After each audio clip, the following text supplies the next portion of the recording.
The exposal. The exposal. We can't bury a nigga twice. We can't do a eulogy twice. We could only show up by the graveside and bring some flowers because this disobedient duppy keep haunting us. Your career been dead for over 8 years, and you coming back to haunt us, acting like you still alive. What are we talking about? Now, ladies and gentlemen, I'm going to get into the first and foremost. There is so much delusional that we're going to have to get into. This is a delusional, disobedient duppy. It's like a triple D or a quadruple D. God damn it, I feel like I'm talking about a chick's titty size. But anyway, here we go. Oh my God, hold up. So, where should I start today? You know, chart data, shout out to you. I'm going to give you a day off today. You need a day off. You need a day off. That big act could break down what's going on. So I woke up at 5:58 a.m. this morning. No alarm. I woke up when I sleep, I obsess over this industry. So I only dream about shit going on. I'm dreaming about in real time shit. Woke up at 5:58. Hopped out of bed. Feel me? First thing on my mind. Please don't tell me that Meek Mill lame ass promotional campaign succeeded. Trust me, I know this is gonna sound a little bit haterish, but if niggas was saying they're gonna kill you, you would hate them too. It warms my heart. Warms my heart. Makes me feel so happy. Actually, this might even feel better than pussy. Watching a rapper who dissed you flop. Oh my God. Nigga going quintuple styrofoam, double, triple plastic. Going wood, and pause on the wood, Meek. Freak Mill, pause. But we are here. I had to do some quick math. You know, I couldn't wait on the other outlets, so we had to talk about it. So first and foremost, let me go to my tweet, because my tweet was kind of like spewing a train of thought that was actually accurate with what I was really thinking at the time. Wait, am I? Okay, I'm fucking up. My bad. I was giving y'all one ear. Y'all back to two now. My bad. Holy. I don't know why I was panning for real quick. I'm sorry. Damn, y'all was tight. Let me pull up the chat actually before I even get to it. Damn, Here we go. Give me a second, chat. I just gotta pull everything up.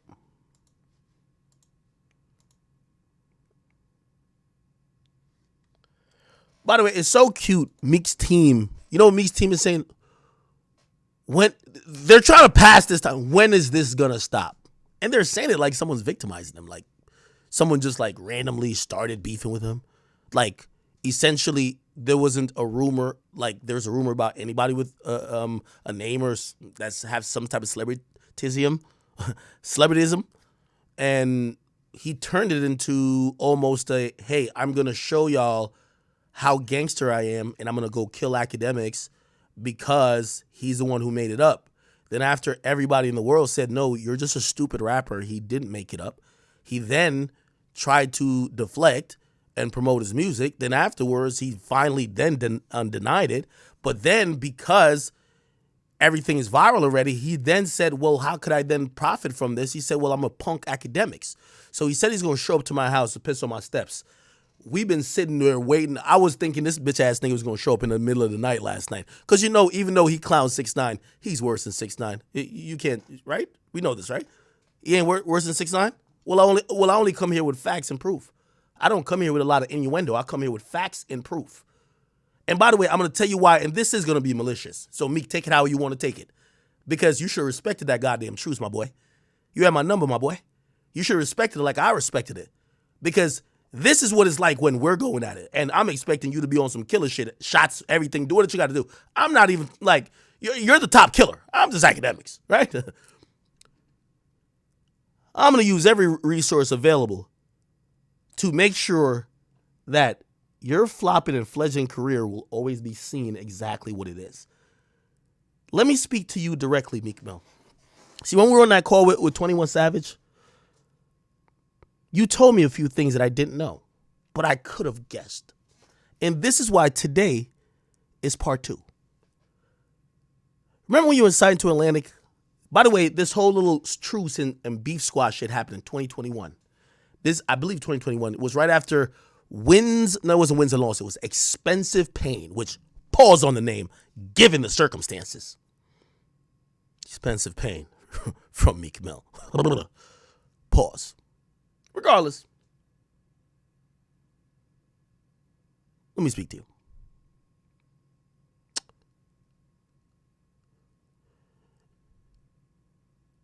You are an egotistical asshole in this whole industry.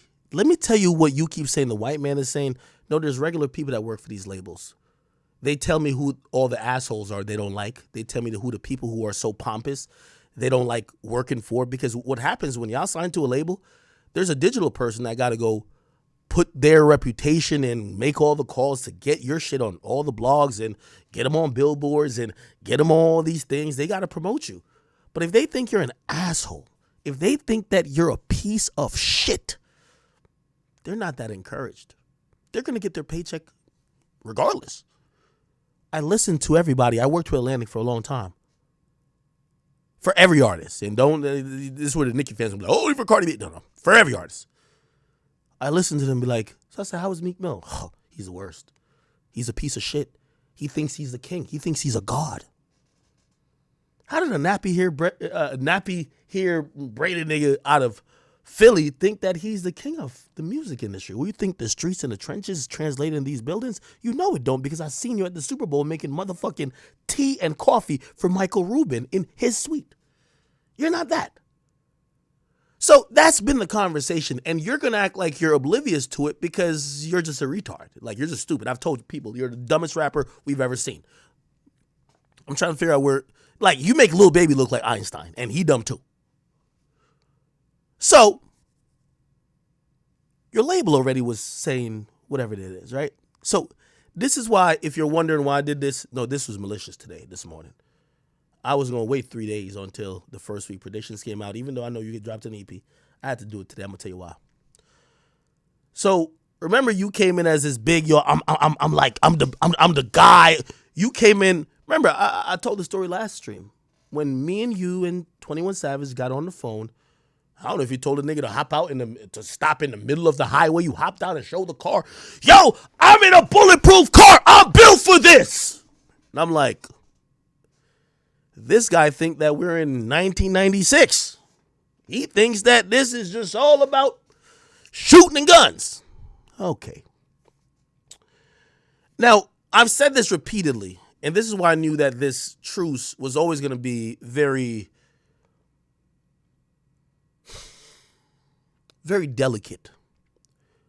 Let me give everybody who's watching me a piece of advice. When someone does not respect you, any further communication with that person is a waste of time. I knew even in the conversation we had, Meek still didn't respect me. Meek did it because 21 Savage was vouching for me. And he was like, okay, cool. Since you're vouching for this nigga, I'ma just get on this shit and tell him what I need.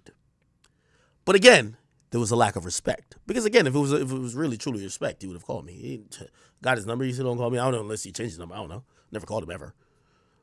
But let me tell you why, and let me tell you the info you actually transferred to me, Meek.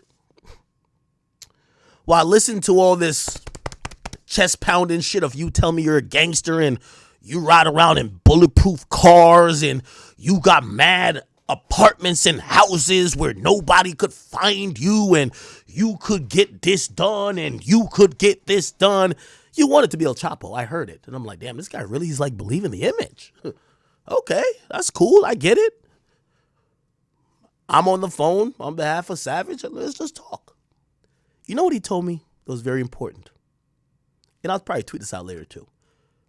Because obviously, no matter what you think, I didn't record the phone call or anything like that.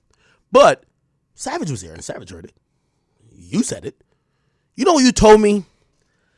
And this is when I knew you're a delusional motherfucker. Because you told me many things delusional. But remember when we were on Clubhouse and you said, nobody gives a fuck about you. I got bitches with more followers than you. And You always try to say no one cares about me, yet you always seem to respond to me. Yet you always seem to be mad at me. If I thought somebody was irrelevant, I wouldn't be mad at them. Who cares what they say? But you would say A and you would act like B. You know what confirmed it to me on that conversation was when you told me this. Let's go back to the year, 2021. Meek Mill, expensive pain, first week sales. I'm going to tell you why this is very important. I reported that you did 95,000, which, by the way, you had a lot of promo. The label put up all these billboards in Miami. Like, they spent some good amount of money to get you the promo. Remember that whole 250 and 200,000 you did? It wasn't that anymore. This is when the label knew, because I'm telling you how labels look at shit. Half of these sales were them spending money. It's not Meek Mill organically. They're spending money. This is why they didn't keep him on the label. I'm giving y'all a game that he's going to act like, I don't know what's... No. There is no Illuminati, my nigga, when it comes to you. You're hanging with the niggas who we think are Illuminati. I'm going to give you business sense because you're super stupid. And I'm going to tell you how you snitched on yourself. And while disrespecting me, you told me how much power I had. So he sold 95,000. I tweeted this out. Actually, I think at the time, because we went off, it was an earlier number. I think I tweeted out 93,000. Now, that was important. I'll tell you why. That was important because Meek Mill, who claimed that he would never sell in certain ranges, this is after he came off selling 2 albums over 200,000. He was so pompous, so arrogant that when he sold below 100,000, I said, hey, we're going off his words. He says you got to be a big dog. And he says he's a big dog. Well, big dogs sell over 100,000. I guess he's not a big dog anymore. He can't sell over 100,000. Now, granted, I know the millions that his label spent. Keep in mind, in all of these artists' marketing budget and everything, they come to act. I'm there. I talk to these people. So I know they spent a lot of money.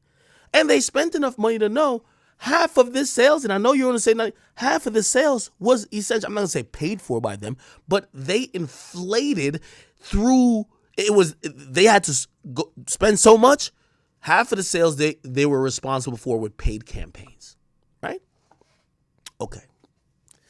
Let me tell you where the dummy, Meek Mill, snitched on himself to me. So, okay. I'm on the phone with him, and he's peacocking like a motherfucker. Yo, I got bulletproof cars. Yo, man, I got 1 million soldiers. I got 150 shooters in Philly. Like, he's telling me all this shit that basically he's saying he could kill anybody whenever. He's this blah, blah, blah, blah. I swear, he thinks he's Young Thug. Just think about that. He thinks he's Young Thug. You get what I mean? If you're actually Young Thug, you'd have been indicted. You're working with the governor and, like, all politicians. How the fuck are you the killer? Like, just think about that. You're working with governors and you're working with all politicians and police officers. How are you the killer? I'll digress. He told me this one thing in explaining his gripes with me. He said, and this is factually correct. Everybody could print this, put this anywhere. This is a fact. If anybody says this, he did not say this, I'll call him a fucking lie. I don't care who it is. And Savage heard this, and I'm not gonna put him. I don't want to put him nowhere in our issue now, but he heard this too. Meek Mill told me out of his own mouth on the phone, I was supposed to have a deluxe that they were gonna spend $1 million for, so they were gonna spend an additional $1 million on a deluxe and some other shit, right? For this album, and he said directly, because he was explaining why this was one of his problems with me. He said his label told him, hey, academics and others have already put it out there that this album is unsuccessful and you flopped. Why spend this $1 million on the deluxe? Let's roll that budget into your next thing. And that's why there wasn't a fucking deluxe. If that nigga lie about that, I'm telling you I'm standing on it. I'm telling you I'm standing on it. That's a fact. So I get why you're mad at me, Freak Millie. When you admit to me on the phone that your label was going to spend $1 million to put out additional music, and because they claim my narrative that I put out, which was only reporting the fact that you sold 93K or 95, whatever, first week, and it was basically, they were saying, everybody's now saying, oh shit, Meek didn't sell over 100K, Meek flopped. They said, well, spending $1 million to put out additional product for the same album that people think failed is a waste of time. I get it. At that moment when you admitted that to me, no matter how much you tried to disrespect me or belittle me, I knew I had control over what you were doing. Because I goddamn sure never heard that Meek Mill name never came up in a meeting with Spotify, Complex, or any company I've ever worked with in the past saying, hey, well, Meek Mill said this, so let's not give you $1 million. What? So I understand why you hate me. It's okay. I'm going to break you down, brother. I'm going to break you down. So it comes to pass that $1 million that comes, I'm telling you, Meek, if you lie about this, if you address this, put it on your children. Just put it on your children. I don't want to bring kids into it, but put it on your children. And if you lie about that, I will never ever say nothing to you again because you're just a fucking liar. You said it out of your own mouth to me, and you're so dumb. You don't know you're giving so much value. I'm like, wait, so you're telling me your label didn't exercise a additional $1 million budget on your fucking album because of my reporting? And by the way, this is why half of these niggas be like talking about me reporting first week sales. Because if I put out that somebody flopped, their label's like, bro, how are we going to fight this? You get what I'm saying? Like, matter of fact, I get paid these days for niggas to be like, yo, I know this nigga finna flop. Could you not report this version? I'm like, no, I report Billboard. Could you report the worldwide sales or the sales from the last 6 months? Could we just send you the plaque? I'm like, what? Anyway, it's another conversation. But Meek Mill. The reason why today early morning I had to make sure people knew where you were at accurately, I don't care if you're independent or not, is because I wanted to humble you. You walked around with an inflated sense of ego. You walked around with this air of arrogance that you ran shit. That you're the guy who sells 200 and something. You're not. I talked to them label people over at Atlantic. You know why they dropped you? Come here. They all think you're an asshole. They all thought that you didn't treat them right. They all thought that your ego was bigger than their budgets. And then when it came time for an option, they were in a time to consolidate, which, by the way, they declined options not only on you, but for you was a very easy decision. Why give the guy, the pompous, arrogant guy, an extension on his contract that they were entitled to? And again, you are listening. Go get a manager. Go get a lawyer. If I'm wrong, y'all come and say, no, we have the legal paperwork here. Accurate line. I'm telling you about your contract, nigga. Atlantic dropped you like a bad fucking habit. You weren't NBA YoungBoy. You weren't even Kodak Black. Because in their contracts, they were promised less. In your contract, because you've been in the game a while, you were promised more. Except you were not even as hot as them. They were trying to spend less. They already don't like you. They think that you're just this arrogant guy who, this is your problem. You keep acting like the music industry is the trenches. Boy, you ain't been in the trenches in a long time. Who you killed? Who you done shot? Who you got gun? We ain't know about none of that. If we did, there would be indictments. The music industry, the people don't like you. They think you're arrogant. They think you're like everybody you done worked with. I won't even call their names because I don't want you to feel like, because you're probably going to try to attack them separately when you hear this. They all don't like you. Whether you met them in Atlantic, whether you met them at Rock Nation, they don't like you. They think you're an arrogant piece of shit. You're the new Jeezy. And Jeezy, don't get mad at me saying this because you admitted this your damn self. You were arrogant and you treated people who worked for you like pieces of shits. And this is why when I see Meek talking about people were plotting against me, no, they weren't giving their all for you. You are an asshole. You're stupid. You didn't realize that, yes, you could rap good, but in the music industry, when you're signed to a label, it's that person that sits in the third aisle on the right, not the middle right, but all the way in the right, and they have to make those calls or try to do this to try to get your record placed somewhere or this little whatever. They're not going to do it for you when there's 55 other acts on the label. They're going to do it for the other artists. You know why? You're a piece of shit. Half of these rappers I see you hang with, they're not your friends. And I'm going to tell you why. Because they've never told you this, what I'm telling you. You keep saying, oh, this. Bro, Meek Mill, nobody is in the place. No one's ever said, hey, we're jealous of Meek. No one's jealous of you. Your friends, the rappers you claim you love, they all think, we all know how we act, but nah, it's Meek. That's how everybody say it. I'm speaking in generality. We'll never call the names. Generality. So when I see you now trying to do this is why the fans can't even feel bad for you when you're like, oh, I'm going up against the industry. Bro, we just seen you bunny hopping for Michael Rubin. We see you like damn near lip lock with Robert Kraft. How are you going up against the industry? I would love to go up against the industry when my friends are just billionaires. We don't understand it.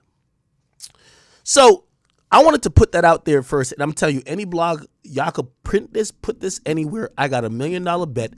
Meek said this out of his goddamn mouth. I promise you. He said, Ack, my label didn't exercise $1 million option because in the meeting, they said Ack already said you flopped.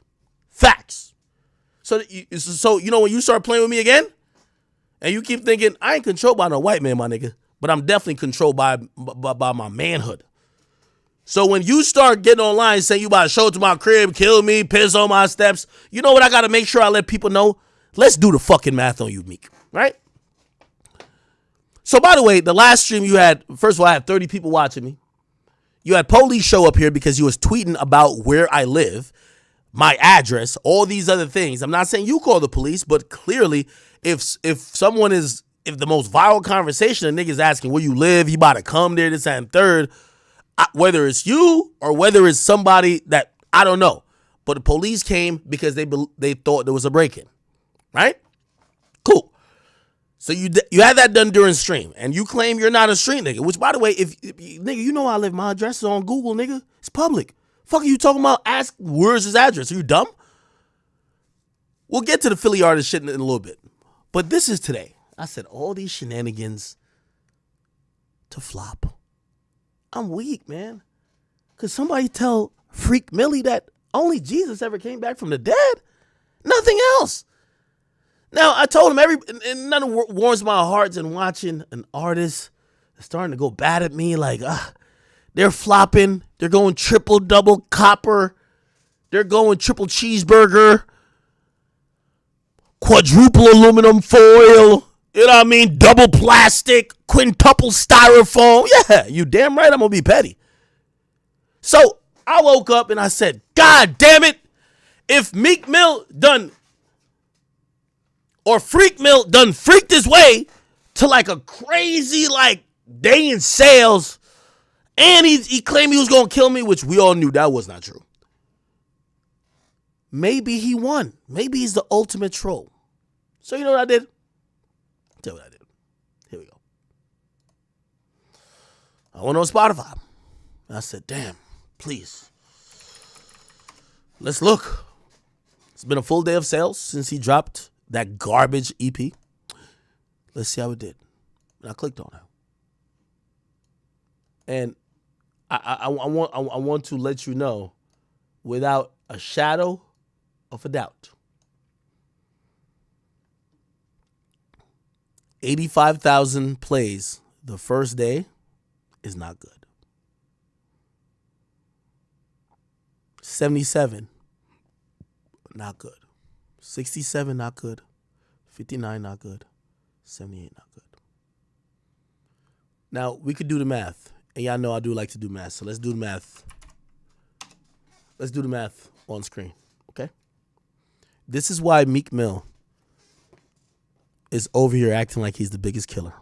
So let's do it together. We're going to round everything up. 86,000 plus 78,000 plus 68,000. We're rounding everything up, by the way. plus, let's go another 60,000 plus 79. I put 9. We'll give him 9 streams. Plus 79,000. That would be 371,000 streams.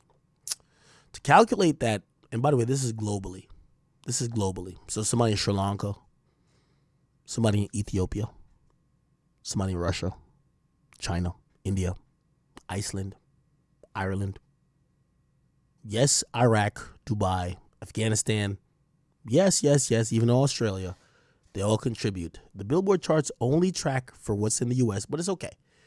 We want to give Freak Millie as much leeway as he can.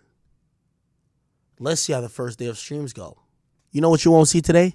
Meek Mill broke any records. You know when Nicki dropped her track?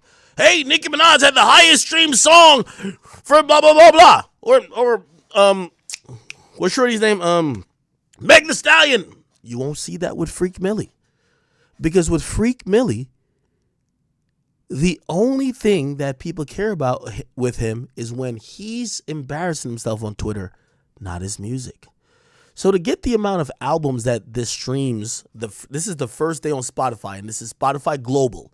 So this is not Spotify just US. If you're in the Bahamas, it would count to this number. And we've rounded it up. To get to the number of albums that's equivalent to, let's do this, divided by 3,500. Why do we do that?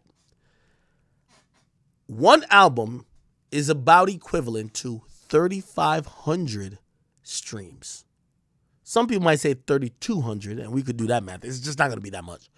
But about 3,500. And the only reason why I say about, because there's tiers. So if you're a free member, it's actually about close to 4,000. If you're a paid member, it's actually close to 3,000. I'm just using the middle, which is 3,500. 3,500 is in between 4,000 and 3,000, right? You get what I'm saying. So if we really do the math on Freak Millie's new tape, oh, I tweeted 105. That's 106.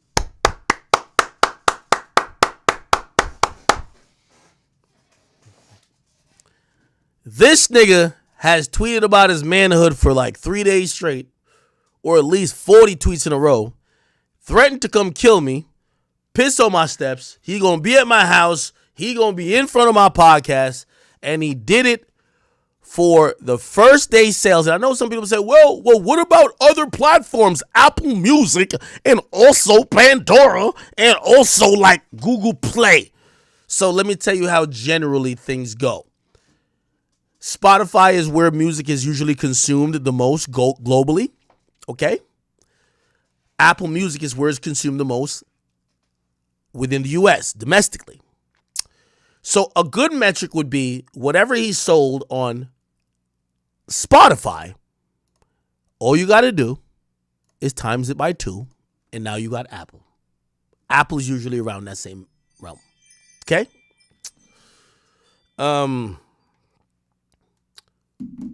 After that, if you're thinking about the ancillary places, I don't know. We could even be like Google Play, Amazon, Pandora. We could even give it times 2 again. Times 2. Okay. Let's say he did 400. 400 albums first day. Now, remember, we're going to care about the first week. Let me tell you, I'm extrapolating here. The way how sales usually go, and I study this, I have charts and graphs. You know, I'm a mathematician, like technically. I graduated with a biomathematics degree. When you see me tweet a lot of stuff out, sometimes I have sources, sometimes it's me just straight extrapolating. Usually they're both on point. Okay, I'm doing very loose extrapolation here. So let's just say overall total today, he sold 424 copies of his album. Okay? Now, what usually happens is that first day is that's the day that people really fuck with your shit. After that, it usually goes down by about 15 to 20% every other day. Truthfully, unless there's some other shit that like maybe a song blows up into, oh, this was a diss. Usually, on average, it goes down 20% every day. Now, I don't have to do the full math to say if a nigga sold 424 records the first motherfucking day. Are y'all looking at me? Even if we say there was no reduction, let's just say times 7. We're looking at about 3,000 records sold. I want to be very clear with this. We're looking at about 3,000 records sold. I want to be very, very clear with this. We're looking at about 3,000 records sold. I want to be very, very, very, very, very clear with this. Now, granted, I ain't gonna lie to you because the whole industry is ignoring his threat to me. But, you know, they're acting like they all love Meek Mill. You know why? Because they're scared of him. So I don't know. And I'm not accusing none of my people, you know, because I fuck with these guys that work at Apple or even Amazon or even Spotify.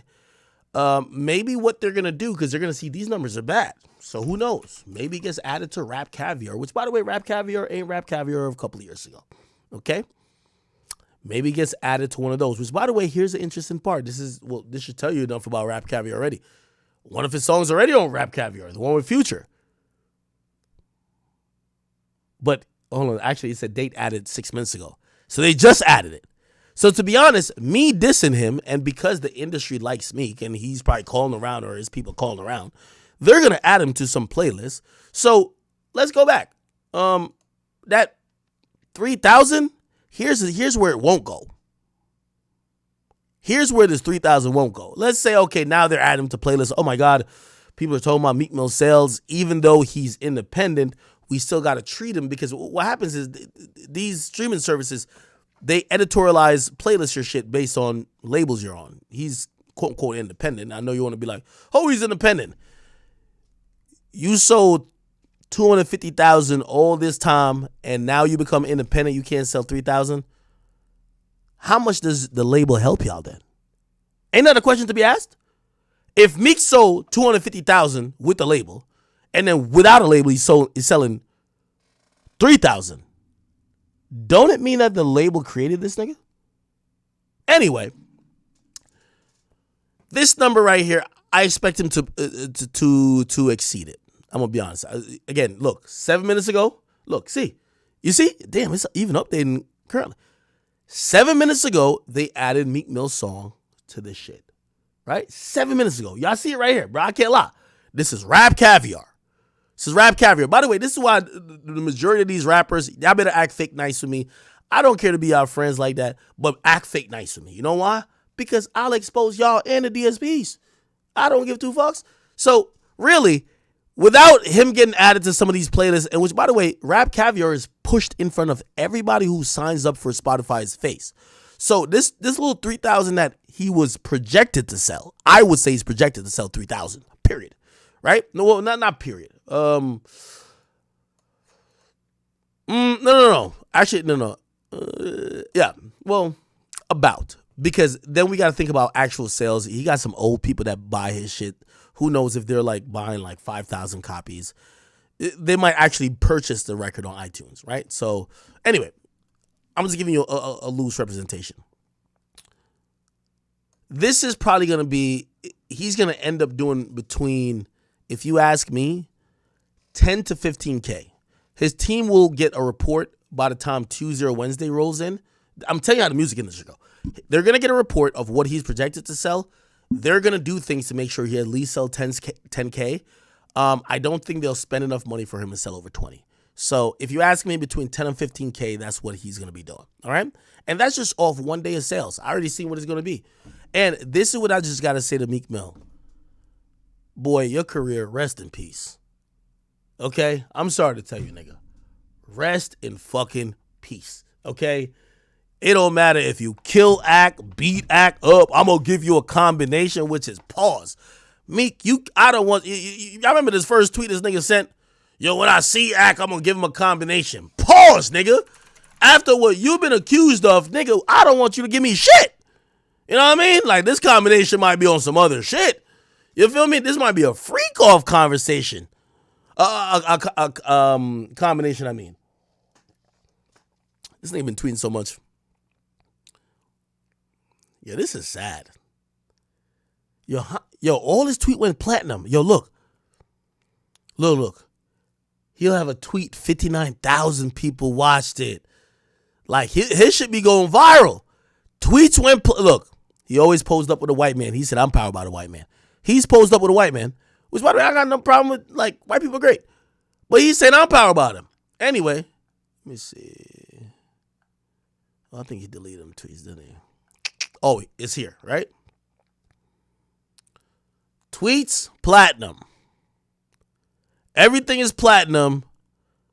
And by the way, Meek, I seen recently you say you're shooting videos in Philly this week. I'm gonna roll the red carpet out for you to shoot in front of my house. Don't back up. You say you're gonna shoot in front of my house. I would love to have my crib as the cameo in your music video. I want you to be there. I want you to also knock on my door and ask me for, well, you don't gotta ask for permission, but just come meet me, okay? But I want you to meet me with all this energy that you're the killer.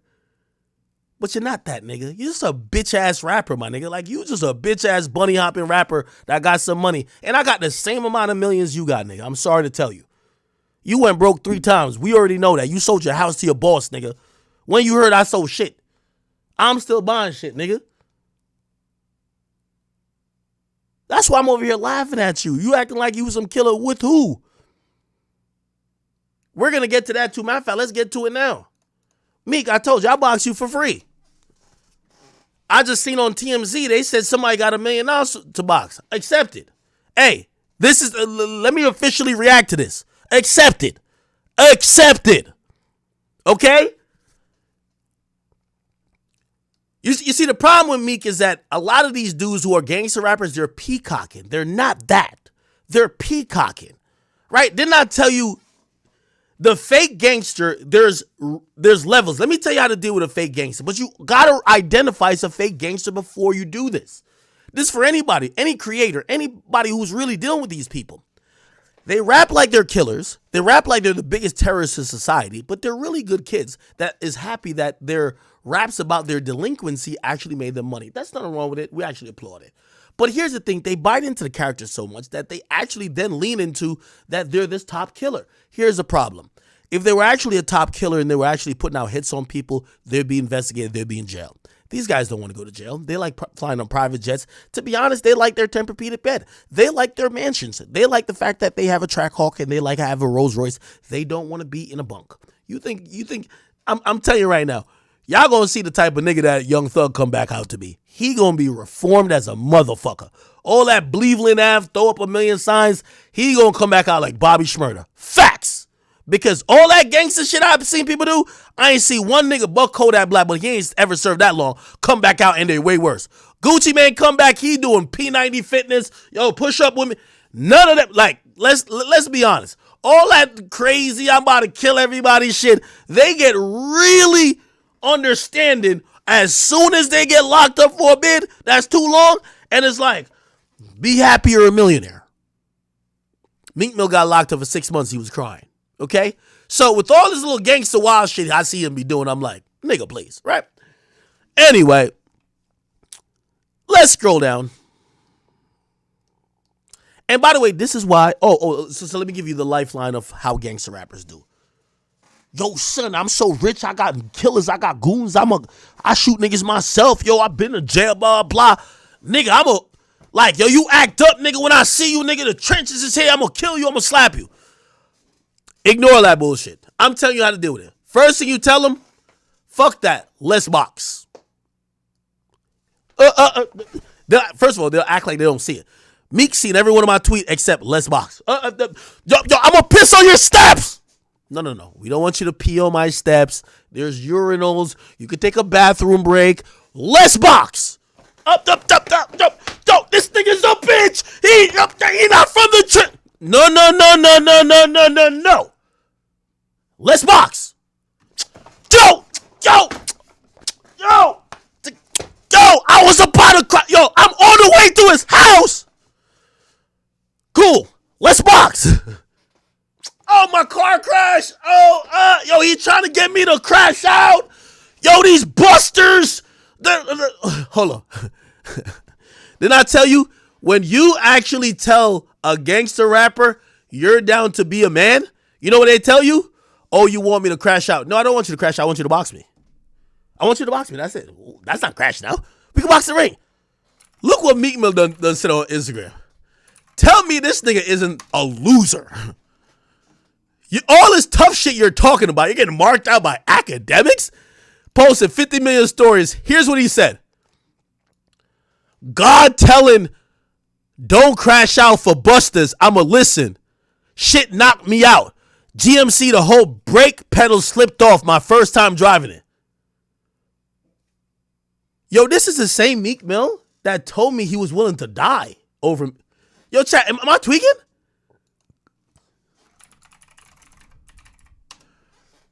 Look, God telling, boy, God ain't telling you nothing that you can't, other than you can't fucking drive, you dummy.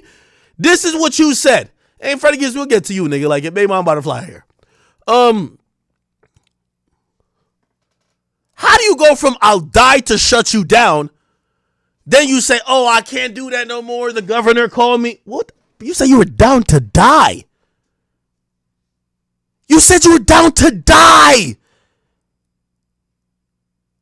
Meek, I hope you were driving to my house. You said you were down to die. Yo, the nigga got an offender bender. He got rear-ended. Again, pause. The nigga got an offender bender, and he's like, nah, God told me. Nah. Bro, you said you were, I'm down to die. Because look what I said to him. Nigga, when you talking about my address, bro, listen, hey, everybody know I don't want nobody to think I'm talking tough. But let me tell you this. When y'all think that, I don't know, y'all keep thinking rappers are super gangsters. I'm not a tough guy, but I'm going to be honest with you. I live where I live, and I'm going to always protect myself. I've been in situations, and I've been around shit where I know it's like, listen, nobody's invincible. Prepare yourself, because a nigga might try to take your life.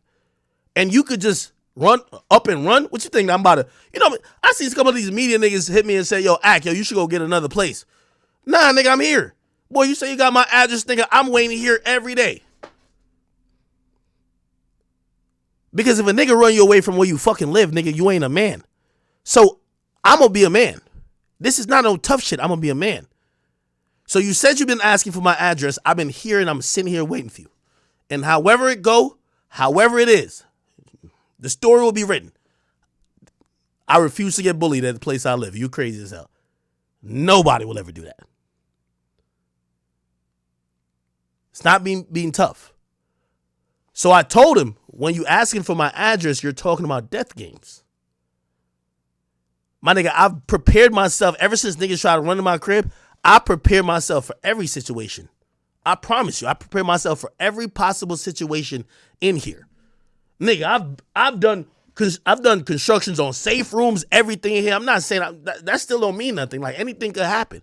But again, I'm prepared for anything. So when a nigga say he's coming here, I'm waiting on Meek Mill. I'm waiting on Rameek Williams.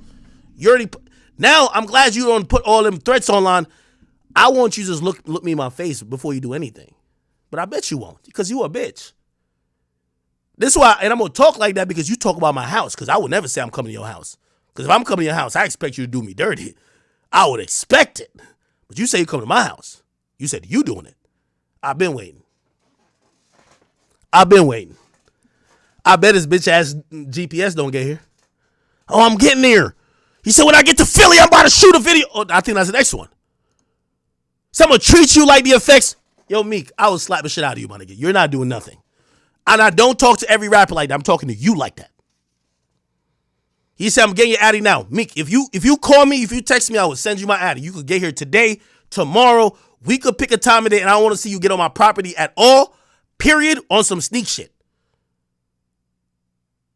I want me to be here and you to be here, because you're not about to do nothing in my house, period. I want you to be here. Because I think you a ho-ho. I'm sorry to say it. I don't think that about every rapper. I just think you a bitch. And I'm calling you out because you thought you was going to punk me with that. Nigga, when is you getting here?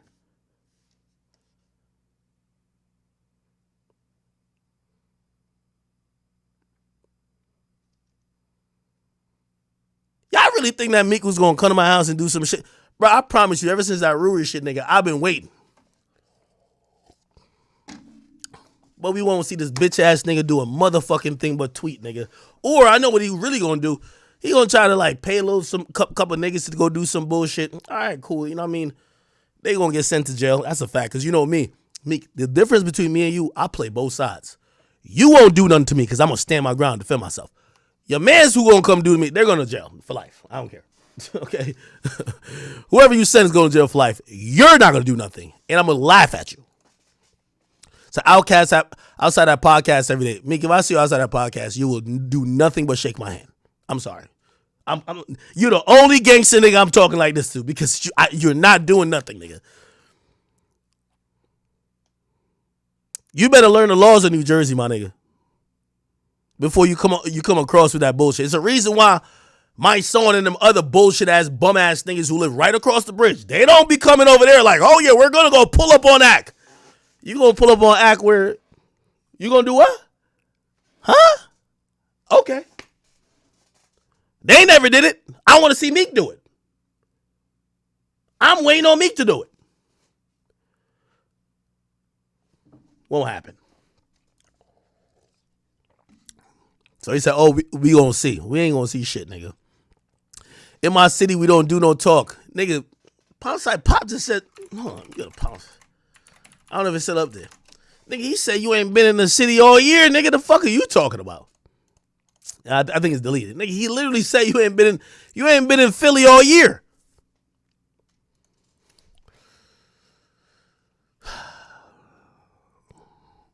Luke, I got 30K. 30K is all you got, Meek? You broke. I got 300K for the follow, Meek. The fuck? Meek, what are you talking about? Meek, whatever money you got, I got. Facts. I refuse to believe that Meek even got more money than me. Whatever money you think you got, buddy, I definitely got. I'm looking at you just like a bum-ass rapper like the rest of them, and you a nigga that done fell off, nigga. You say you were down to your last million, nigga, when I was up 10.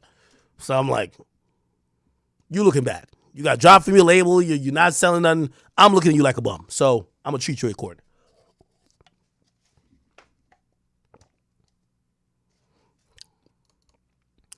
Okay. Wait, I ain't done. And Chaz, gotta tell you, I'm not tough. But this is the only rapper who has now threatened me that I really just think that, bro, I don't gotta be sitting here like, he said, this was the most bitch-made shit I ever seen this nigga do.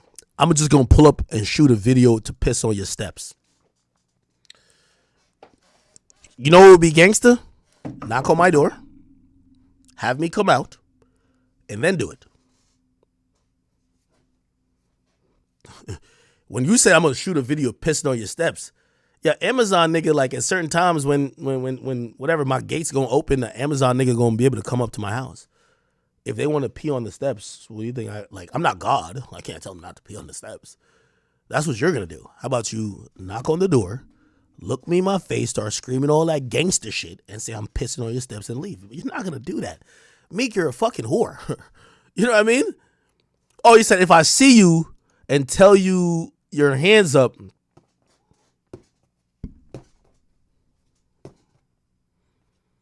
Meek think he the only nigga who could afford security. When 6ix9ine ran into a security nigga, y'all all just like shout at each other.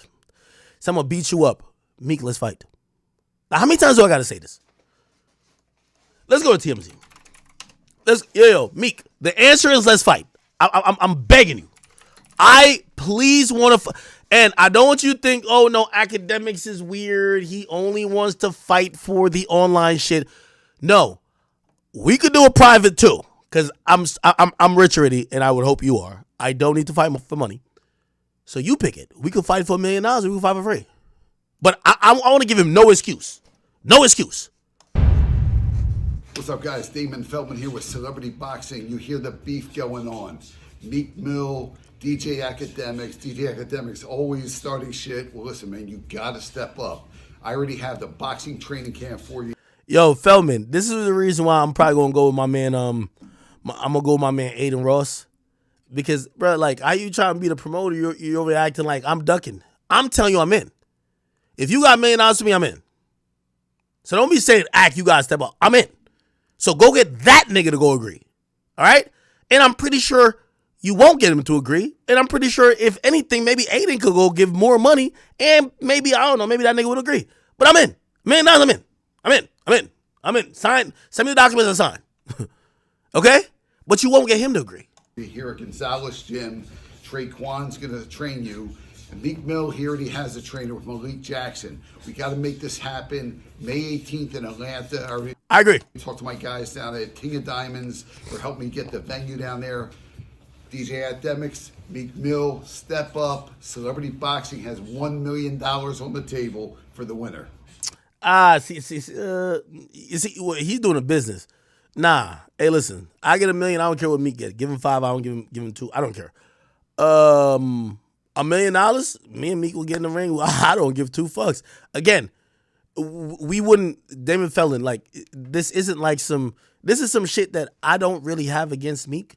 This is a nigga who been thinking that this is continually high school, that he could bully me, right? So like, he thinks he's perpetually in an industry that bullies me. I don't care about the money. I make a lot of money. I won $1 million in gambling like not too long ago and I lost it. I just bought a Maybach. I don't care. I'm trying to say, if he has a problem, we could box, but the bullying shit is over. That's all I'm trying to say. I'm not no tough guy. I might even get knocked out. It's cool, but I'm going to step up to that plate. I'm going to step in that ring with that motherfucker because I don't have no fear in my heart for him. Okay? That's my point. If he wants to turn it to business, we can. We could turn it to business.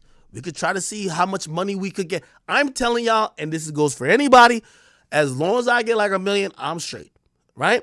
If he get more, I don't care. That's what it would be. Or I don't want him to be like, oh, he just wants some money off of me. No, we could do this privately because he claims he has a problem. And as long as he says, yo, Ack, I just want to catch a fair one with you, my nigga, and whatever happens after that, yo, I shake your hand and walk away. Like, whatever, you knock me out, I knock you out, but I felt you've been doing some slick shit and blah, blah, blah, blah, and I probably said some shit, like, let's just get it on as men, no money involved, let's just do that. I'm down with that too. If he wants it televised, I'm down with that too. If he wants it private, I'm down with that too. I'm accepting to all terms. Like, literally, I'm accepting to all goddamn terms. You get what I mean? Now, I'm not going to do some private shit with your company, clearly.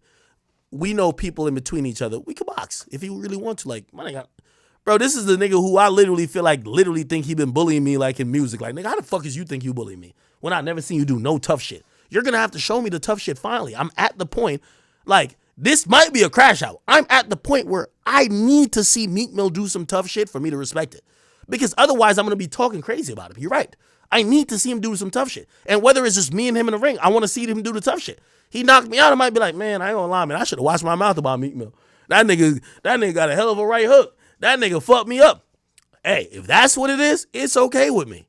You get what I mean? But otherwise, I'm fine with it either. So let's figure out some way. I'm not saying it's necessarily this. Yo, shout out to my man Aiden. I know he was calling me last time. I was kind of knocked out type shit. But we could figure it out if it's an Aiden car. I'm going to be honest with you, just because he a rapper, I know he don't even want the possibility of me knocking him out. So he's not going to do it publicly. This is another reason I'm going to stand on even more. You feel me? Like, I know he ain't finna do no shit publicly with me. I know it. You know, he going to say some cool shit like, nah, we from the trenches. We just kill niggas. We don't do fair ones or some dumb shit like that. He going to say all that dumb shit and then not come to the, he say coming to the crib to die. He ain't coming to the crib to die. He ain't doing nothing. So I'm just trying to say whatever it got to be done to set it up. Y'all let me know. I'm not a tough guy.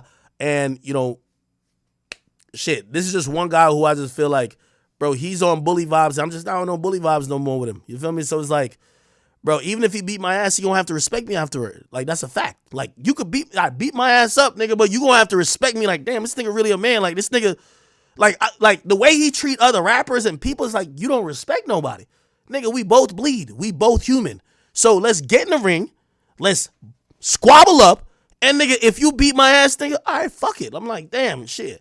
That nigga do got hands or whatever, you know what I mean? But at least when I say something or I'm doing something, you gonna have a respect about me as a man and be like, yo, this not no nigga who's saying, because I think that's his perception. Like, I'm saying some shit and I'm like just hiding and scared of him and some shit.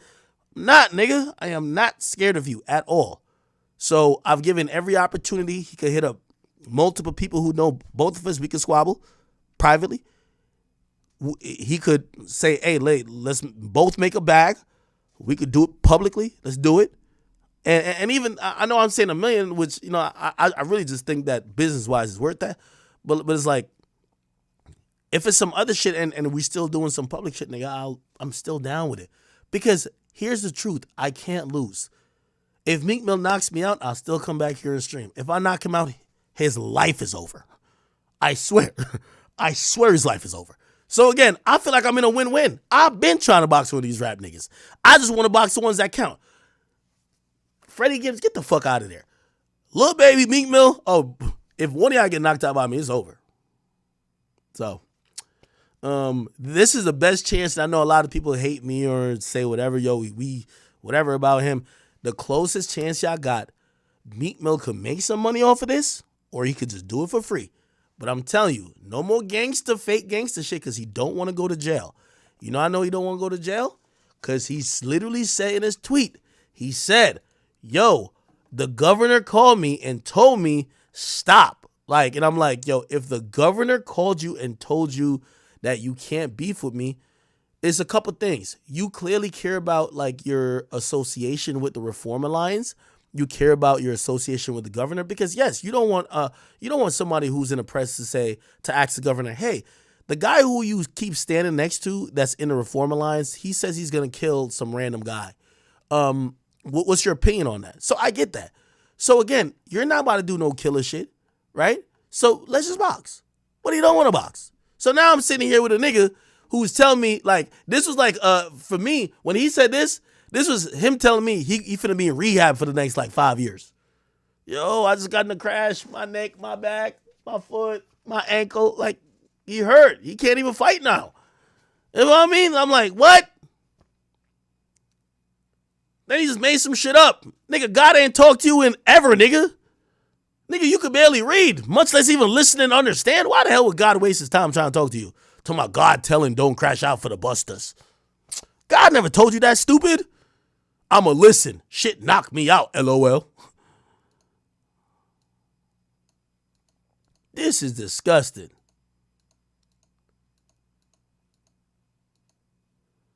You know what's so funny? Now he's trying to show people doing reactions to his videos. You bitch ass nigga. That's kind of what we kind of started doing with a lot of your music that you didn't appreciate, but now you having to come back around. You know why? Because your career is down. Meek, if you were a genuine nigga, is this your age? No, your age. Does he not fuck with your age? If you was a genuine nigga, man, back in the day, I would have told your team, give me your Twitter account. I'm going to give it to, like, some internet savvy niggas. They would have been able to tweet the shit. It would have been great. All right? All right. Not only that, let me see. Where did I leave off last time? Yo, chat, this is crazy. And how far are we in right now into the broadcast? We're about close to being an hour. I just want to continue the Freak Mill roasting by just saying, remember I told you this was the dumbest rapper we've ever seen? Now, I know y'all might be like, yo, you saying this because you don't like him, this and third. No, I'm not. He's the dumbest rapper we've ever seen. Now, here's where I'm going to prove to y'all this is the dumbest rapper we've ever seen. Let me see if it's still here. So remember the lawsuit that we all have seen. There's a lawsuit we all have seen. Let me keep scrolling. Remember, this is me reacting to it. Then he's actually going to tweet out the lawsuit himself. And the lawsuit is here. Okay, cool. Now, again, this is an actual lawsuit. Give me 1 second. It's an actual lawsuit. We've read through it. Speaking of which, there's other people mentioned in the lawsuit. Most notably, Usher. Usher's not responded. By the way, his response or lack of response, we don't even take to mean that he's guilty or innocent. Maybe he's just like, man, that bullshit, I ain't trying to talk about it. Also, people, to be honest, people ain't really pressuring him on it to respond. Not only that, there is Chris Brown, who was mentioned. Chris Brown hasn't responded neither. The only nigga who's online tweeting the most, who claims that he's so straight and he's from Philly, so that means he's straight. He keeps like doing the most that we're almost like, yo, bruh, we weren't believing it initially. We just thought it was funny. But the more you go, we're like, yo, you good? So he tweeted this, and then here is this. This is so hilarious. First of all, this is him saying that he's not gay. Y'all got to see this. This tweet is hilarious. I ain't gonna lie to you.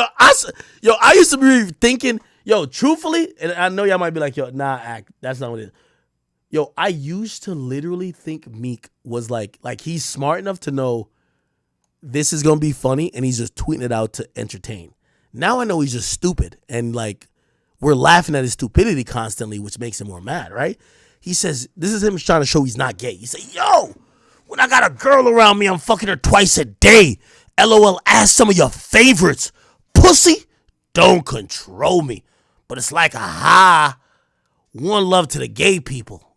But that juicy pussy do it for me. I don't ride red lights to get to that feeling. Y'all weird on here like devils, okay? Then he says, y'all see these rappers with gay styles. They want that look. Leave that to them. I come from that gangster shit. Surviving in the jungle. Now, that wasn't the worst. Listen to this shit right here. Now, according to him, he says everybody's trying to stop his independent music, but this is what usually a flopping rapper says. Meek, nobody listen to... Meek, I'm going to be honest with you. Even if you died, niggas ain't listening to your music. Niggas is not listening to your music, period, bro. Like, you're just irrelevant. We liked your music up to a certain point, and after that time, we like liking other people. It's okay. You're not entitled to like a fucking 20-year career. A 20-year career in the music business is crazy. You gotta look at music like football, like a running back. A 4-year career for a running back is pretty decent. If you're like 7, 8 years, you're pretty good. If you go past 10, you're damn near almost a legend, because the turnover in certain things is like so much. So here's the shit that made this shit so funny. He said, if you support me now when I own the masters in my pub my creation, I'm gonna cut a deal with the governor. Why does the governor control him so much? Where 10% goes to the Philadelphia school system. Bro, this will not make people listen to your music, bro. I ain't gonna lie to you, dog. Meek, you're just not making hot shit. People don't believe you no more. Like, I don't know why you think like people listen to music means they want to root for somebody. People listen to music that they believe and they think it's hot. Okay. So people say, Meek, you have the right to remain silent. He says, man, I had a right to say I ain't gay and I'll trash anybody playing with my manhood. Okay. And then he explained the infamous fry picture, the fry on the lap picture, which is crazy. It's like you have no explanation why the hell the fries would be right here, and he looks like he just hopped off. This is crazy. I kid you not. Someone said, could you explain this picture? He said, be like, to see how many pic be on my dick about my phone taking a picture by mistake. Okay. So he said it's my mistake. All right.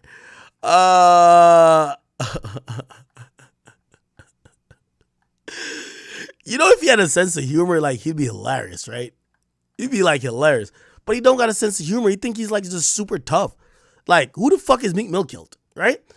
Then he keeps talking about this shit that, like, he's too dumb to even comprehend. He's like, y'all only talking about that and not me because y'all distracted. This is you're like, bro, nobody in the history of like trying to control the world is like, let's get them to focus on Meek Mill being gay instead of like his music. Come on. All right. Where is the part? So there's a part. So he was also explaining, so he had like a messenger bag. And I'm going to be very fair. Like, let me see. Meek messenger bag. Let's find it. Meek Mill messenger bag. Meek Mill messenger bag. Where is it? Sorry, I spelled messenger wrong. Did I? No, I didn't. Okay, it was this.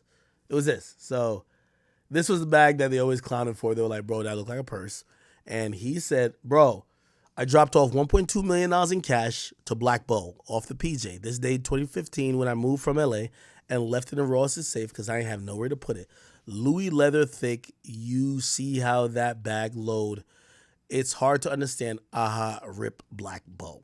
Okay, all right. Now, I just gotta get to the delusional part with Meek. You feel what I'm saying? There's a delusional entity with him when he said that, yo, the lawsuit that everybody's talking about, it's not real.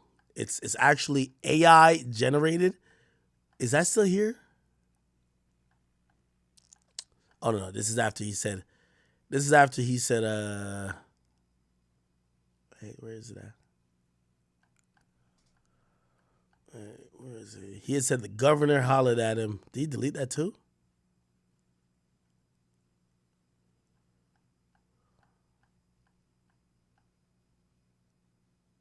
Okay, anyway. Where is that post? So this nigga, according to him, my mic sounds messed up on stream. I know it don't sound. Does it sound messed up? Or is it an old message?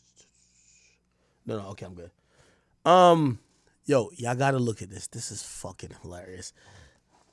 Everybody sent me a retweet because I knew it was gonna delete it because this guy's like a half sped. I keep telling y'all. Dude's like a half sped. So in him being a half retard, where is it? Where is it? No, this is hilarious. Yo, memes, thank you, my boy. I love you, bro. Yo, this is Meek after, at first he said, I made up the gay rumors. We all sent him the actual court documents. We're like, bro, it's real. Like, there's an actual guy, which, by the way, Lil Rod answered me, but, like, he didn't really say too much. I was trying to get him on stream to explain exactly everything about the lawsuit, but whatever. So, oh, no, I went to the wrong page. Meek Mill tweeted this out. If you didn't think Meek Mill was a dumbass nigga, bro, and I know sometimes y'all might be like, damn, why you going so hard at him? Bro, like, you can't even have too much grace for this type of stupidity. He says, let me find the real lawsuit to make sure it's not computer generated. It's obvious. I'm going indecent. What the fuck does that mean? I'm going indecent. Y'all gonna see a lot of bad press about me. I think you mean independent. I'm going independent.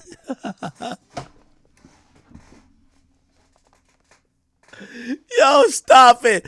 And by the way, the thought that you're going, like, people are going to just put out random rumors because you're going independent. Bro, I'm in the, okay. If you call me being on Spotify like me being with a big organization, I am not with Spotify. Do I think Spotify? What the fuck? My bad. What the fuck is that? I'm not with Spotify. Do you think Spotify is like, yo, let's put out some bad news about that? No. What the fuck? So I'm going independent. Y'all going to see a lot of bad press about me. I'm going against the system. They see it as wide open. We have a new system. Stop it.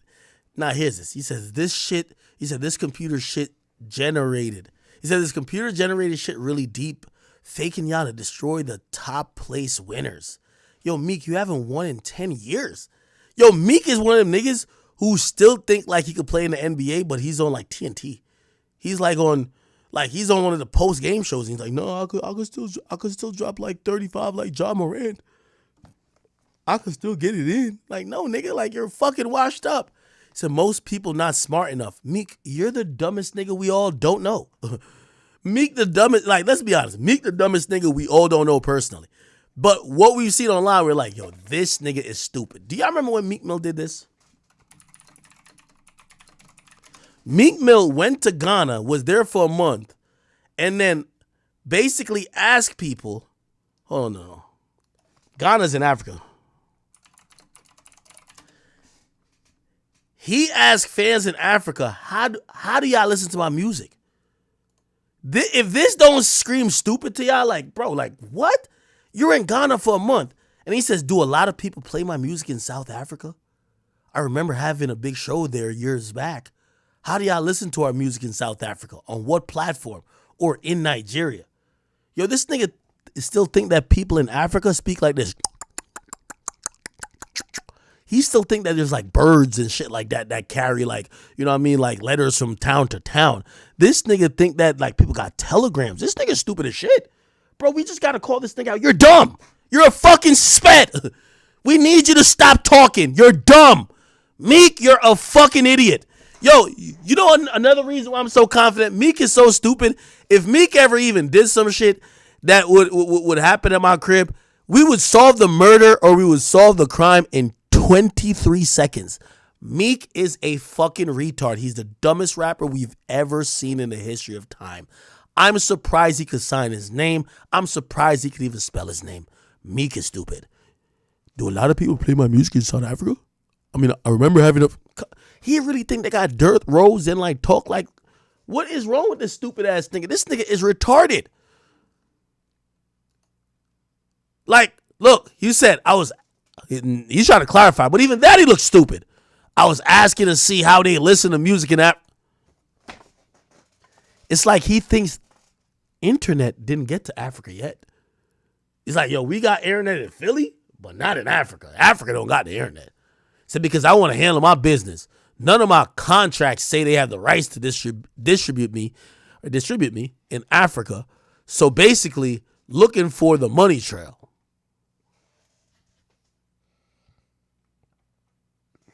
Do y'all got that one friend y'all know is stupid, but he always trying to say smart shit? Or he always trying to act like he about to think about things differently, and you're like, bro, my nigga, you're still thinking about how to get this thing down the road. Bro, they already invented it. It's called a fucking wheel. You put a wheel on it and you go, you do it. Like you're just dumb. Just stop thinking. You're stupid. Look at people. Yeah, we listen to American music from zebra stripes. The white stripes play likes of Taylor Swift, and the black stripes play your music.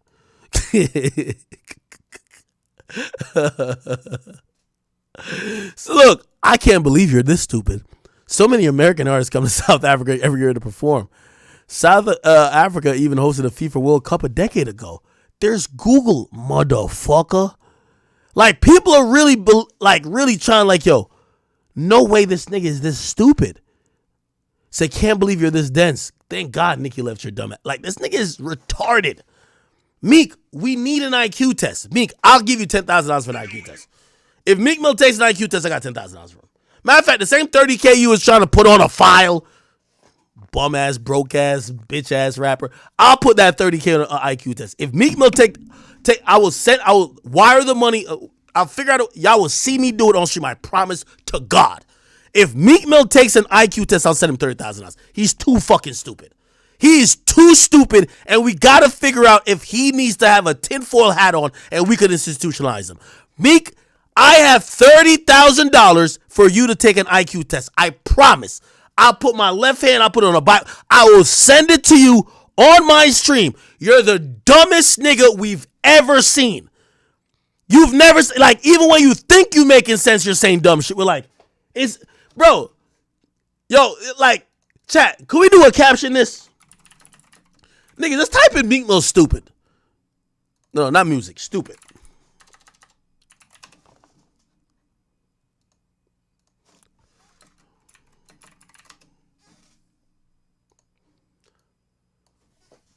This picture right here. What do you think the stupid ass nigga was actually saying, bro? I keep telling you, look. Even Yo Gotti's saying, this one's stupid, motherfucker.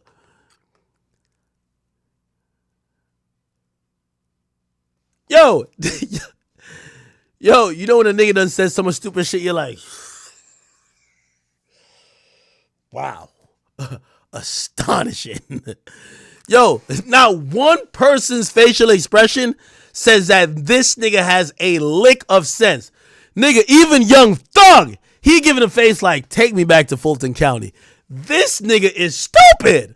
Yo Gotti's like, God damn. Man, I don't even like Young Dolph, but man, rest in peace, Young Dolph. This nigga's stupid. This nigga was just like, fuck, I can't even tolerate it. Yo, 21 Savage looked like the nigga who, bro, I gave you the answers before the test. How did you fail the test? Like, I gave you the answers to the test. How'd you, it's one of those like, yo, let my brother play real quick. He got the controller that's not plugged in.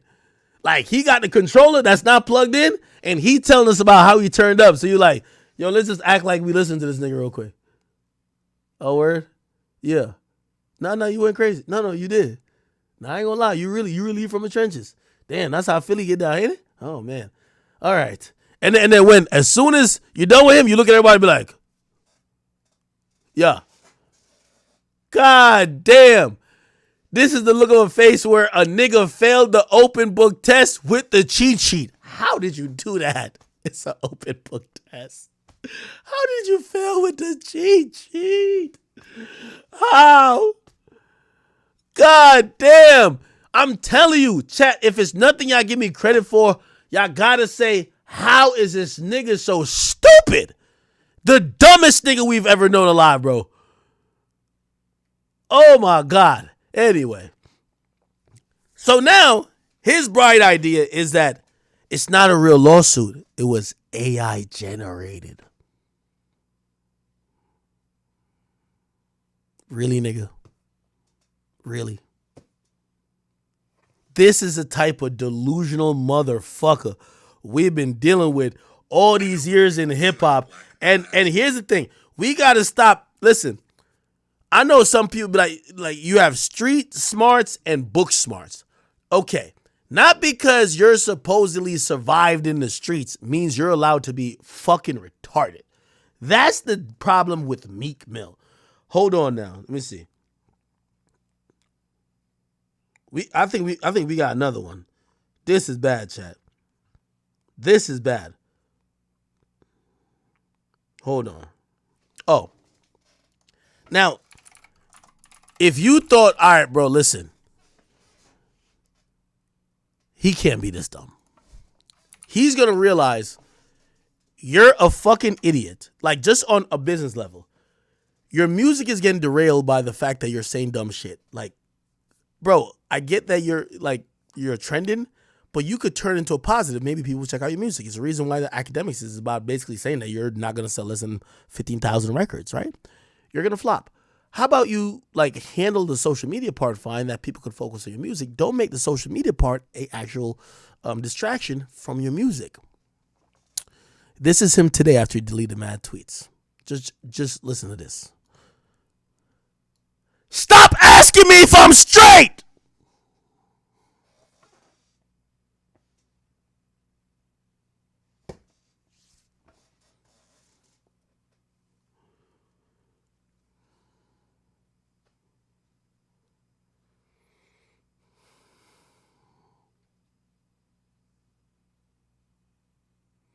Stop asking me if I'm straight.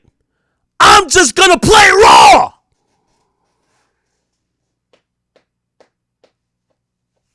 He can't be this dumb. He just can't be this. Bro, he can't be this dumb. This nigga can't be this dumb. It's like he can't be this. Like he can't be this fucking stupid. It's no way on planet Earth you can't be this dumb. He said, "I'm gonna play." He just cannot be this stupid. Chat. Keep in mind, he could have initially came out when people were saying whatever that he might have been gay. He could have came out and said, yo, that's lies, man. Yo, matter of fact, yo, I'm about to get my lawyer on this because I ain't want people to play with my name, bro. I'm like, we gonna figure out what it is and I'm gonna sue anybody defaming me. Instant, quick response, cool. Didn't respond. Promoted a music video. Then said that he's mad at me. Not mad at the lawsuit nor the guy. Never addressed the lawsuit till like 12 hours later. Then now, after deleting mad tweets, after he said he was going to come kill me, he says, stop asking me if I'm straight. I'm going to play it raw. Y'all trying to tell me that this nigga not stupid? Are y'all really trying to tell me that this nigga's not stupid? This is a special type. You know what 51 said? 50 Cent said this. Meek Mill, special type of stupid. He's, look.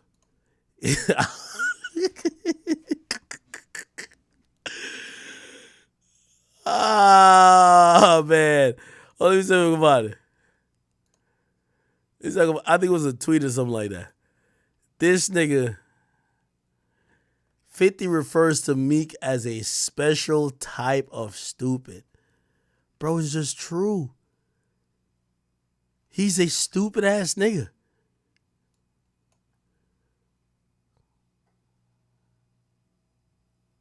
Hold on. This is a DJ. Is it DJ Sense or DJ Self? I think it's Self. Let's see if we can find it. Huh? Who does DJ Sense? Oh. You listen.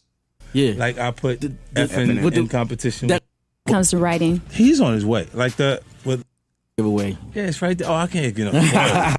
Because when he's doing it and it doesn't seem like a rant, like when he's just saying it, don't nobody hear it. Mm-hmm. You know what I mean? So, like when that was completely marketing. Mm-hmm. Yeah, it's not to create a beef or a battle. Everybody, and then he thought he was the only game in town. Yeah. And then when you do that, you start to become complacent, and you don't do everything you're supposed to do for some sort of action. Like you shouldn't even. Hold on, I'm about to get it. It was real interesting because the car got hit. This is what people don't know. The Bentley got shot up, right? Hey, like the easiest thing you could do is bring other people into the statements that you're saying, right? While you write music. Not for them to be involved, but you bumping. I think he got to stop putting so much. What you mean a couple? He's the one right now. By himself, nobody he was working with. Coach is 3 million records. Hey, chat, does anybody got a timestamp for me on this? Oh, never mind. Look. Recently. Yo, I forgot. Yo, Big Act been doing this a long time. This is 8 years ago. I covered this on my main page. Hey. Who Kid posted the what was that, the WWF with the Drake and the Yeah. I know you saw Meek's response. Yeah, it's funny. You know, he's really not that bright. That kid is not that bright. Look, the easiest thing you could do is bring other people. Oh, we actually just passed it then. Well, actually, what's the place? Into the statements that you're saying, right? While you write music. Not for them to be involved, but just to mention them. And like when he mentioned the AR app, from Drake's perspective, it turned into the kid being on stage saying "fuck AR app," and I didn't understand it when he did that. I was like, "It's a special kind of stupid going on over here," because you didn't. Now you just took something that completely was non-threatening, Turned it all the way around. went with Drake and this one, and turned it into something that could potentially. Yo, chat, I've been giving y'all all the hints in the world that Meek is the dumbest rapper alive. When y'all see Meek, man, just put a 10-4. Listen, Lil Baby stupid too, but Meek is a special type of dumb, like literally Down syndrome type of like you almost gotta feel bad for him because it's not his fault. Like it's probably genetics. Meek is the dumbest rapper we've ever seen in hip hop history. You feel what I'm saying? When that nigga's team was telling me, nah, Drake ain't winning the beef because I'm outside and in the trenches, beefs don't get won like that. Them people putting L's in my comment section, those are bots. Drake paid for them. This nigga's stupid. Yo, chat, you been around somebody like they feel like they spitting, but like the whole time you looking at everybody like, you just trying to catch eye contact with them like, oh, we all kind of come to the same conclusion. This is a stupid ass nigga right here. Meek Mill. Turn into you bumping in Philly. It's true. You see what I'm saying? And then I was like, well, maybe you know something I don't know. You know what I'm saying? Like, and from there, but he does that instinctively. He watches anyone that goes next to the person that he has. Stupid. Straight up. All right. This nigga says, stop asking me if I'm straight. Like, nobody even tell me, like, bro, right now, don't use the word straight. Just be like, stop asking me if I'm okay. Like, just say that. Stop asking me if I'm straight. I'm going to play it raw. How the world is. I'm blessed. I'm okay. But I ain't hearing nothing. Good looking. 5-pack out now. I only heard good reactions. Where the reaction videos at? Meek, you don't call everybody a weirdo who actually does reactions. I ain't about to listen to your fucking garbage ass song. I listen to it all for this shit. It's trash. I'm sorry. I only want to see failure for you. I want to see you flop. I'm sorry. Hey, now I can say it. You say you want to kill me anyway. I want you to flop, nigga. And I'm going to laugh at you like in a week. Like, trust me, even if Billboard don't report it, I'm going to report it, nigga. When you sell 4,500, and I can laugh at your career from where you came from. You know why? Because the biggest problem with you is your fucking ego. And this is why nobody in the game likes you, but your fake friends who pretend to like you. A lot of you came in the game talking like this, and even now that you fell off, this is where you're at. Let's get to this too. A lot of rappers 3 years ago, that's a lot of people going downhill. People acting like they don't see it. Numbers is getting low. Meek Mill ain't gonna never be in that 50 grand. You're right. You'll never sell 50 grand no more. Meek Mill, I have $1 million bet with you. And we could wire to, let's both wire to Ross. I'll wire it and you wire it. I got $1 million. You don't sell 50K. Well, this project you definitely won't. But what's up? 60 grand first week? No, we not. Yeah, you're right. You're not in that range no more. You're in little band. Oh no, young bands. What's that the nigga name? I killed his career too. I can't remember. I'm not going there. I know how to rap. I got a fan base. We ain't going in that bracket. No time. I'm still pedaling up. You know what I'm saying? Like right now, I'm coming with an album. I'm still headed that way. I ain't backstroking. You know what I'm saying? You fell the fuck off, man. Anyway, what else? What else? I felt there were some more things. So yeah, he went on this delusional thing. He says it's AI. He also, I had to read, like, you know, I did this last stream. He said accurate alcoholic fueled by the white man, and I'm like, you're with Jeff Bezos, billionaire. Robert Kraft, billionaire. Michael Rubin, billionaire. And these days we see you running behind them, and nobody even thinks you even have $10 million. That's the craziest part about it. So we just think of you as the brokey who's running behind the billionaires because we don't see the side effects. You feel what I'm saying? Anyway, anything more, because we do got to get to some other topics. We got some Diddy shit to get to. Diddy, Cardi, we got to get to. Saweetie. Let me see. Because there's only so much you could, like, at this point, I feel like we dug him up from his grave and we're just cremating him, which, like, he was already buried. Like, why are we doing this, right? So, let me see. What else did I not address? He's been saying a lot of bullshit.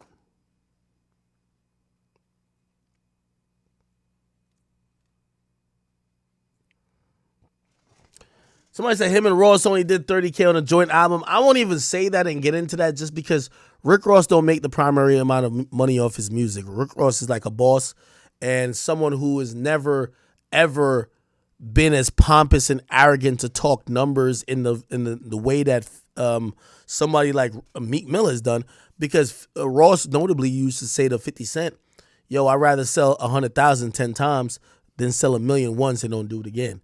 So he was never been on the, oh yeah, I sell the most. He's always been the guy who's known as the hustler where, okay, I sell this here, but I got this going on. I'm going to leverage everything. So I can't clown Ross in terms of that. Just this big ego nigga who I'm just telling him as a fact, your career is over. Meek, I'm telling you, I don't care who you kill, who you do whatever to. You could bunny hop for everybody in the world. Your career is over. I don't care if you're talking about you're an independent rapper. Nigga, I heard that you got offered $900,000, okay? I heard a label offered you $900,000 for an album, and you probably got more than that. So, of course, you're going to turn it down. You have no other option to do what you're doing. Here's my problem, though. You need me as a friend. In times like this, you need me as an ally more than an enemy.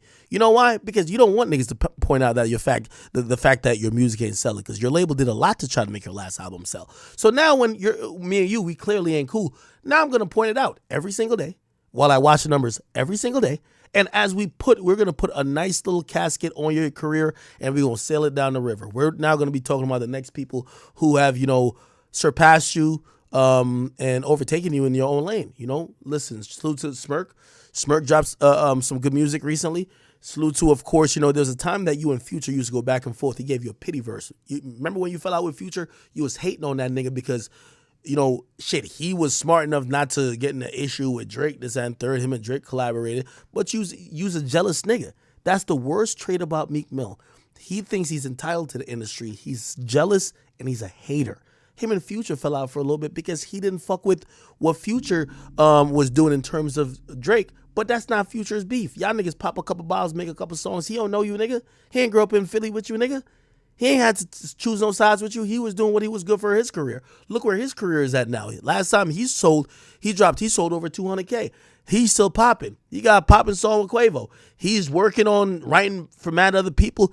Future is always Future. And by the way, Future and you, like that conversation now sounds ridiculous. Back in 2014, maybe sounded a little bit more accurate and close, where people used to say you were the East Coast Future. You know they used to say that, right? You're the street nigga for the East Coast, like how Future was for the South. Now nobody calls you that. They just call you as the fell off, washed up bum who Drake had to bring back to his own city and show you what selling out a fucking arena really looked like. He brought you. Oh, did we forget this video? This is what he did in your own city, nigga. Drake, Meek, Philly. He brought you out like it was a take your child to school day, and he said, "Look how it really looks, nigga.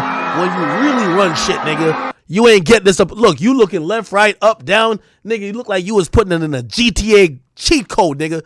You in Philly and not one person grab after you. You know why? Cause you're fucking irrelevant. Look. Like security's like, let's get by Drake. Nobody cares about this nigga right here. It's a fact."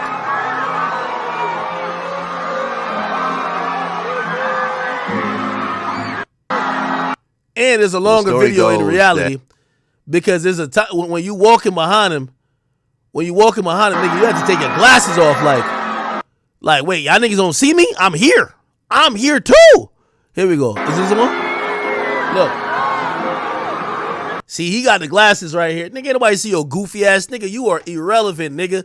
You dropped a song in 2012 called The Intro. We're still rapping that 12 years later. I used to pray for times like this, a rhyme like this. The next song we know after that, nigga, is clearly Going Bad, and Drake did basically the first verse and the hook. We don't know you for shit. So, nigga, you walked down your own city and had to look up like, y'all don't remember me? I'm the nappy hair nigga on the fucking corner who used to rob niggas and do bullshit. They don't remember you. You're irrelevant. Look. You see, he walking smiling. He ain't realize everybody's reaching for Drake. Look. Like, what the fuck? Wait, y'all don't see me? Look, everybody grabbing Drake. He back here in the irrelevancy. Hold on, let me zoom this in. Look how much space in between him. Ain't nobody trying to touch you, nigga. Get out of here, nigga. Nicki dumped you, nigga. Your career's in the dumps. Nobody cares about what you got going on. Look, now he says, all right, man, fuck that. I'm done being incognito. He think the shades is like a shiesty. Oh, y'all couldn't see me? Now y'all finna see me. Let me take the shades off. Now y'all can really see Meek Mill in the building, a.k.a. Freak Mill. Look, all right, I'm here, y'all. They're still looking at him like, what the fuck? Are you the bodyguard? Get out of here, nigga. Drake! Look at his confused look on his fucking face. Like, it's like he took his glasses off and he's like, nigga, what the fuck? Look at this confused ass look. Like, what the fuck? Y'all niggas don't know what this is? Yeah, nigga, you're irrelevant. Irrelevant. You fell off. Don't tell me, oh no, the white man, or white. No, you're irrelevant. Look, let me play this one more time. This is good. This is when life hits a nigga. By the way, Drake is performing. Drake is walking out to a song. This is what greatness is, nigga. This is why maybe you a hometown legend, nigga, but you ain't nothing more than a bum ass nigga in rap these days.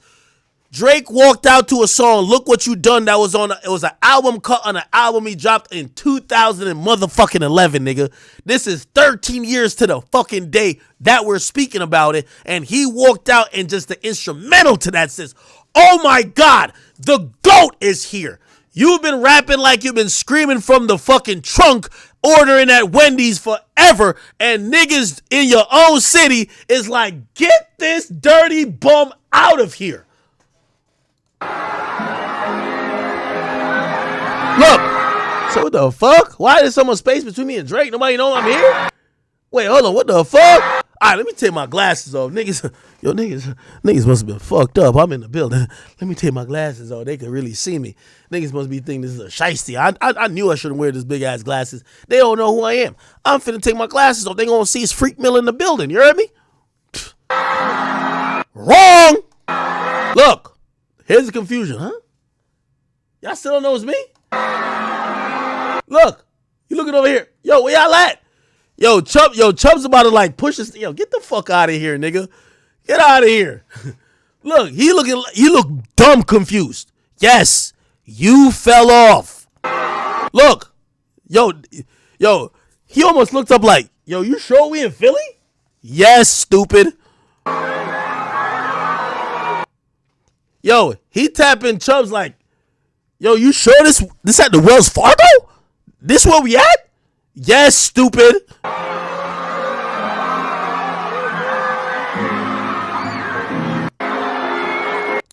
Drake brought his stupid ass out. He ain't even let that nigga get a verse. Drake ain't even rap the song that he did with that nigga. You feel what I'm saying? Drake brought that nigga out. All he did was that nigga was a cheerleader at the side. That's it. Nigga never performed a fucking song. This was a highlight of him getting brought out to the arena. Drake, I fuck with you. I like how you killed that nigga, brought him back, brought him out like a kid to a PTA meeting, nigga, and had that nigga sit in the fucking corner, okay? So this is why all that tough shit and that crazy... Meek, you are irrelevant in the music industry. Any rapper who is, because I ain't gonna lie, a lot of them grew up listening to you because you was the man, but you the fell off nigga now. Like, you're the nigga who they're like, damn. You know what I mean? Like, damn, like you used to be popping. You ain't popping no more. It's over. You feel what I'm saying? And with this little tape you dropped, I'm glad you got back into it with me because, nigga, I'm gonna make sure people know your career been in the dirt. You feel what I'm saying? Ain't no white man, no, nigga. You should have respected the fucking truth.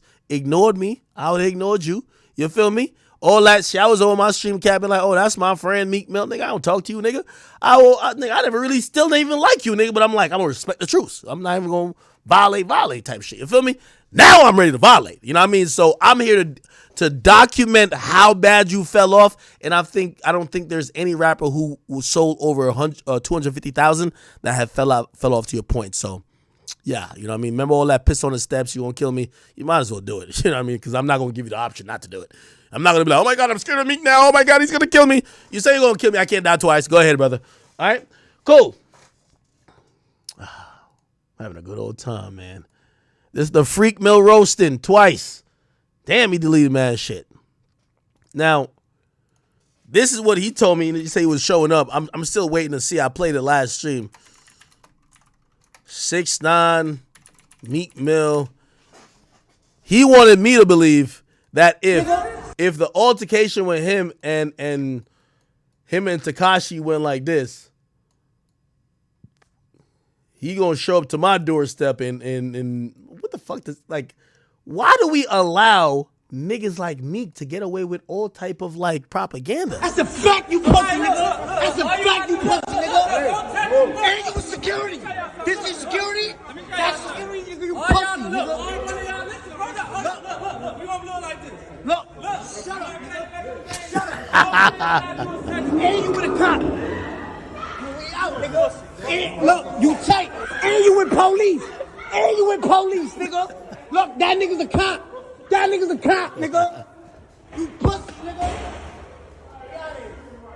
That nigga's pussy. That's a fact, that nigga's pussy. Yo, Meek, you know how you lame? You remember the last time you tried to like turn up on me, right? Let me give you the insight behind that.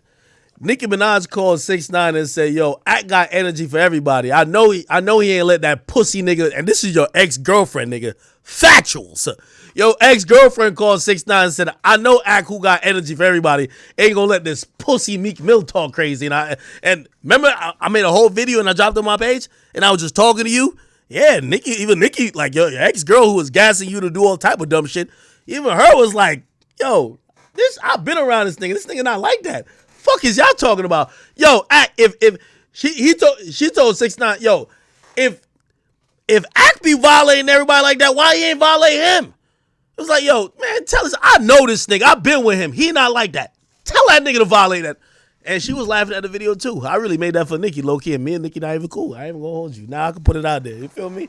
That's a fact, by the way. When was it? Remember it was when I forgot when it was, but I made a video and I posted it to my page and I was talking. Whatever that was. If y'all real chat niggas, y'all know. The reason why I made that video and I posted it to my page, I remember 6ix9ine called me and be like, yo, bro, Nicki even just, like, yo, Nicki hit me, like, yo, we both was talking, was like, bro, Meek not like that. Like, Meek been blah, blah, blah, told me 15 things about him. He's not like that. He's only trying to get this off on you. Nicki was with him in situation A, B, C, and D and watched out how that nigga was. He's not like that. Why is he trying to go wild crazy with you? My nigga, if you don't respond to him, Just like how you respond to all these niggas. Nigga, drop a video on your page and respond to that nigga. That's what happened. Facts. But that's back then when Meek said he was he was about to go kill niggas. He was doing this, doing that. Hey, you know me. When the truth come, when it get down to it, the truth finna come out. When it get down to it, the truth always comes out. So Meek, just to let you know, and by the way, I heard you was beating Nicki's ass. That was crazy. I'm gonna get the info on that too. Yo, Dean, I gotta hit you. I should call Dean right now. Meek, this your former Dreamchasers nigga. I'm gonna show you how we getting down. Cause you was talking too like you was too much of a killer. We gonna set this interview up with me and him. We gonna expose you too. Here we go. All this tough shit you been acting like you too much of a killer, bro. Like you invincible, ain't it? Okay, let me call him on here. We need a sit down interview. I'm bringing a half of Philly. Remember you say I might even go to Philly and do this one because you acting too tough. Like yo, you go out to kill niggas. All right, cool. Remember you're a killer, right? Let's see how much of a killer you are, Meek Mill. Let's see how much of a killer you are, because I'm the pussy nigga. And I am. I'm definitely pussy, because I definitely like calling cops. I play both sides. Actually, I don't like both sides. Where is it at?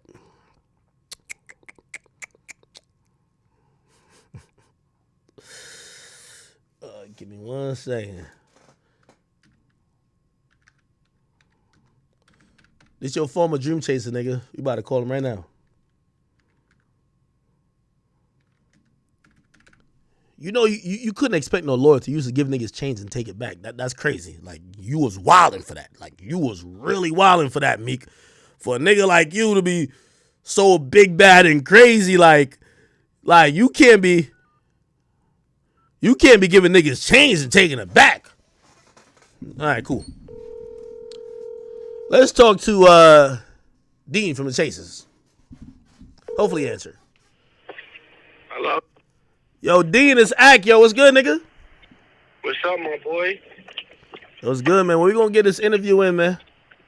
Yo, I ain't even gonna. I just got finished talking about you, man. These motherfucking jewelry down here in Philly and shit that used to be dealing with Shine and shit like that. And Meek, man, he wanted me to tell you to come do that shit at his shop. Shit, we could do whatever. Place for him to do it, man. We could figure it out and do whatever. Like Act on some real shit though. Act, I don't really give a fuck, bro, about the interview, bro. I was really trying to do it for these rapping niggas. You feel me? But I got a story to tell, and I'll get that shit to you. But I wanted to be the best impact for these guys too, Act. You know what I'm saying? I don't do entertainment. I sell that shit. You know what I mean? I want to do the best. I want to do the best for them, and it's the best thing for you as well. You know what I'm saying? To get your word out, to let everybody know that this dude ain't right, bro. But if you come to Philly and do it, you gonna get a bigger impact, bro.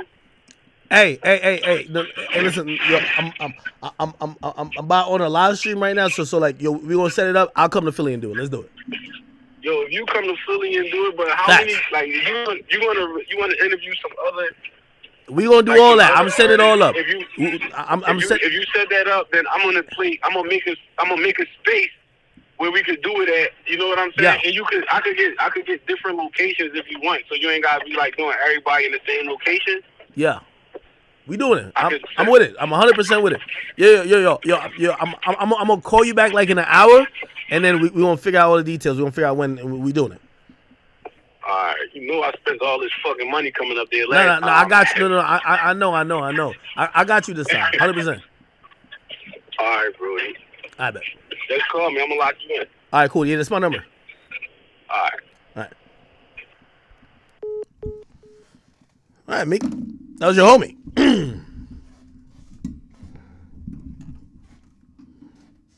The one you got no energy for?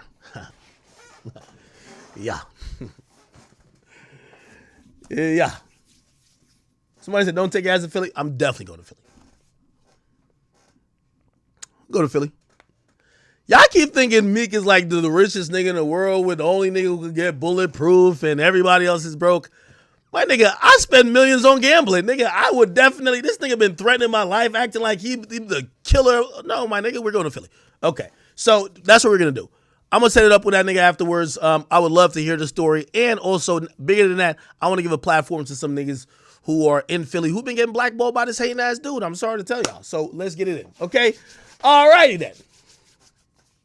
Somebody says it sounds like a setup. No, bro, they came to my studio. Like, y'all know the full story. I ain't gonna say the rappers' names too, but like everybody came to my studio, and when they came to my studio, a lot of it was my decision, but I didn't want to do the interview because of the truce that I had with the nigga. So they had set it up with Troy Ave. So I said, yo, if y'all do it with Troy Ave, I can't do nothing, but I don't know if I could be a part of it. But they also had an issue because they wasn't trying to do it with Troy Ave, truth to speak, right? You know what I mean? They wasn't trying to do it with Troy Ave because of other shit. And I was just like, bro, I'm gonna be honest with you, like, I can't be just sitting. I was like, it was two things. Like, and Troy Ave noticed, because Troy Ave sent me a message, and we talked about this, a little bit out of loyalty to Troy Ave, because Troy Ave set that up with you. I didn't set it up with y'all. Troy Ave set up an interview with Meek's man, and he was supposed to do it. And then they came there, but they knew it was my studio. I was there, right? I was at some other location. I have multiple locations there. And they wanted to do it. They were like, nah, we don't want to sit with Troy. We want to sit with Ak. And I said, well, I'm going to be honest with you. I didn't agree to it. And even though, like, low-key, whatever, the truce or whatever. And then I was like, I'm going to be honest with you. If y'all do it with Troy, maybe I pop in. But, like, I didn't agree to do it with y'all. And that was the whole thing. And then I was like, and also here's the thing, too. Y'all came for his podcast. Like, Troy was shooting his podcast in my show, at my place. So I'm like, y'all came to do it at his spot, so, like, I'm not trying to violate. So it's like, I would look like, and ask Troy, I would look like a bitch. Like, I thought it was a real nigga move. Y'all tell me. Y'all agreed to do a podcast, or I don't know how, there was some couple other middlemen that was working it. It was Troy Ave supposed to sit down with these guys, right? Yes, it was my place, but it was Troy Ave. For whatever reason, I don't know if maybe it's because what Troy Ave, like, and whatever his thing is, like, people were like, nah, we don't want to sit with Troy Ave. Yo, could we sit with Ak? And I'm like, I'm going to just keep it a beat with you. Y'all set it up with Troy. They're like, the only reason I came in, y'all set it up with Troy. So y'all can go sit with Troy. I said, I might pop in, though, but, like, y'all didn't set this interview up. They only wanted to do it with me. And I was just like, bro, it's two things. Troy gonna look crazy if I allow people to be like, yo, they set up an interview with him and they come to the spot and be like, nah, we don't want to fuck with Troy. We want to fuck with you, nigga. So I'm like, nah, bro, like, I can't let y'all just, like, I signed this nigga as a podcast. Like, bro, all that snitching, other shit, like, that's not even on, I don't care. So I said, bro, if he not gonna be a part of it, I gotta take the stand and not be a part of it. But this time, 100%, I'm being, I'm doing the interview. Like, no, Troy's already in jail anyway. I'm doing the interview. You feel me? I'm doing the interview. So this time, I'll take it into my hands. We'll do the interview, like, factuals. You get what I'm trying to say?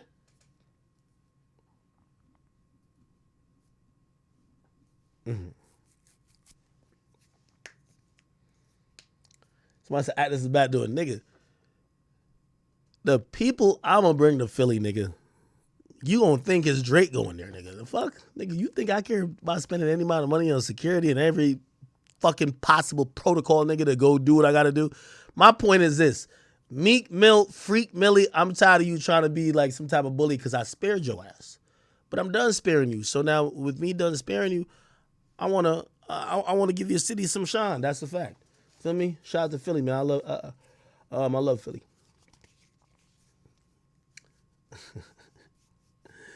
Yo, Chad, I'm not stupid. I'm not gonna just show up there like, oh, here, I'm just here. I'm like, yo, get in the trunk act. No, nigga, I'm showing up with, nigga, they showed up to my place with 50 people, which I think that's the thing too. Like, you know, I do feel bad because, bro, Dean showed up to my place with 50 niggas from Philly. I swear. They showed up to my headquarters with 50 people ready to do what they gotta do. And I felt bad because, nigga, it was like 8 or 10 SUVs we turned back. And they all drove back to Philly. And I felt bad, but, you know, for me, it was more solidarity shit. And I think they respected it, too. Like, I don't think they got mad at me type shit. But, you know, You can't spare a nigga who think that you some whole. So you gonna have to see what it is. Feel me?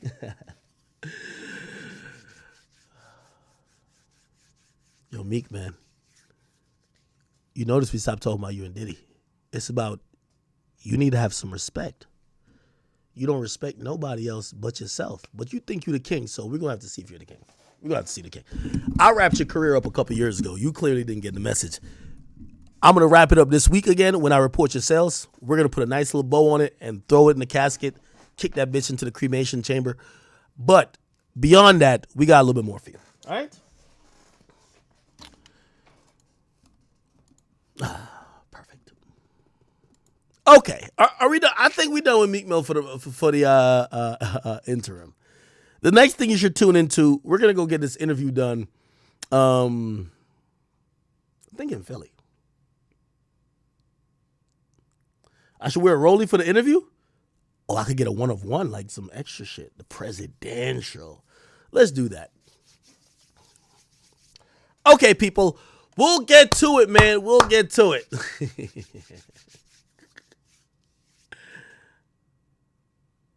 No, stop it. Somebody said check Flacco's. Yo, you're playing. Yo, check Flacco's Twitter. Nah. Y'all set me up. I know y'all set me up.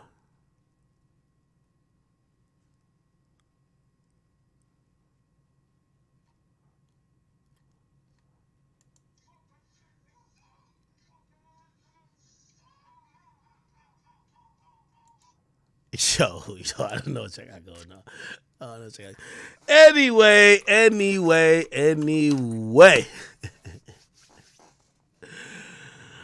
Oh my God. Okay.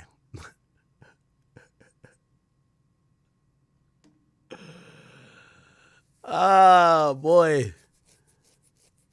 Yo. Hey, speaking of which.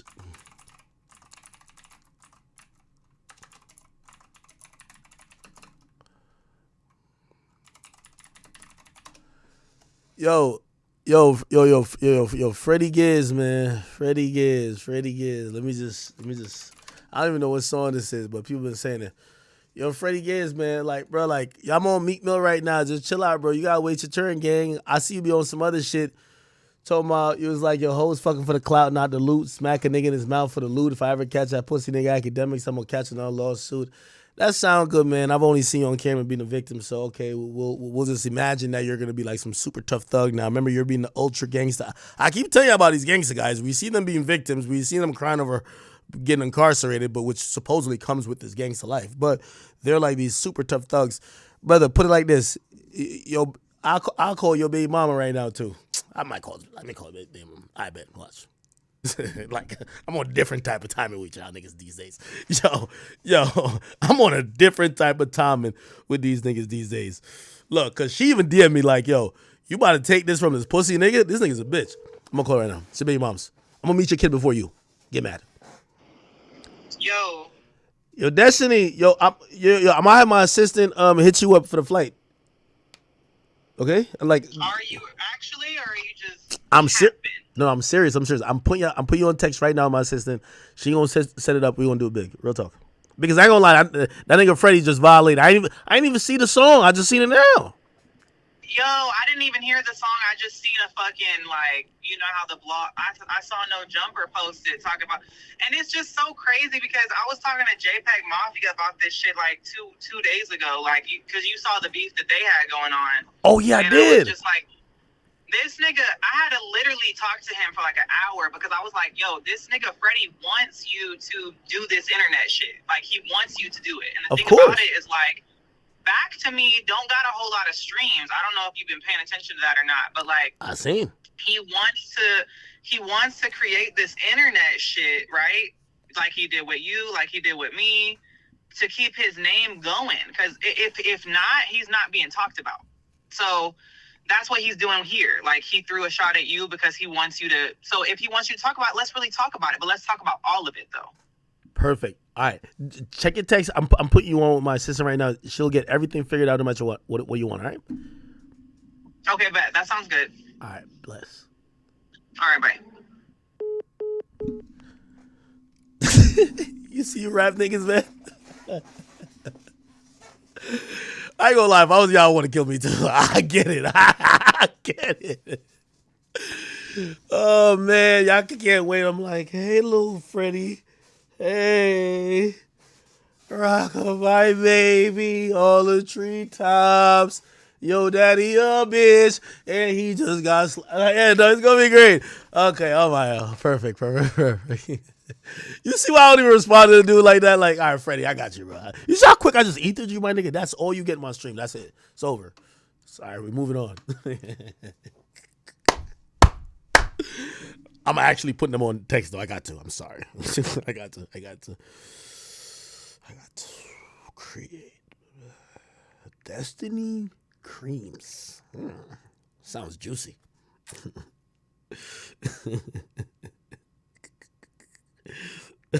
This is good. All right. Hey.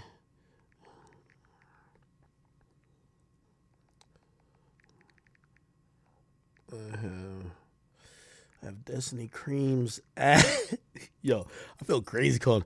I have Destiny added on this text. Can you make sure all her accommodations are fine? Could you... There you go.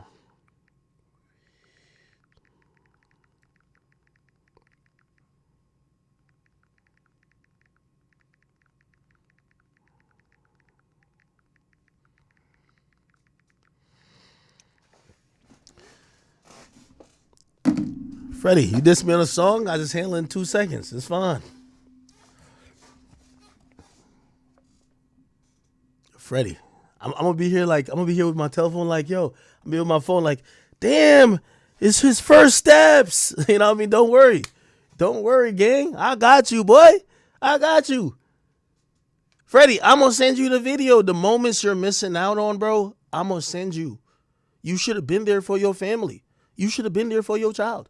But you don't want to be there. So you know who's going to be there? Big Act. I'm going to be there with my camera. And I'm going to make sure I send you all the footage. You feel me?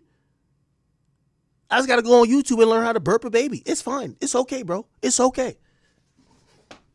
Why these rap niggas be playing me like that?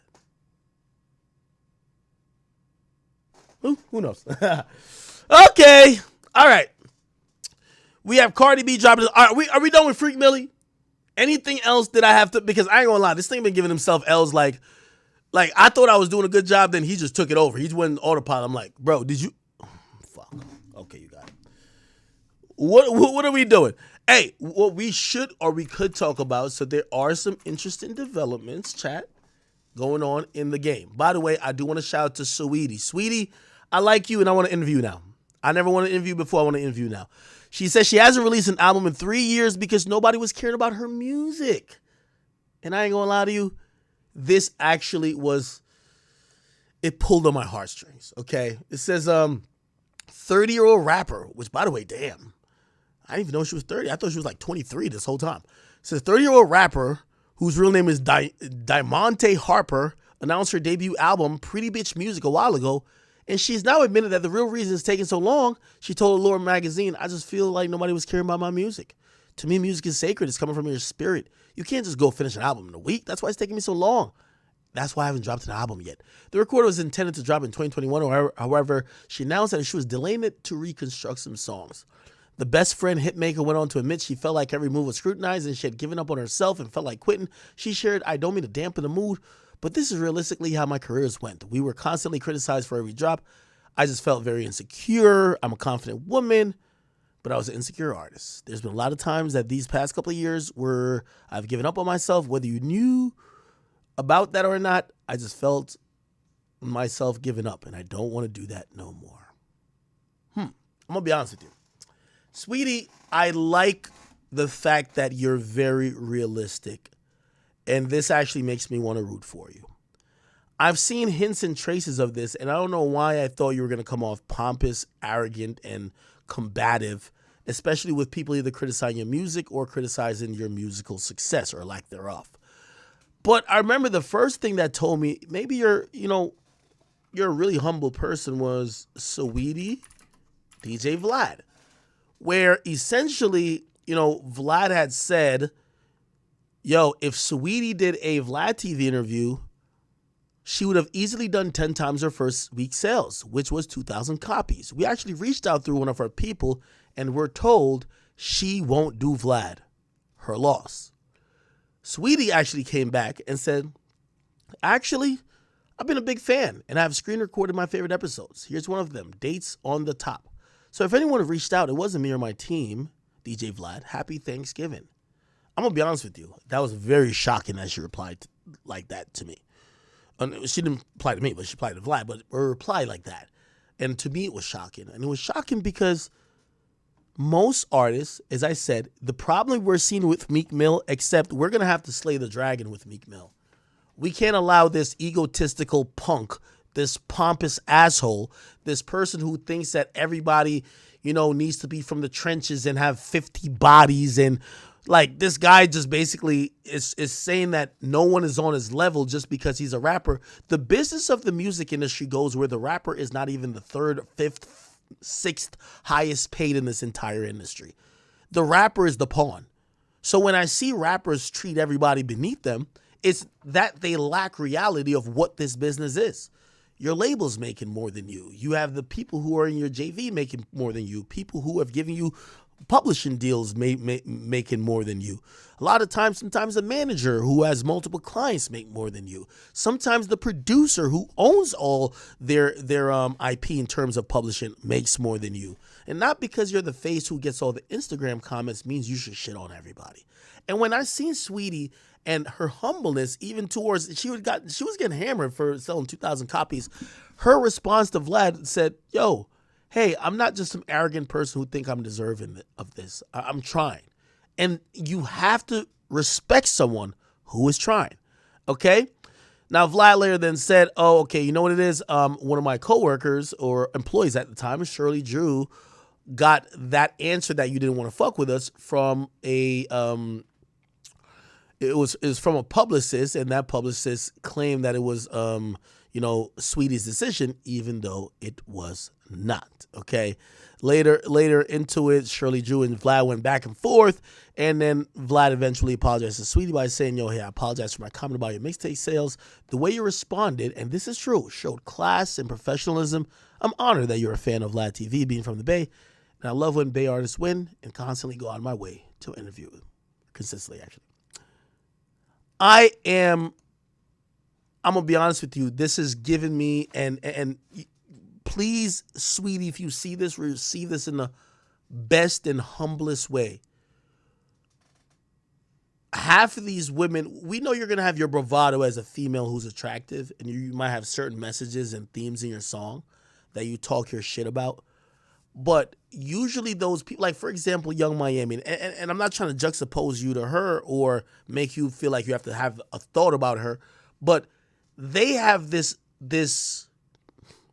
over-exaggerated ego from their social media reach, from the movement of the city girls that's either from yesteryear or because of, some shit that, it's just not musical. What you're showing with your humbleness allows people to root for you.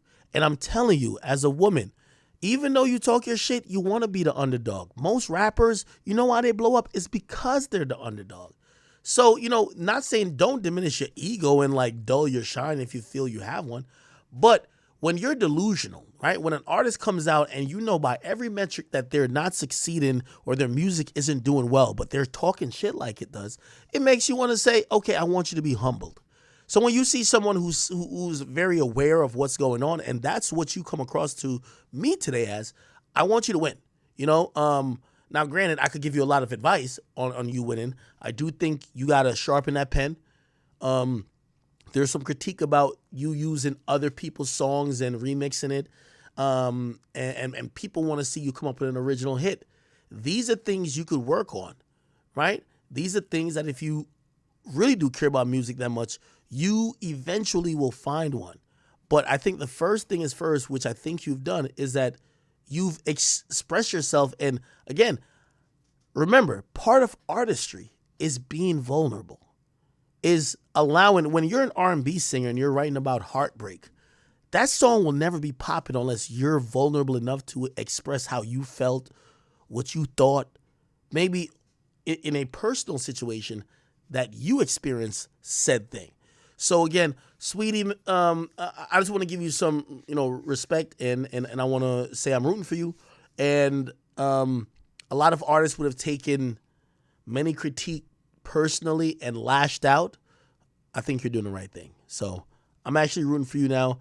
And again, we don't necessarily have to meet or have an interview or nothing of the sort, but I do want to be the person who's fucking rooting for you, okay? Let's try to figure it out. Okay. Cool. Let's see what else is going on. There is a bunch of stuff going on.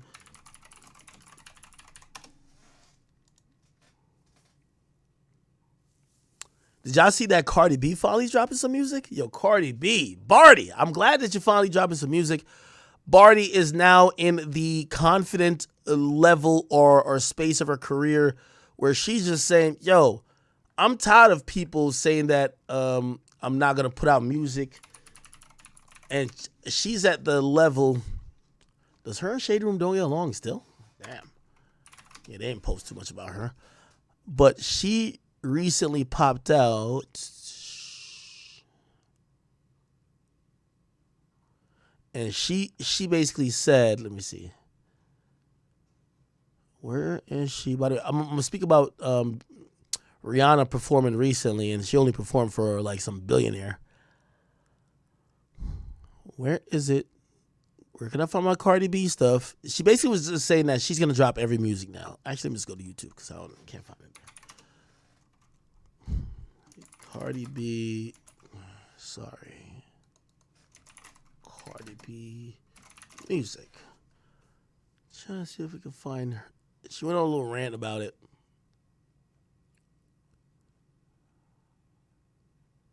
Or maybe it's still on her IG story. Cardi B Instagram. I should start saving some of these things, right? Here we go. This fucking record for January 27, 2020 fucking 3. I was working at this shit at 5 a.m. You know I'm a night owl. I promise y'all this year, I'm not letting my anxiety, I'm not letting what haters say, I'm not letting what fans say. If I do a song, I'm going to just fucking drop it. Well, I got no choice because I'm dropping my album this year. So stay tuned for the announcement. But don't play with me. Don't play with me. Shut up. Shut up. Look how fucking mira sound on it. Because I know I got to take accent. Classy in a cunt. Black Sam money getting spun.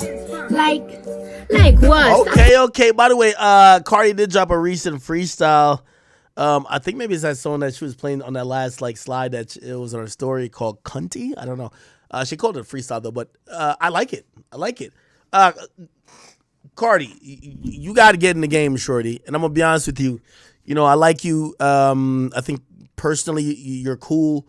We've communicated a lot, but if you know and if you've watched, and I think you've watched a decent amount of my commentary or whatever, I've even though you do amazing verses, I've started to leave you out the conversation when it comes to female musicians. Your counterparts are dropping. Your counterparts are putting out music. And yes, your clout hasn't diminished.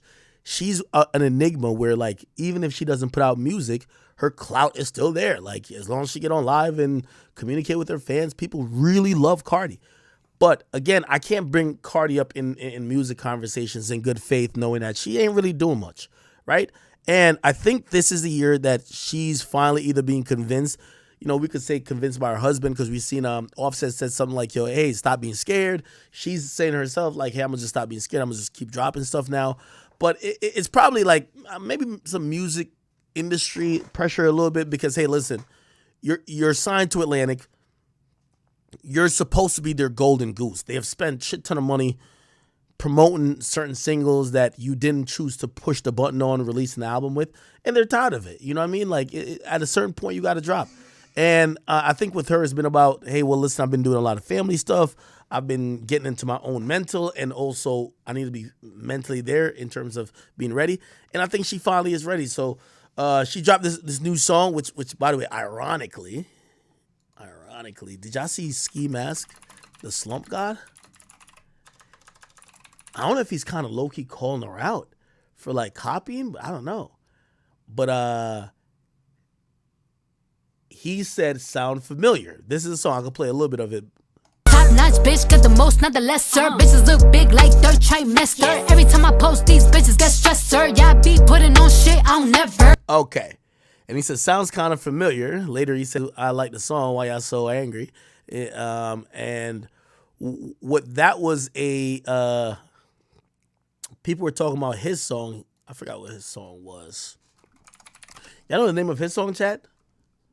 That sounded a little bit similar. They use the same beat. Ski Mask the Slump God.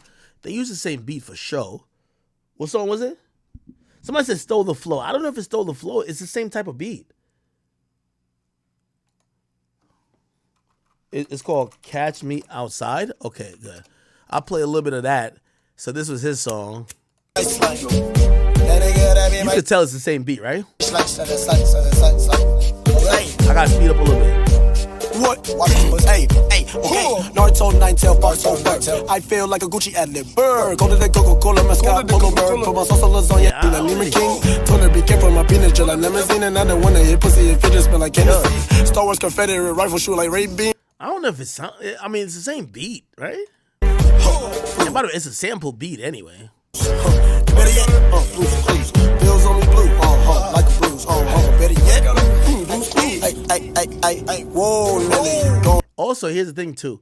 Ski Mask's song is 6 years old. If it's 6 years old, yo, people are using, like, somebody just sampled Crank That, right? Like one of these drill rappers, actually the 41 dudes, they sample Crank That, bro. You gotta be expecting of that type of shit. You know what I mean? Like, you can't be mad that somebody used your same sample, right? Now, if she's exactly rapping like you, I get it, but I don't think she is. Oh shit, that ass like a vibration on my telly. Whoa, mama. Diamonds on me better than Peter Griffin, big stomach. Stove on me too, old news, cook a nigga, life stew. They say my flow that gas, my perfect excuse you, where I'm going, Yeah. So, he said that, but I'm gonna be honest with you. Cardi B, I like the fact that you're putting out music. I like that first song. I think that song goes hard. I don't think necessarily. I think your raps are always up to par. Whether you're writing them or getting help with them, who cares? I think it's about you putting out music and you understand the pocket that people kind of want you to be in, right? So, your last album, which I think this might also be a little dilemma too, right? Her last album was so personal, but it also like dealt with possible, shit that all females could deal with. Possible infidelity from her man. Remember, Offset was getting exposed by a bunch of people at that time, and her album, she had like songs like "Betrayed Me" or something like that, or "Don't Play With Me" or something like that, and people were like, "Yo, this sounds like a regular woman going through a relationship who is expressing her feelings about a relationship in music." And people loved it, Obviously, she has a couple bangers, but like people loved it. And I think she feels, okay, what direction should I go in? Should I be that vulnerable again? And that's the thing about making heartbreak music. Look at like A Boogie, right? Like, no disrespect to like his queen Ella, but like, shit, I remember even one time like I heard that she dumped him, and I was like, yes, the album finna be fire. Because like, honestly, sometimes some of the great music that our artist gives us comes from pain, comes from hurt, comes from really traumatizing situations. And you can't really script that or just like make it up. Like, oh, I'm gonna just think like I'm heartbroken. You gotta be in there feeling that. You gotta be in that moment. So I always thought that maybe she was trying to figure out what direction to go, because I don't know if she's down to put that much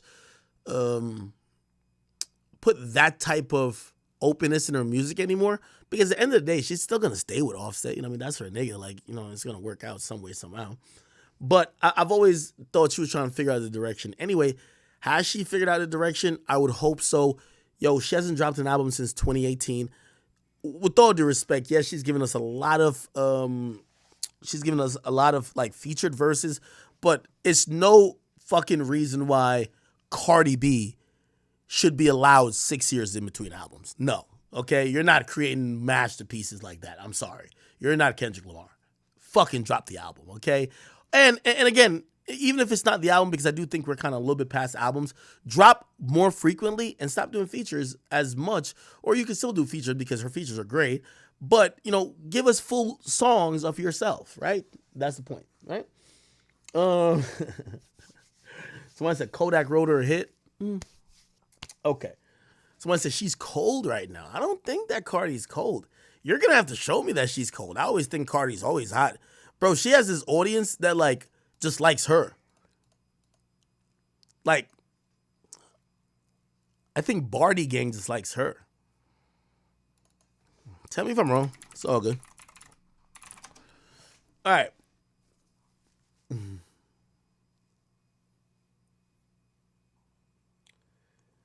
Yo, with that, somebody said, Ack, there's no way you think that's it's not the same flow.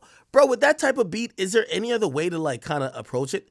So we had Rihanna, who recently just performed at, like, some billionaires, like, you know what I mean, birthday party, which you got to imagine, she probably got over $1 million to perform. Rihanna these days, you know, obviously she's a billionaire, so she doesn't need to. But Rihanna, like, I would never call her selfish, but, like, damn, man, Rihanna don't do nothing in terms of music unless it's, like, a big deal. She performed at the Super Bowl last year. She don't even give, like, these motherfuckers an ad-lib, a song, an interview, nothing. She's like, yo, just go buy my bras and panties from this Fenty Beauty shit. Like, fuck that shit. I'm not doing no more music. You know what I mean? She don't do no performances. Maybe that's the reason why Drake was like, yo, I'm not performing work no more. Did y'all see that? Even though I think he's jealous. Drake work doesn't perform. He had said he won't perform the song. Rich and famous comers. Yeah. So this is work, and he's gonna say he don't perform it no more. Yeah. It's an altered version. I don't sing this song anymore. You can sing it for me.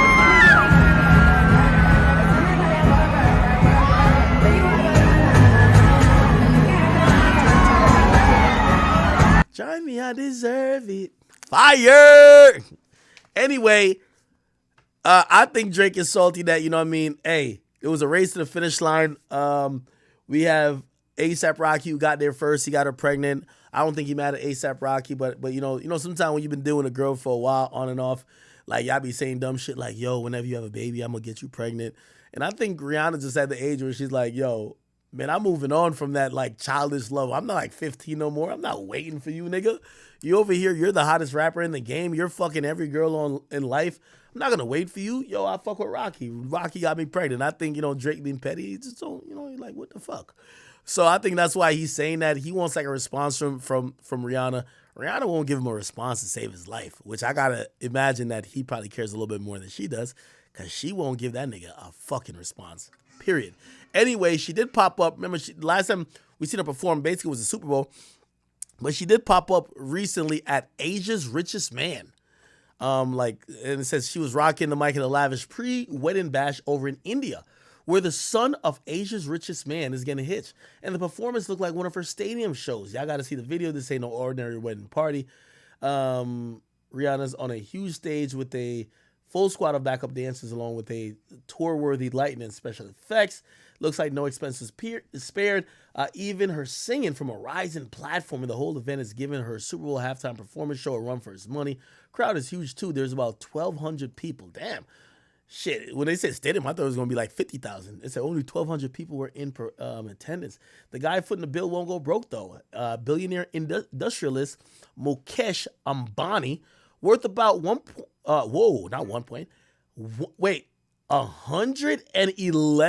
or $112 billion, is helping his youngest son, Anat, host celebs and head of state for the 3-day event celebrating his July nuptials. She's giving the people what they want. Oh, my God. Speaking of which, she's oh, shit! $6 million. Hey, work. See me out here, work. Come on now, $6 million? God damn. Yeah, Rihanna, I ain't gonna lie. I'm saying this is my opinion, but it's more of a joke than anything. Rihanna ain't doing nothing for the love no more. She don't love no fans to be like, oh, no, I'm gonna give y'all an album just cause. Hell nah. Y'all wanna see me perform? $6 million, nigga. God damn, $6 million for the performance. Jeez. She flew into town earlier this week with a crate after crate filled with her luggage and staging. This was how they flew in. Yo, where's ASAP Rocky? Yo, ASAP, no disrespect to you. I think maybe you maxed out at like $500,000, gang. You got to show up with your wife. You got to support that queen. God damn it. Where's Rocky at? I ain't gonna lie. If I'm Rocky, I'm right next to her, bro. I'm gonna be honest with you, nigga. Well, they got 2 kids. And once you put 2 kids in her gut, like, she can't go nowhere. Yeah, she can't go nowhere. But she is a billionaire. Look at her. Yo, am I tripping? I really think that she surpassed Beyonce in my eyes. In my eyes, she surpassed Beyonce. Like, I think Beyonce, you know, she's amazing, but she propped up by Jay-Z a little bit. I think Rihanna is just Rihanna. I'm sorry. Rihanna is, I got Rihanna over Beyonce right now. I might be tweaking. Taylor Swift's over everybody. That's facts. But you got Rihanna over Beyonce in my mind. And, of course, Beyonce over Nicki Minaj. That's the 4. That's the 4. If we throw in, if we want to do R&B, we're going to throw in Mariah Carey. And Mariah Carey is going to be interesting because Mariah Carey make like $50 million every Christmas without making a new song. So that's crazy. I'm tweaking? Bro, yo, I think the reason why Rihanna, by not putting anything out, has been more sought after than anybody, bro. Bro, they really everybody wants Rihanna, bro. I'm telling you. Right now, if Rihanna dropped an album, fuck what Beyonce's last album sold. She's outselling Beyonce by far. My nigga, if she announced an album this year, I promise you it would outsell anything Beyonce's put out in the last 6 years. I don't hate Beyonce. I just, people really look at, it's also, she's mastered this thing of, I'm staying away. I'm staying away. I don't need this no more. I'm staying away. I'm like this. I'm staying away.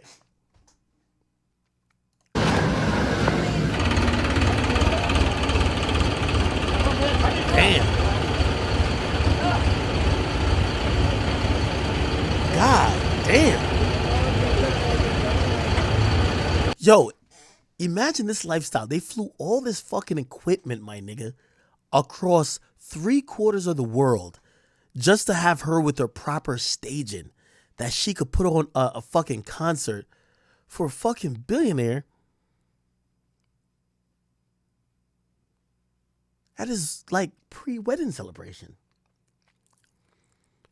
You know this billionaire is rich? Obviously, like, which billionaire ain't rich, right? Like, it says billion. But it says 116 billion. Bro, it says his July nuptials, which means he just celebrating for the fuck of it now. He not even getting married until July. He just turning up just cuz right now. Right now, it's like, this is like the pre-bachelor party. He just cooling. Nah, this is crazy. Somebody said, bro, probably spend 10 mil for the whole thing. Nah, more than that probably. Because if he paying her 6 to travel, to bring everything there and this and third, and like, you're not going to spend, you spend 6 on the performer, you're probably spending another 6 on other amenities, tigers, lions, dragons, bears, spaceships, all type of shit. I could see it being like 15 million type shit. Is this him? This him right here? Holy. I don't even know if I can say it. I want to crack a joke, but I don't even know if I want to say it because low-key I might need a check from him. Yo, fuck, I want to say it. Yo, her box gotta be fire. Yo, what box you gotta have? Yo, I'm worth 116 billion. What box you gotta give me to really get? Oh my God. Habibi, like, come on. The same. Yeah, brown skin dragon, she in the chat. She said she trying to be the side chick to that nigga. That nigga gonna lift up his gut. Like, I guarantee nobody call him fat. Like, nigga, you're perfect. You're in shape. What the fuck? Yo, dick big as hell. What the hell? Man, that was the best sex of my life. Yeah, he winning. Is it arranged family? You was on some arranged family shit? Somebody said Habibi the same. Bro, I don't know nothing about that side of the world, nigga. I'm just over here cracking jokes, nigga. Stop it. Don't get me on some Israel-Palestine shit. Listen, if it ain't Jamaica or the United States, I don't know nothing about that, nigga. I just be making jokes. Calm down. Like, yo, don't call them a BB. They're not Arabs. Like, what the fuck? I ain't that culture, bro. Somebody said that's just the one he chose. Not. Imagine this was an arranged marriage. She fucking hit the lottery. Let me see if I can see a picture of that ass. Damn. Okay. Y'all tell me about their religion. Cause she suck him up before. Like, yo, I'm getting married to you. You sucking the skin out of my shit. Oh, we don't got no more pictures of. Nah, let me Google. I need to see her. Radhiki. Is that her name? Radhiki Merchant. All right. Let's see if she got some bikini pictures on the gram. This her? Oh shit! All right. Well, this is not her real page, but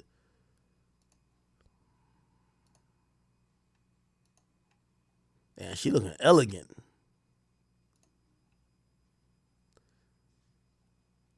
She ain't got no OnlyFans picture where she busting it wide open, man. Shit crazy.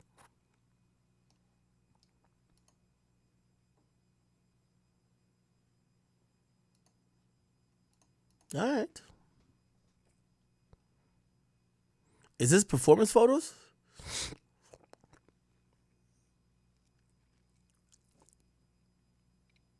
The Mbani family always goes crazy when it comes to weddings. Other family members in the year were treated to pre-wedding performance from Beyonce, Coldplay, Chris Martin, and the Chainsmokers. Oh, this was her, right? Let's see if we get like a little video of what she was doing type shit, right? Here we go.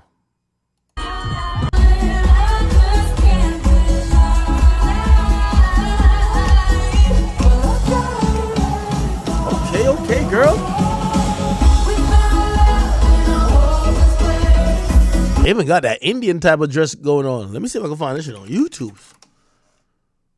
Rihanna performance. Did she perform work? This week. Let me see if I can find it.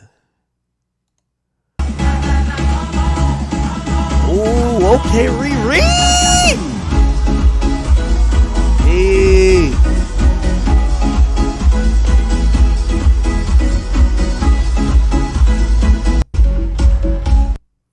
Where's the twerking at? Did she perform work? Maybe she performed work.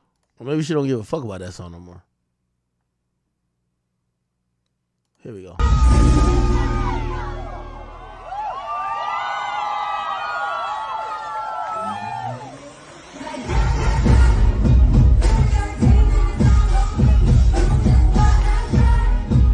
Did she perform work when she was at the Super Bowl? Oh, she did.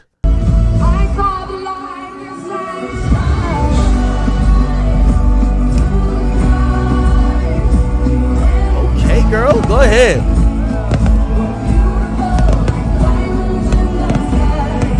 What the fuck? Yo, these Indian niggas giving it up. God damn.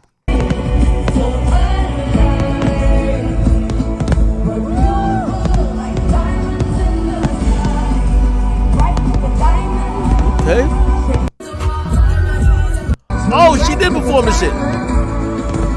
Yeah, she don't give a fuck about Drake. How much you well, actually Drake a billionaire too. Oh, I would be like, yo, she looking at Drake like, you fucking broke boy.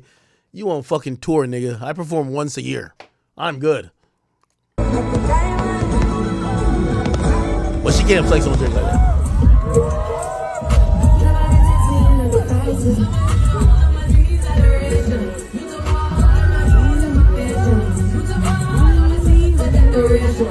My boy Party Next Door wrote this shit. I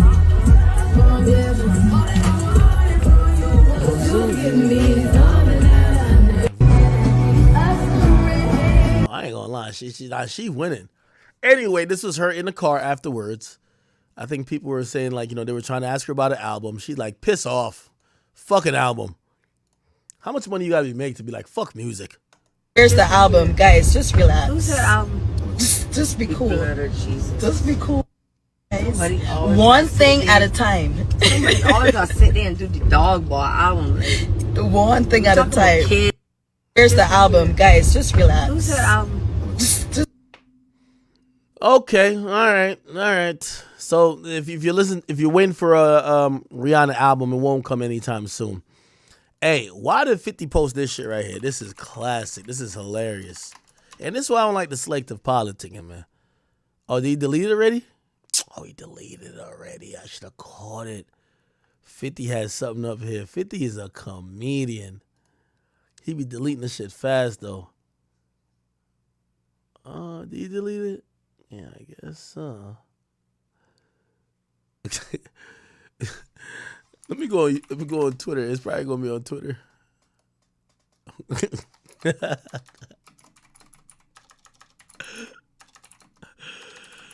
Oh boy. Where is it at?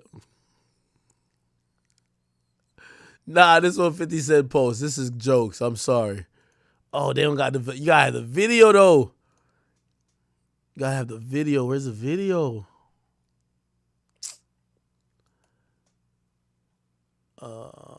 I can't find the video.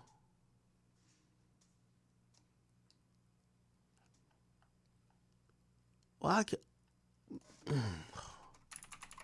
Chat, how can I find the video? Nah, 50 is hilarious. How can I find the video, y'all?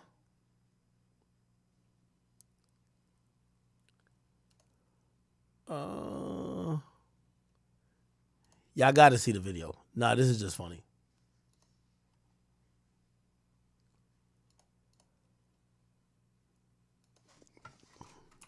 I gotta go to YouTube. Here we go.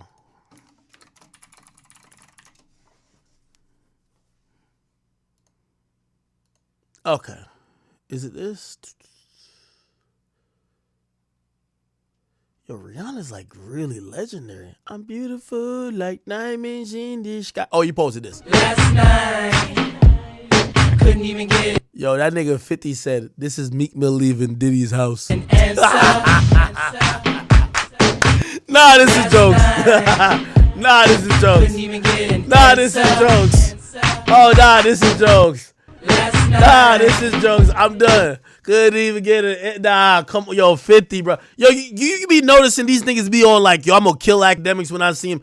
He ain't never say that to 50. Why you don't want to kill 50? Why you say fuck me for?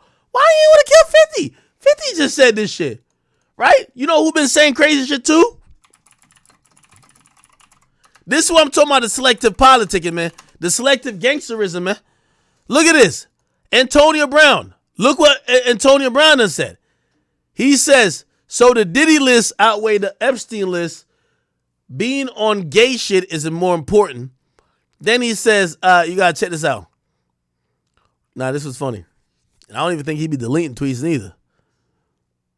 He be tweeting. He says, what was Dreams and Nightmare really about? Nah, for real. He be tweeting everything with CTE SPN. I ain't gonna lie, that nigga is hilarious. Nobody got no goddamn issue with him. I keep telling y'all, for whatever reason, I'm living rent free in Meek Mill mind, while Diddy living rent free in his. I'm gonna just say that. Holy. All right, god damn. Okay.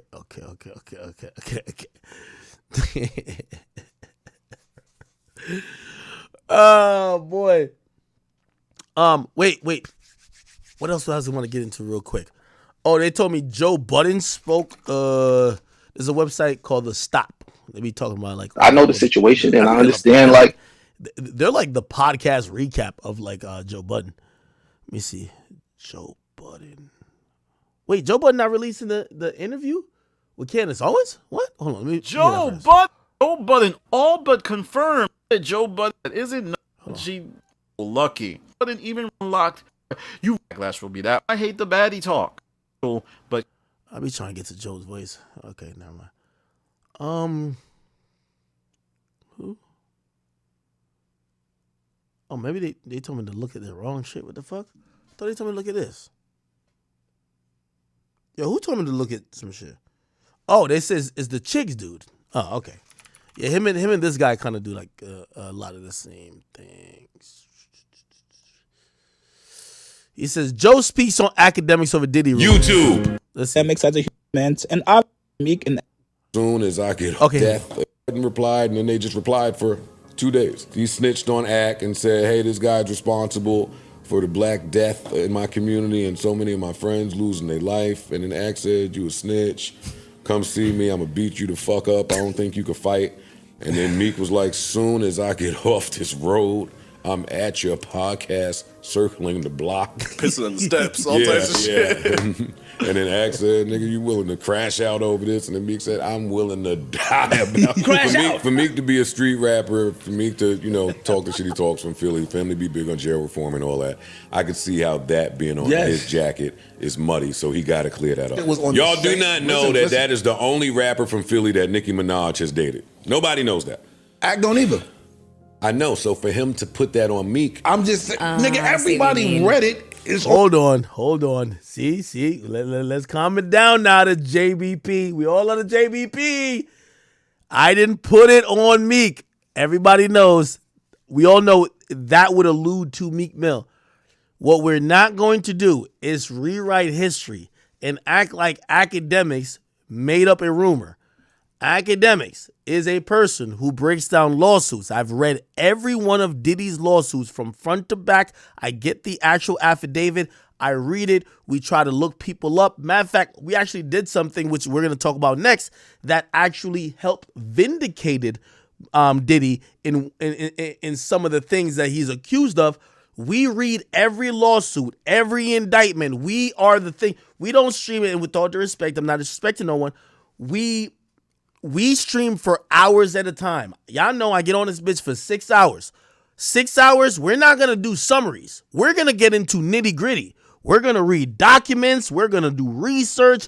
There is time for that in a 6 hour stream. In this 6 hour stream, I had 73 pages. I damn near read all of them until it got repetitive. I stopped. This is an allegation. I didn't make it up. And this is what it needs to be said and understood before we get further, because I don't want people to think, oh, nobody was ever, nobody thought this was Meek until Ack said it. This is very clear that this was going towards Meek Mill, right? On the same page. It ain't like you had to go think about it. It had that redacted part, and then right there at the bottom, on the same page, it had the quote unquote the footnotes to it. We can't take away but the paper don't say Meek, no, because it cannot say Meek. Correct. Yes. So you could do all the No, it could say Meek. That's actually why people, and we're gonna get into it. I spoke to maybe I got my man, lawyer for workers, Mo Gagnet. He actually, we've doubled back and looked at a lot of things through that lawsuit, and we're seeing major problems. We're actually seeing some behavior that, to be honest, is unbecoming of certain situations and certain things having to do with this same lawsuit. So we're going to be actually discussing all of those things in a little bit more detail, but this could have said Meek Mill, right? It could have said Meek Mill, right? Again, they're filing a civil suit. I don't know why they decided to redact his name and redact Usher's name. And did they redact? I think they redacted Chris Brown's name, but then they gave a hint that it was clearly those people. Again, we're going to address that with how the lawsuit looks. In hindsight, it looks trash. It's a trash lawsuit, 100%. Which some people keep thinking is the same lawyer who did the Cassie case. This ain't the same lawyer.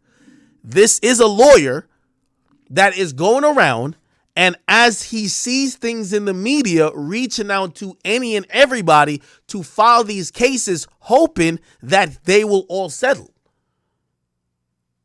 And this was nothing else, which means, keep in mind, because I'm staying on the same train of thought, some of the things they're putting out might be lies. And it is upon us, and this is why I stream for as long as I do, and this is why even while I read these things, we're going to Google it.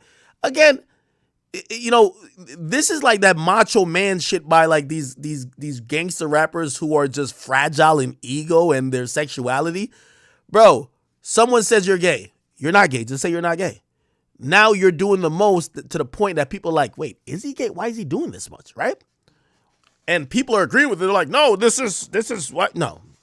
Inferring that you want to do. That which everyone did. Which is fine for everyone. But Meek is saying, this nigga is a voice in our culture. Yeah, there you go. So for him to now just be irresponsible and report, I'm on some gay shit is foul.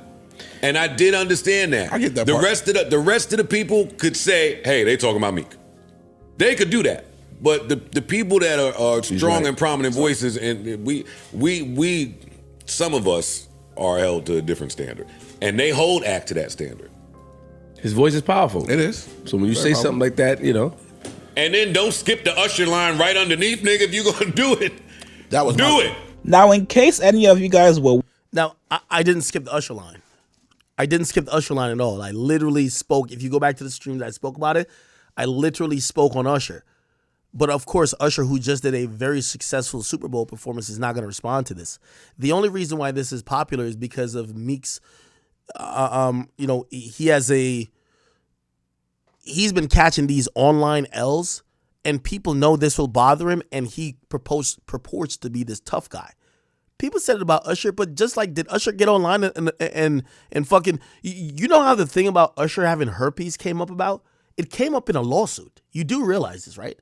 Where he filed that he did have herpes and that any partner he did have sex with knew about it. That's exactly what he said. Do you understand what I'm saying? That's how we found out. Did he then come back on social media and rant about it for 3 days about him allegedly having herpes? Whether he just said that in a document, no, he didn't. He's never addressed it. So that's the difference. Meek, that shit goes viral, and Meek then addresses it and rants about it for 3 days. If Meek had just said, Cap, I'm pretty sure people would have moved on. Yo, Cap, niggas gotta stop lying. People moved on. You know what he said? Fuck you, Ack, I'm gonna beat you up. It felt like he was almost trying to, like, peacock and be like, yo, you exposed me, so I'm gonna get mad. No, but what about the rumor? You're gonna address the rumor? You address that 12 hours later. So we did talk about Usher. We did talk about Chris Brown. We tried to find every and anybody in that situation that, yo, by the way, I spoke to a girl from Booby Trap. I literally spoke to her. Matter of fact, I'm going to ask that girl if she's down to come on here. By the way, that girl, you know what she told me? She said, Ack, bro, in reality, yo, I'm going to tell you why this is lies. That girl is our friend. And like, she has a whole story behind that. I'm gonna ask her if she's down to speak about that. And she works at Booby Trap, and so she's like, the whole thing about the nigga coming to Booby Trap to recruit and all prostitutes and all that, bro. Let me set it straight on that, because one of the girls that went there and hung out with them is my friend. You get what I mean? Cool. So you know, just giving some information to the people who have listened to Joe. I did talk about Usher. Usher just isn't online. He's not stupid. Why would Usher delete his whole credibility, his whole buzz, his whole focus on his music that came from his Super Bowl performance and talk about if he's straight or gay? He never talked about if he had herpes or not. It just came out in the court documents and people adopted it like he did, and because he did do a settlement. And after that, he never spoke about it. He never admitted it, and he never denied it. That's the difference, okay? Cool. I see Meek Mill, who, you know, he's been probably fighting to not tweet. He apparently is not responding to something, and apparently he's watching the stream. Hello, Rameek. Hello. Okay? You see what you've gotten yourself into? I know you think I'm powered by the white man. I wasn't. I was actually just doing my job. You took offense to it because it went viral, even though you say no one watched me. And now you then threaten my life, which, okay, I'm glad. The truce is over. Cool. Now, I can't wait for you to fail, and you can do whatever you want to do, okay? So, again, I also made it very clear that I'm going to be interviewing Dean. He's a former dream chaser that used to be Meek Mill's second in command. He's not that happy with Meek Mill anymore, okay? He's down to speak the truth. and also the rest of the Philly artists who have not gotten a chance and opportunities, they also want to speak as well. Okay? I'm sorry for neglecting y'all from a platform because this nigga's a fucking hater. He's always hated on y'all, and it's time that we hear y'all side of the story. Meek Mill, who claims he's now been talked to by the governor, he's now responding, even though he said he's going to let this go and whatever. I was sending that guy to the store, letting him have it in the side rooms for years, feeding his kids. He spent it on clothes. Y'all better not be dumb enough to follow his motion. He going to crash y'all out. Don't follow the heathens. My albums match this watch when y'all hear it. Okay. It's okay. Cute tweet. We're still going to interview him. All right? You should have nothing to worry about if the truth lands on your side. If what he's saying is flat out lies and if no one believes it, I'll call it out because I really don't even care that much. If he's just fucking blind to my face, I'll be like, bro, that don't sound like it's believable. If he's telling the truth, other people will either verify or they'll say it's a lie. But remember, you put yourself in this position because you can take the possibility that somebody, some random dude, Lil Rod, said you were gay. And you could have just said, no, I'm not. And you figured you wanted to kill me. So since I'm already dead, I'm a dead man talking about you. Thank you. All right, let's keep it moving, man. Freak Millie, get out of here. All right? You weren't invited at the beginning of the stream. You're invited now. Okay. Where was I at? Okay, cool. So this is about, Joe is talking about the issues. Joe, I will say this to you and all of your coworkers. I hate the fact that you guys are always in Meek Mill defense mode and you're acting like most of these things aren't brought upon him by himself. You know, I worked at Everyday Struggle with Joe, and I've heard him made so many points and so many valiant and salient points where it's like, yo, here's the thing. When you're talking about young kids that come from a certain neighborhood and they've never been in certain places and opportunities, and maybe they're crashing out because they want the idea of gaining attention. Like for one, like Joe made a point one time, it's like, hey, listen, well, you have a platform. If you're giving platforms to these guys who the only way they know how to get a platform is by doing all this stuff, it's going to encourage them a little bit. And yes, they should know better, but they're kids. And I completely understand that. I've definitely, even understood that in the war in Chirac. Here's what we're not going to do. We're not going to treat Meek Mill like he's a sped. Meek Mill is a grown-ass man. He's 45 at this point. When I hear from people that's cool with his team that says he doesn't understand the internet, are we supposed to treat this man like he's retarded? Like, what are we doing? Let's get back to the actual facts because nobody wants to talk about that. Everyone's evading it. This all started by a lawsuit that's filed against one of his associates. Joe, let me put this in perspective to you. If you, who have been signed to Revolt, have been cool with Diddy, we've seen you at his place of residence, I know you're an up-and-up guy. You're my guy, right? I felt I could vouch for you. But let's say some random lawsuit came out from Joe Schmo, whoever, and they said that your name was mentioned by Diddy or you were around in something of the sort. That might be bullshit. I'm not sitting here saying it's true. I'm not going to stamp it that it's true. But in an allegation, we might just read through it. That's what we were doing with the Meek Mill thing. We're reading through it. By the way, here's also the craziest part about it. Meek Mill mentioned in a lawsuit that alleged about 50 different crimes. 50 different crimes, including crimes that carry life sentences if they were proven in court. The only thing said about Meek Mill was that the guy heard from Diddy that Meek Mill might have had sex with the guy. With all due respect, this is why I know that homophobia is just really still very prevalent in this whole shit. Because you're telling me the nigga's not even accused of a crime. He's not even accused of anything that could jeopardize his freedom, nothing of the sort. They're just saying that one guy on hearsay heard that another guy might have had sex with another guy, and this is crash out timing? Let's be very clear. At this point, Meek Mill's career does not hang in the balance of is he straight or is he not. He's not making good music, and this is why the facetious part of us saying, oh no, we're going to acknowledge, right? We're going to acknowledge his fragile male ego and him threatening me, doing whatever or saying whatever is fine. Now, let me put this back in the perspective of everybody who's even saying that or agreeing with it, whether it's Joe Budden, whether it's his co-host, whether it's anyone in the culture. Remember when that bitch-ass Batiman Saucy Santana talked about me? I'm a Jamaican man, very proud. Y'all know I ain't with none of that gay shit. This guy wants to mention me in a way that's just unethical and immoral to me, period. Why did none of y'all even stand up for me? Everybody thought it was jokes. So if y'all thought all that shit with Saucy Santana with me was jokes, then I got it. Some of y'all would think it wasn't funny to me at all. I never thought it was funny. I never thought that shit was funny. But y'all don't have the same respect for me like you have for Meek. Meek is a fucking regular human that eat, bleed, sleep, shit, and whatever you might think. So they had a joke or whatever about him being gay. It's a fucking joke. Let's not, we got to protect him. We're protecting him and coddling him like he's a baby. He could either laugh at the joke or he could just say, fuck y'all niggas, and just say it ain't true. Now everybody's like, they're enabling him by saying, no, you're down. We are with you because you should have this reaction to something that a nigga didn't make up. I never made it up. I didn't make that up. Why is everybody treating Meek Mill? Meek Mill is the big retarded kid. He's goddamn 45 in damn 9th grade. Be a man. Everybody has rumors about them. They said I was gay with 6ix9ine. I cooked the person who said I was gay. Man, I said, Jay, bring your stupid whore ass here. Let me cook your ass. After that, did you see me like, let me keep showing y'all I'm not gay? If y'all believe it afterwards, fuck you. Why does Meek Mill, a 45-year-old man, gets to act like a fucking petulant child, gets to then threaten to kill other people, and gets to act gangster wild? Is it because he's from Philadelphia? Is that the case? Is it because he been talking to trenches?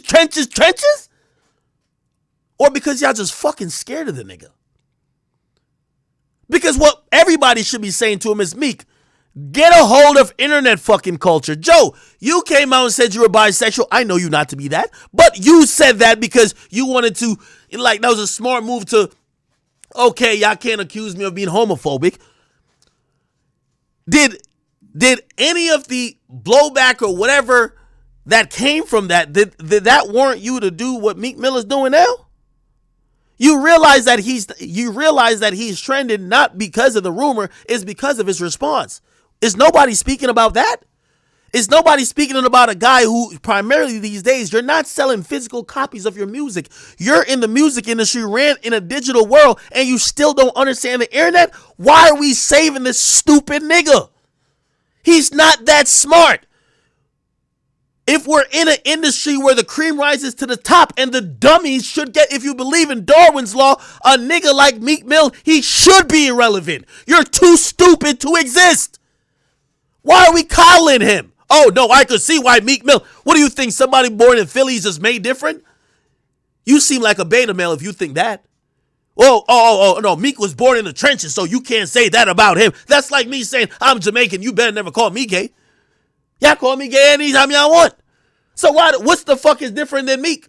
It was a joke, or people joked about it after someone made the allegation. Who made the allegation? Was it Act? No, it was not. Why is a grown man constantly being coddled by y'all? He's grown. At this point, you should tell him you're stupid. Meek, they're going to say you have AIDS. They're going to say you killed somebody. They're going to say the worst things about you. I know this. And I've never hit the heights of popularity as this nigga. Why are we over here trying to make him feel okay? Why is he having to tweet out wellness checks? I'm okay, guy. I'm straight. Even though, don't use the word straight. It could be a...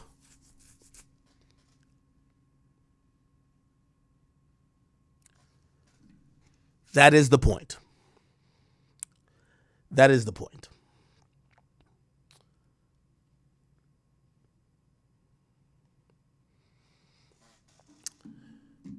Meek Mill is now, maybe I should did the interview before.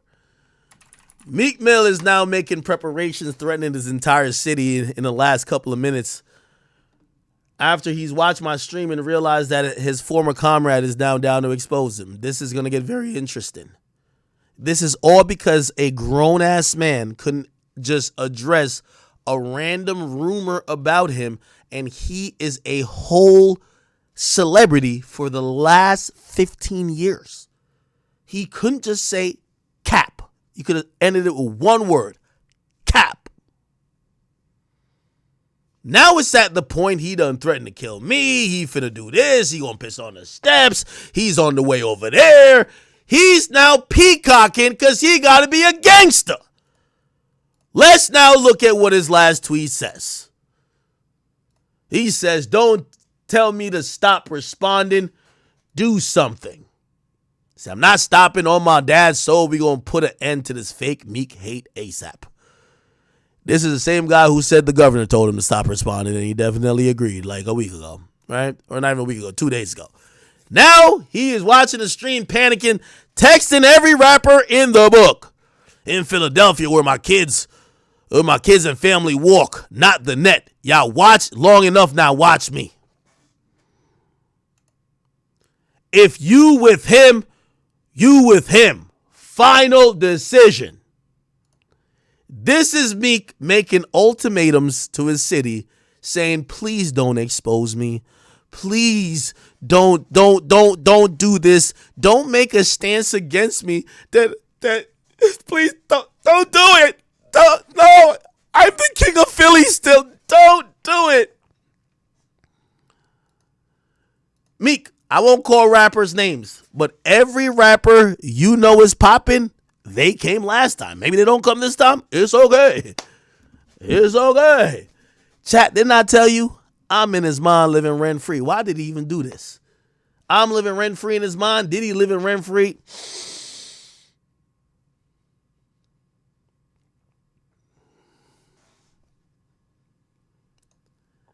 Then here we go. We gonna set the tone. There's always a lot of talking. We never see it done. We gonna set the tone that nobody in fear of these pussies claiming and linking to survive. And now we gonna link up and come outside daily. Y'all did enough damage out there. We need community service. Niggas been hiding for years. It's DC. We not a gang. We make millionaires. We don't negotiate with the terrorists. We crush them totally. Let me give you the other side of this. This is how it sets up before Meek Mill comes and says, yo, they want me to crash out, man. Like, yo, they didn't want me to feed my family. They want me to crash out, man. I talked to the governor. Michael Rubin told me he ain't want me to crash out. Yo, shout out to Rubin, bro. What up, Rubin? Yeah. Nah, they want me to crash out. I ain't gonna crash out, homie. I ain't gonna crash out, man. They want me to crash out, gang. I don't want to crash out. They want me to crash out. Now, ain't he be basically, the nigga told me he gonna die over it. Now he's saying he outside every day. He's down to crush him. Then he said the governor called. Is this, yo, if he not bunny hopping, yo, he literally like double dutching. He not bunny hopping no more. He's a double dutching. Which is it? Are you a killer? Are you a fucking activist? You know what? Because you try to snitch on me, I think I could tell a little bit better than you. I'm sending all these to the governor. This is what I'm going to do. Chat, take a screenshot of all of this because you don't get to sit up there and start talking prison reform while you still trying to be gangster. Pick one. If you don't pick one, nigga, we're going to pick one for you.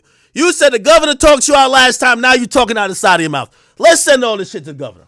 Everybody, screenshot this. Give me all the screenshots. We're sending this to the governor. No more tough talk from you, buddy. No more tough talk from you. We're gonna shut that down. You're either gonna be a felon, or you're gonna be a goddamn good little boy. We're not gonna take both from you no more. It's over. It's over. So either you're gonna want to be sitting up there with the governor, or we'll make sure that'll never happen again. I promise you. I promise you. We will send this out so much. We're not gonna have niggas sending out veiled threats like you about. What you about to do? You about to kill something? You can't sit up there with the governor when you're trying to kill something. Or you think you're going to kill something and kick it with the governor? You going to kick it with the police and kill people? No, you don't work like that. Shout out to Charleston White. You got to pick a side. Here we go. There we go. Perfect. Perfect. Okay. Somebody said don't snitch back. What? I'm the original. The fuck? He just learned how to tell. He just learned how to tell. Give me all this shit we're sending to the governor. I'm sending all of this to the governor immediately.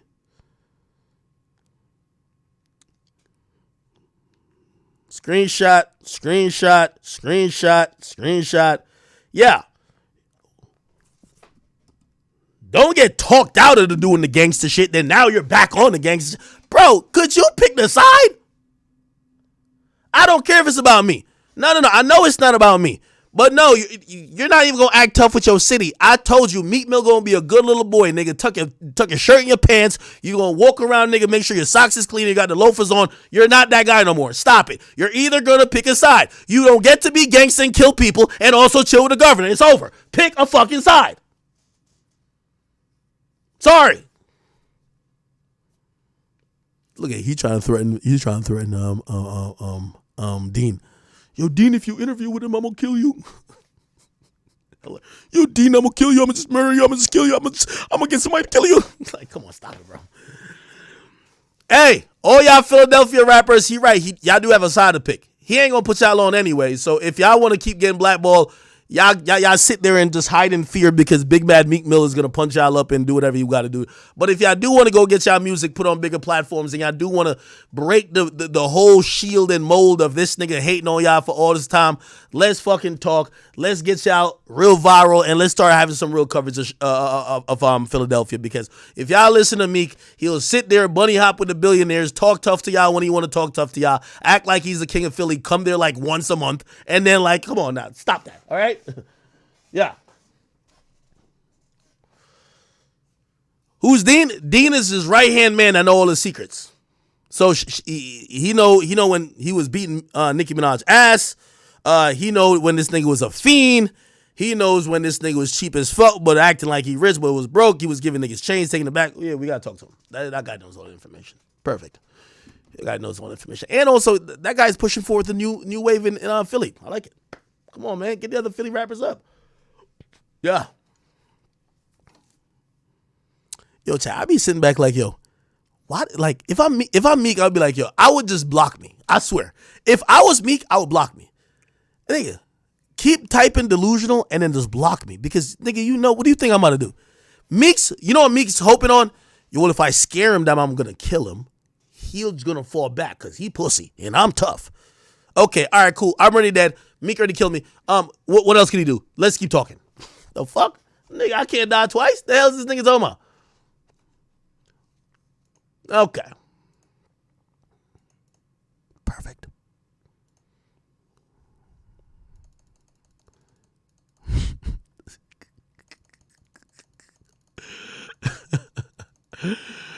Yo. You know what I'm waiting for? Him saying, yo, we gonna make an example out of this nigga. This is what he said about 6ix9ine. He said he was gonna make an example about 6ix9ine. Then he recorded a video of 6ix9ine chilling. Okay. Listen, man, Philly rappers, man, you want to get on a bigger platform. You tired of this nigga hating on you? This nigga been telling me the whole time, yo, if you post them, that mean that you really dissing me? Nah, we ain't on that, man. Like, listen, man, if y'all Philly rappers finally trying to feed y'all families, because I know he ain't giving y'all shit. Him trying to give y'all them little shout outs, but he ain't really trying to give you the shout outs on a big platform. When he put this nigga irrelevant now, he still ain't putting y'all on a song. This nigga irrelevant as shit now. He still ain't give y'all the platform that y'all can make it. You feel what I'm saying? Man, listen, y'all niggas gotta start stepping. I'm sorry, okay? I don't even mention y'all name because I don't want nobody to say I'm divided and conquered, nothing like that. But I'm not doing that. I'm just saying if anybody tired of being broke, thinking that Meek Mill's gonna I'm documenting Meek Mill flopping this week. Like he's done. Like if he can't put himself on, he can't put you on. Okay, so you should just think in your mind. All right, he's done. Let me at least. You don't even got to. By the way, I'm not even suggesting nobody beef with him. But nigga, take y'all opportunity to take the industry by storm. When he's saying this, you're either with them or with us. That's him trying to. It's the same thing he told basically us. If y'all blogs post the niggas in my city, you with them. Wait, what? Nigga, we not in no beef? Well, y'all wouldn't post them regularly, see, I would. No. You don't even have to beef with Meek. I don't want nobody in the city beefing with him over nothing. But what y'all should do is take advantage of opportunities. If there's a bigger platform and ears and eyes that want to be, concentrating on y'all music, he ain't going to give you that anyway, okay? I'm not don't beef with him, okay? Because soon enough, trust me, Y'all see all them braids in his head? It's going to get less and less because that boy's stressing. That nigga done crashed his car this morning. He looked like he's stressing. You know what I mean? He been holding his bladder for 3 days. Apparently about to piss on my steps tomorrow or maybe today.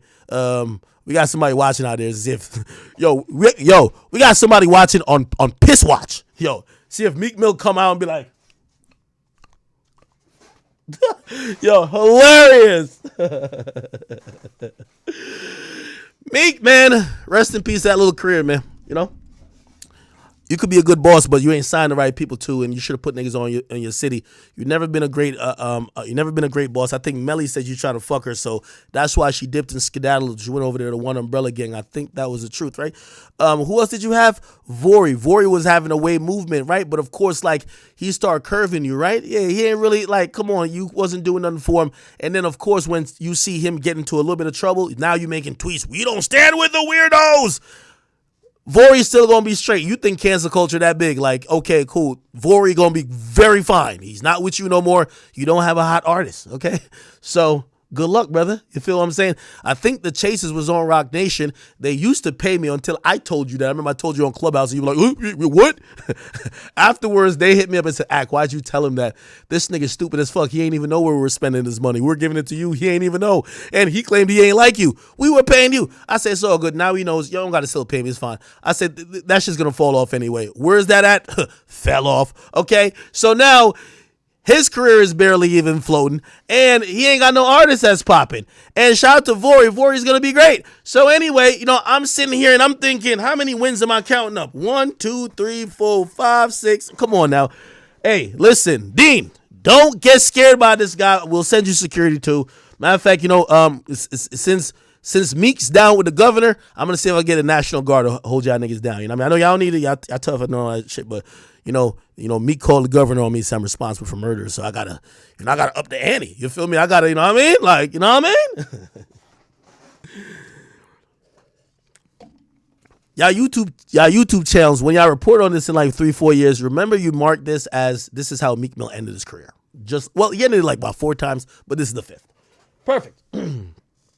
Durk's new song. Oh my God. I'm gonna see if I could play it, because we don't want to get off all platforms. Durk new song. Let's go. No, we played Old Days already. This is fire. We played this already, didn't we? Cherry production. Hey, Granny, that's the passion that is from. Her condition scared me so much, I ain't visit her in months. She ain't don't visit me more than them, and he only visit me. Hey, yo, and I'm not trying to use people against each other, but Durk is who you would be if you not fucking stupid, right? If you a street nigga who've been through the worst, who actually been in trials and tribulations with niggas that really wanted to kill you, and you're operating in the music business, this is the easiest business to be in. It's the music business. Yeah, people are fake. Whatever. Yo, listen, if you ask Durk, like, this is me telling y'all truly, do y'all think Durk is probably be like, no, I love everything I've ever done? Fuck no. You know what Durk is smart at, though? Bro, you ain't gonna never catch me beefing with no nigga in the media. At the times he might do something that pisses me off, I'm gonna ignore his ass. I ain't even gonna fuck with him. Times I fuck with him, I fuck with him. We don't gotta be best friends. But I could use him, his engine, his voice when it's necessary to me. That's a nigga who's smart. Then you have the dummy from Philly. I'm telling you, $30,000 if Meek Mill takes an IQ test, bro. He gotta do it on camera. I just want to see it. We gotta get Meek Mill $30,000. I got it cash. I will send it to him. It don't matter. When he come to piss on my, wait, I ain't letting him piss on the steps, but I'll be like, yo, here's your $30,000. Thank you for the IQ test. Good content, whatever. I don't care. That nigga's stupid. This is the why. Let me tell y'all, if y'all are rappers coming up, you see what Durk is doing? Durk be on SNL. Durk should have never even been half as big as Meek Mill. You know why? Because Durk never had those really big alluring songs. His really only big alluring songs to everybody is All My Life, Get Me Down. But he never used to make those songs. Meek used to. That's the craziest part. Meek used to do all the things to connect the dots, but he was too stupid and couldn't get off social media. He killed his own career. Everybody has to look at that, and if y'all don't look at that and say, how do I not be that guy? I don't know what it is. Let's keep it a bean. Let's keep it a bean. Tell me I'm lying. Tell me I'm lying. But this song right here, hey, Durk did the ultimate like crossover on the game. I'm gonna tell you what he did. Check this out. Where he started. About like 2 years ago, he was on some fuck YoungBoy, like he was about to beef with YoungBoy on some real shit. Like he was ready to go like crash. Like he was on some like I'm ready to crash out shit with YoungBoy, right? YoungBoy crashed. YoungBoy hit him with a I hate YoungBoy and all that shit, like drop that. Then he's like, yo, man, he dropped Then he's like, yo, I'm about to crash on my album. I'm crashing out on this fuck nigga on my album. You know what he did? They put some diverse songs in there. I'm not crashing at all, nigga. I'm trying to appeal to the masses. I just needed like a little bit more attention. I put the best songs I could ever find on that bitch. Perfect. Everybody like, slide for Vaughn, slide for Vaughn, slide for Vaughn. Even 6ix9ine like, slide for Vaughn. He's like, oh, word? I bet I'm about to crash out. Yo, this is Durk's biggest trick ever. I'm about to crash out. Yeah, all right, stupid. He's like, watch me crash out. Next thing you tune in, he dropping some other good music. Like, oh shit, it's kind of fire. What happened to Virgil? Okay, this is alright. I ain't gonna hold you. Feel what I'm saying? Now, he's on some shit like, yo, I'm the voice of the trenches. I'm the voice of the street. I'm the voice. Yo, watch. I'm about to make a statement with this one. He do an interview with me.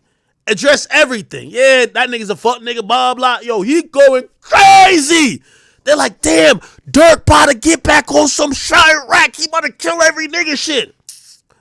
All my life, trying to keep me. You know what he said? I'm healed. I'm healed. I'm not on that bullshit. I'm healed. Now you can't even call him soft, none of that. He's like, yeah, I'm healed. I'm trying to do a little bit better. Still my rap, but what he did this time. Yo, watch. See, not because I'm healed, I can't talk about the old days, but I'm going to talk about it with a different perspective. I'm sorry. Durk is like the smartest street nigga I've seen, bro. Like, no disrespect to him, but he shouldn't be as lit as he is, given he hasn't had the amount of crossover songs that would get him there. But he's smart. He's fucking smart. That's why I be looking at a nigga like Meek like, bro, you really this dumb, bro? Bro, you really can't just figure this shit out, bro? Are you serious, bro?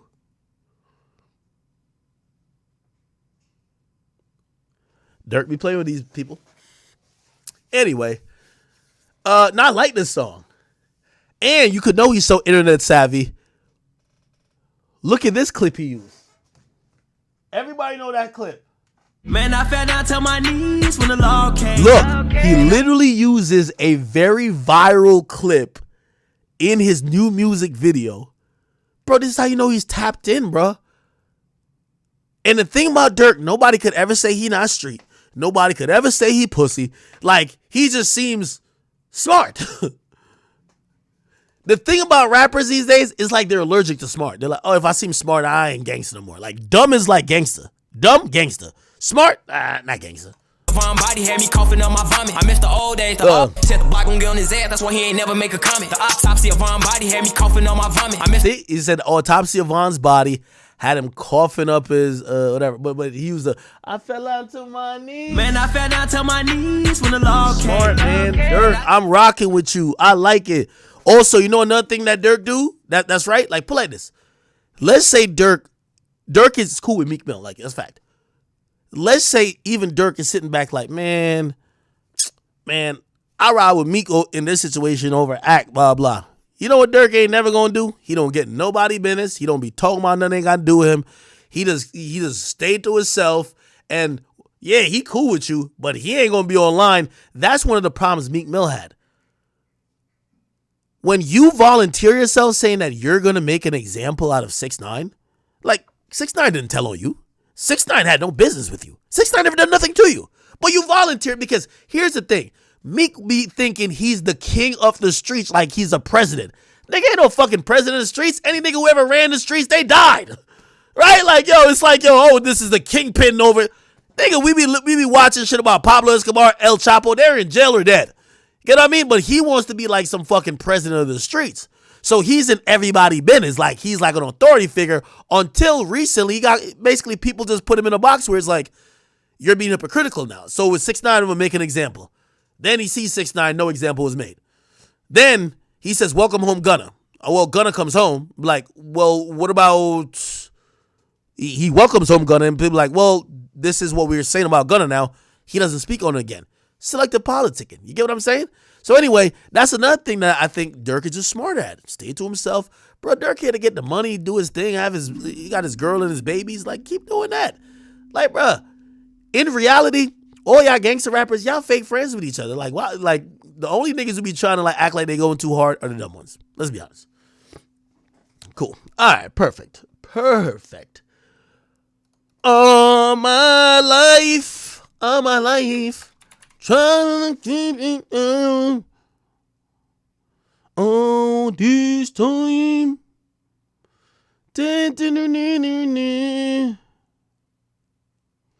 Oh shit. Did Nicki Minaj tour? Oh, Nicki Minaj tour started. Let's see how this shit looking. Hey, I do gotta be honest with you, man. Nicki Minaj is looking way better, man. I'm a hater, but I'm not that much of a hater. Nicki Minaj been looking, I know she 47, but Nicki Minaj been looking a lot better. Like, remember when she was like rolling around on the Thanksgiving table?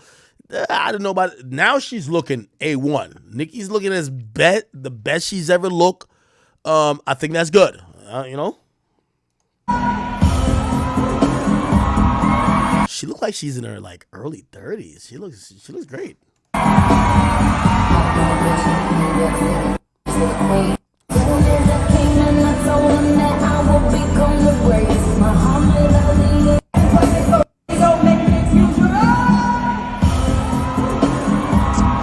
Okay. Some other clips.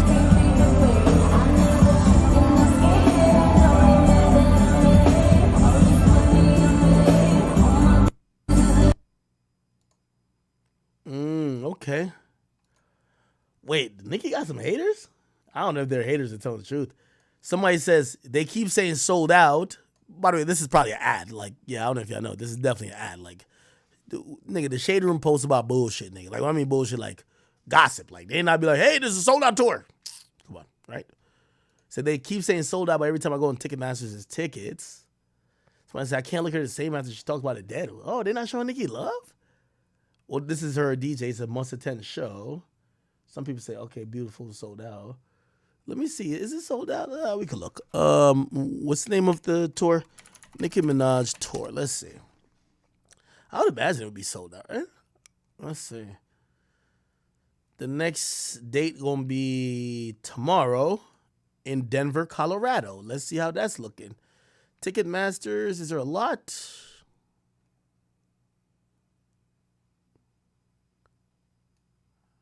Oh. Okay. Nah, that's sold out to me. Yeah, it's sold out to me. I'm sorry. Like, this is a stage. This is like probably like, well, I guess maybe this is stage 2, but there's probably gonna be people in the crowd around here. And the only place you could get tickets is these 3 sections, which is probably not a lot. Let's click on it. Yeah. Okay, there's like maybe 15 tickets here, maybe like 20 tickets here, and that's it. I'm sorry to tell y'all. Like, that's sold out pretty much. Sold out. Yeah, it's 8 tickets here. I'm sorry, not sold out. Yeah, it is sold out. Like, I call a spade, bro. I'm not no hater like that. Men lie, women lie. The numbers can't. Okay, let's see. The next date after that, Las Vegas, T-Mobile Arena. Let's see how that's going. Get tickets. Let's see.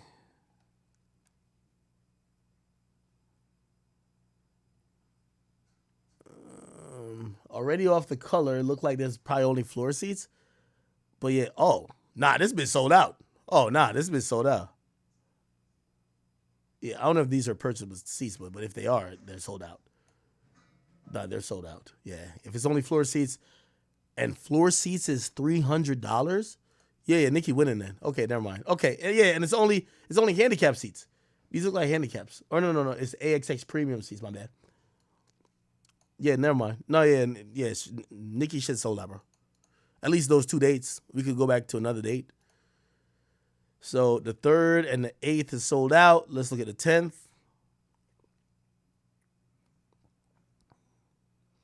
I try to keep it factual still, you know what I mean? Okay, all right, well, this still got some more work to do, you can tell. But you could tell the sold out, yeah, this is pretty much like 90% though. It's only tickets up here, tickets up here. These are the bad tickets. Like you could barely see the stage. The stage is here. So if you're here, like you're seen behind Nicki, like you're not even seeing her in front. Like she's never gonna face you, right? Probably Sweets is sold out. Yeah, I think this is about decent, bro. I ain't gonna lie to you. That's not bad. I'm sorry to say.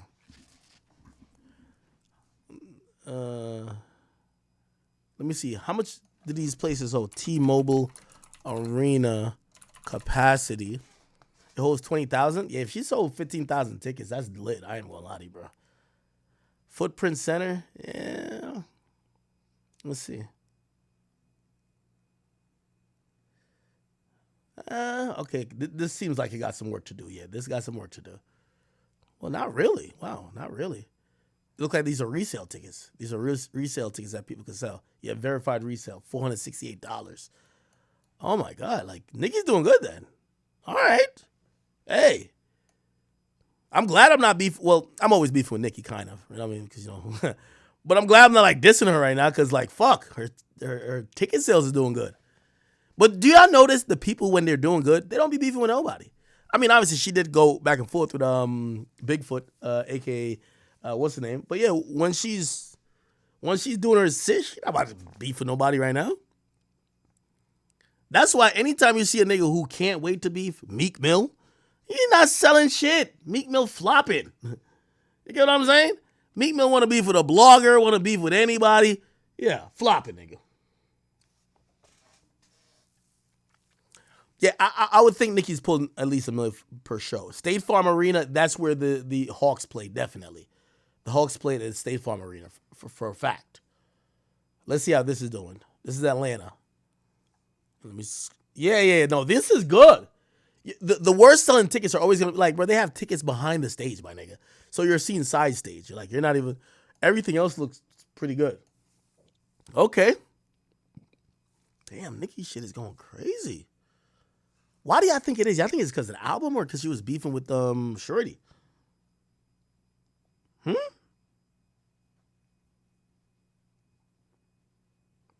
God damn. Holy. All right, Nicki. All right, man. I'm glad I'm not beefing with you this week. But when your shit starts to drop again, hopefully we start beefing then. If we gonna have a beef. All right, yo, did y'all see this, bro? Yo, Diddy, man. Why you ain't pay this nigga off, man? The Art of Dialogue. Why didn't you pay this nigga, man? Because Gene Deal got the tea, bro. This nigga just, listen to this shit, chat. Shout out to Art of Dialogue, by the way.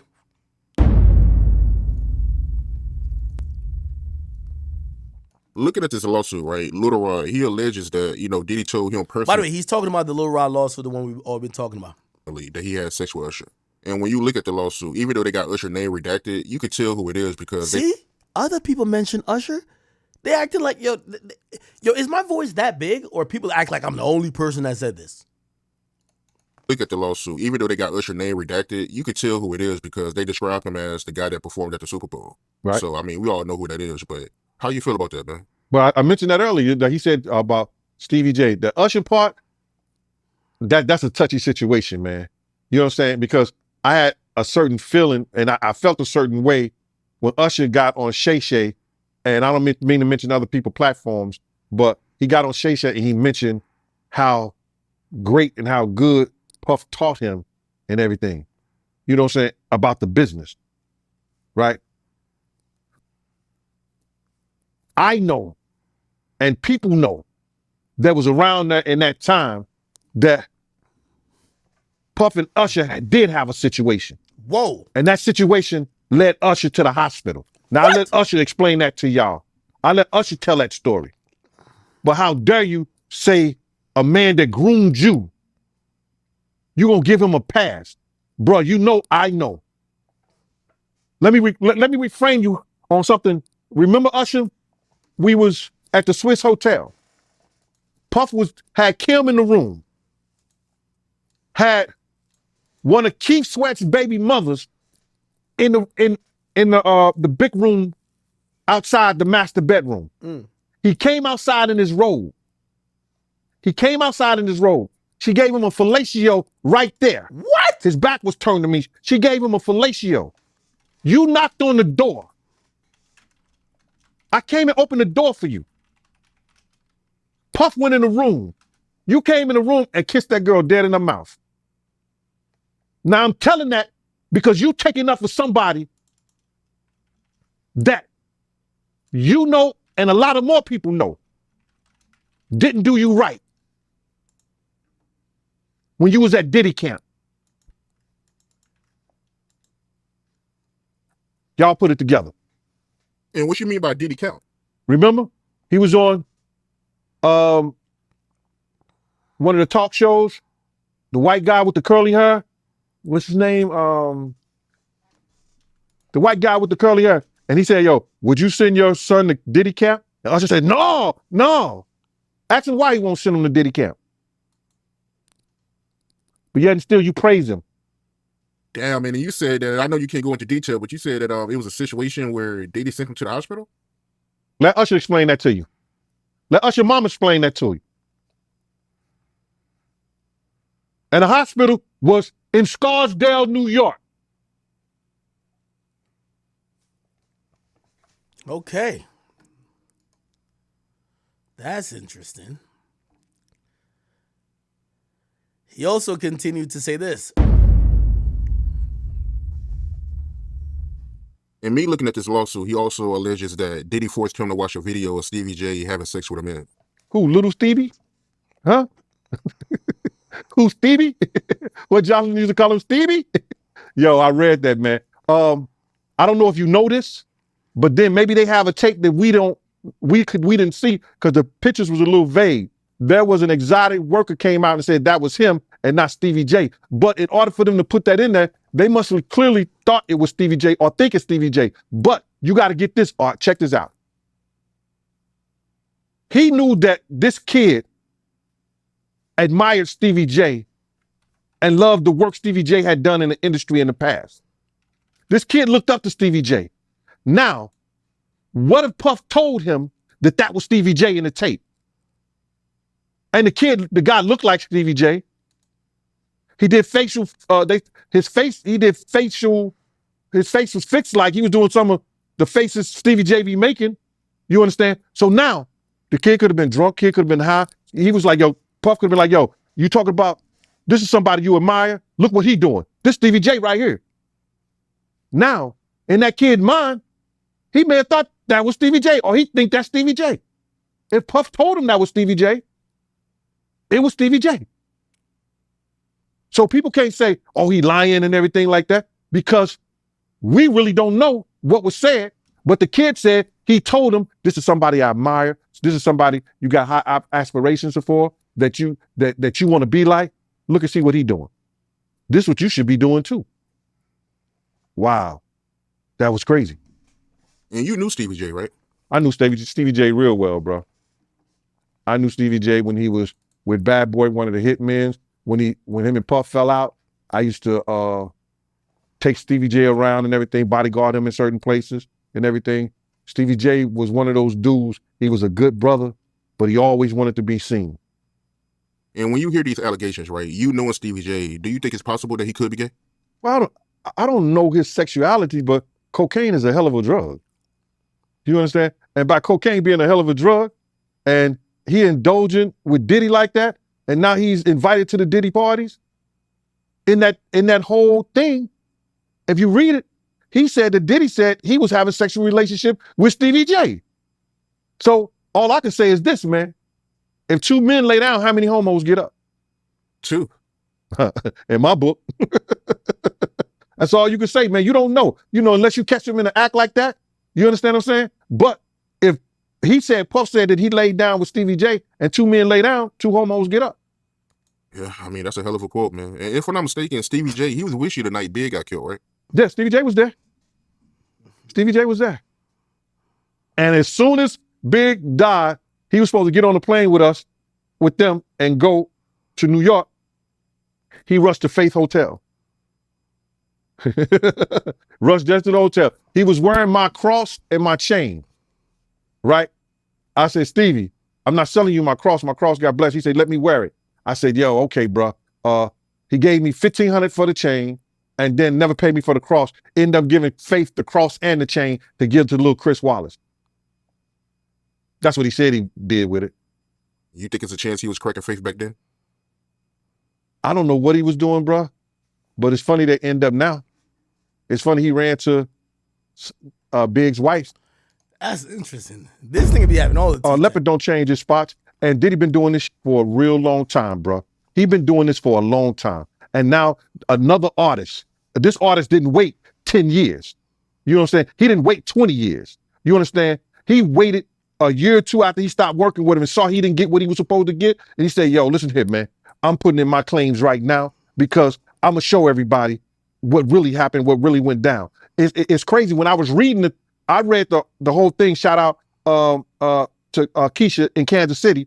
She sent me the whole documentation, bro. And you know, the whole court thing. And when I'm reading the stuff, you know, it sound a lot of it sound familiar. You understand? And what I mean sound familiar, how he would get other girls and get girls to try to, you know, convince this guy, you know, or put him in a sexual situation with other girls so he could do whatever he wanted to do with them. And it's just like the situation somewhat with Sarah and her girlfriend and him and Ja. You know what I'm saying? Bringing girls on to try to convince this other guy to be in a room with another naked man and all this other bullshit.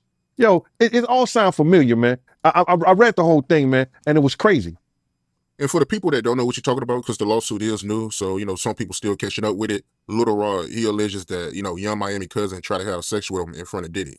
Yeah, he went into the bathroom, and then she came into the bathroom and tried to, you know, throw herself on him. He didn't want to have nothing to do with her for whatever reason. And then when he came out the bathroom, she continued to try to do that and try to have sex and wanted him to have sex in front of Diddy and the rest of the people that was in there. You know, that's how they do, man. They try to use a girl that you might like or you may think you might like, or they think you might like her or whatever to convince you to lay down your guards with them.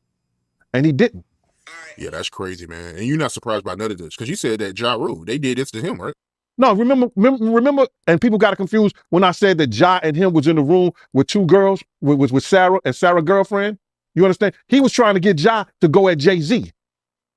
So what he did was try to get another girl, you understand, to do something with Ja. I guess, I don't know, they in the room together. So when they in that thing, I know what he was planning on doing because I heard the conversation. I knew what was going on. He was trying to get at Ja. So if he got Ja in any kind of uncompromising position, he could force Ja to go at Jay-Z. So that's just a thing that they use. Yo, nah, I ain't gonna lie. What is this? Nah, this is hilarious. Wait, what the fuck? Nah, this is comedy, chat. Here you go. What is your thoughts on the Meek Mill situation? Because I like Meek Mill. He's one of my favorite rappers.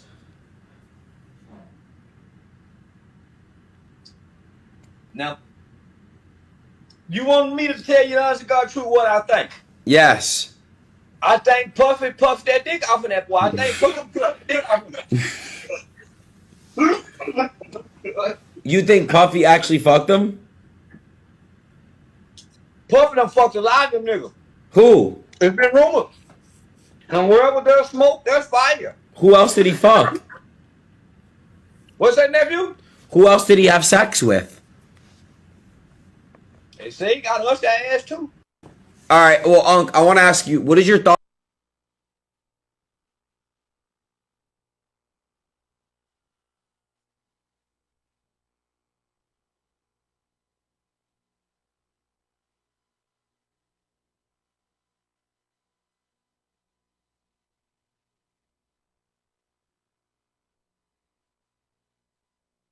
Yo, what's going on, guys? Welcome back.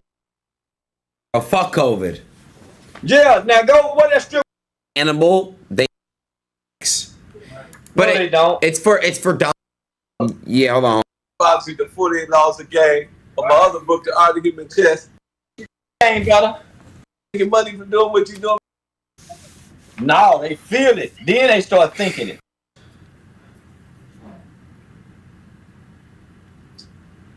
Now, you want me to tell you the honest to God truth what I think?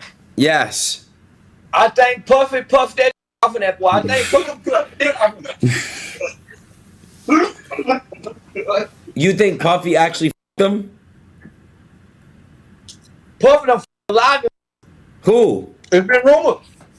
And wherever there's smoke, there's fire. Who else did he fuck? What's that, nephew? Who else did he have sex with? They say he got Usher ass too. Broke my heart because Usher was man, the right mother. But hey, one of them ladies wrote in the book, he made Christopher Williams suck his. He said he just did that for power. He was on a power trip. Then I guess he started liking it. No fucking way. So wait, Unc, I thought you were born gay. I thought you could be turned gay too. Like, I can make somebody gay. I thought, I don't get it. Born gay? Who told you that shit? A gay motherfucker ain't really said that meant that. So then why are people gay then, Unc? Gay is a choice. It's a decision. It's a well thought out decision. So somebody has to think that they're gay? No, they feel it. Then they start thinking it. Yeah, motherfuckers just don't automatically start thinking it. It's the feeling. Motherfucker go with the feeling. Then the feelings is, the thoughts is shaped by the feelings. But Unc, people think... The actions is dictated by the thought. So they feeling this shit. So even though you feel what you feel, you have a right to your feelings, but your feelings don't make you right. Yeah, I get you. Like, just because, like, I might want to kill somebody don't mean that I gotta actually go and... You get what I'm saying? Yeah. So I get what you're saying. There's no such thing as you're born gay. Because nature is perfect. Nature is perfect. Everything in nature operates in its nature according to design and order of nature. The only thing operates outside its nature is a human. And the only reason humans get to operate outside their nature because they're the only species, they're the only creature that gets to make choices and decisions. No other species in this whole creation of Earth gets to make logical choices and decisions. So because of that, we have the power to evolve outside. I think they were trying to call me when they were doing this. I was sleeping. My bad, Aiden. Actually, I was supposed to be on Neon's stream too. Damn, Neon, what up, bro? Yeah, this is like the second time Neon was trying to get me on the stream. I ain't get to be on it. Neon, I'm not curving you, bro. Like, you know, no beef or nothing. But I was definitely slumped. That's a fact. All right, cool. Damn, holy shit. How did I even get into this? Oh, is this? Lil Rod. He get him in a sexual position and a sexual situation with some kind of girl, and then maybe get him high, get him drunk, or whatever like that. He don't know what he doing. One of the guys step in, and now he doing Lil Rod. Now Lil Rod all messed up in the mind because he started off with a girl, but now he end up with a guy. He trying to put him in some kind of situation like that. What the fuck? They do that all the time in the industry. I want to get into this real quick, man, before we really even get started into this. And it's because something I seen today. This girl, Tiffany Red, she said that she was filing a claim against Diddy. But it touched me crazy, man, because the hurt that I seen in her voice, in her she crying, man, and she worrying about what this dude could do to her and what he has done to her. Man, listen here. I want to let this young lady know, and I know this is not the place for it, brother, but please allow me to say this to her, man. You know what I'm saying? I started this battle long time ago. And the situation is that, bruh, we already won. This was some spiritual that Pop, the spirit of Pop, the spirit of Big, the spirit of Miss Jones, the spirit of Wolf, all the people that he has done wrong, you know, so Black, all the people that he has done wrong, bruh, is coming to light. We already won this spiritual. What we going through right now with these trials and everybody, you know, with this financial situation and everything like that, all that is superficial. That's the physical part of it. The spiritual part of it was one because Big, Pac, Wolf Mother, all the people that he did wrong, bro. You understand? They already won the battle where we were supposed to win it at. So now we just going through the physical part of it, man. And I want that girl to know, man, that she ain't got to fear no man. She ain't got to fear him, nobody else, man. Whenever she needs, you understand? Whenever she needs somebody to travel, to go with her, to make sure she all right, you know, I'm a phone call away, man. I'm a phone call away. And you know, go ahead with your questioning, man. I just had to get that out, man, because that girl touched a lot of people, man, because all she wanted to do was write music, make music, and show her talent and her love. All right. I ain't gonna lie, when it rains, it pours for Diddy. And by the way, speaking of which, do y'all think that Diddy's done? You know, that conversation's kind of had a bunch of times. Be like, damn, every allegation, they're like, oh, this is the one. We got him. He's over. Do y'all think he's done or not? Anyway, the victim that got allegedly shot in the face, well, she claims by him, I think it was proven in court, or it was at least accepted in court that it was Shine. But back in 1999, that victim is speaking out as well. She said this. Hey, how you doing? So, here today about this latest lawsuit with the P. Diddy, Puff Daddy, Puffy, Sean Puffy Combs, whatever you want to call him, lawsuit that has come out involving the producer Lil Rod. So basically his last two lawsuits, or last two major lawsuits, the one with Cassie, she made mention that Puffy made her carry his guns into nightclubs and wherever they went. And he threatened her to make her feel like she had to do so. And while there were lots of things of importance, that stood out to me. And I'm going to tell you why. In this lawsuit with the producer Lil Rod, they were both SA'd by him and threatened and physically harmed. But in this lawsuit, he appears to be a very young producer to me. But he said something very specific. As a means of threatening him, Puffy said, that's why I shot up the club in New York back in 1999 and let Shine take the fall for it. Let me tell you why that's of utmost importance to me. Because I am the woman who he shot in the face in that 1999, December 27th, 1999, Club New York shooting.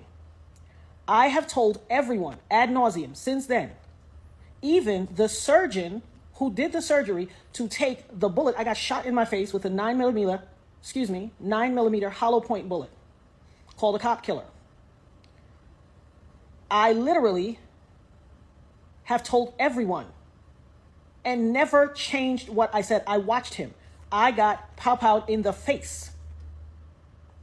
I watched him fire the gun. I've said it all this time. Even the surgeon who did my surgery to take out part of the bullet fragments that was aspirating into my lungs and try to remove as many bullet fragments as possible testified in the criminal trial that while they were putting me under, I was screaming, Puffy, pew pew me in the face.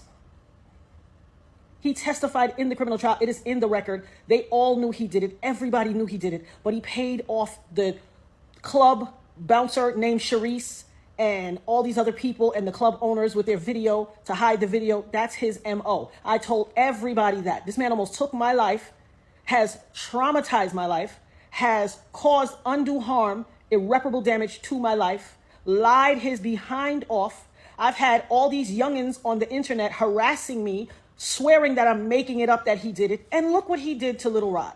He threatened him. Oh, you don't think I bust my gun?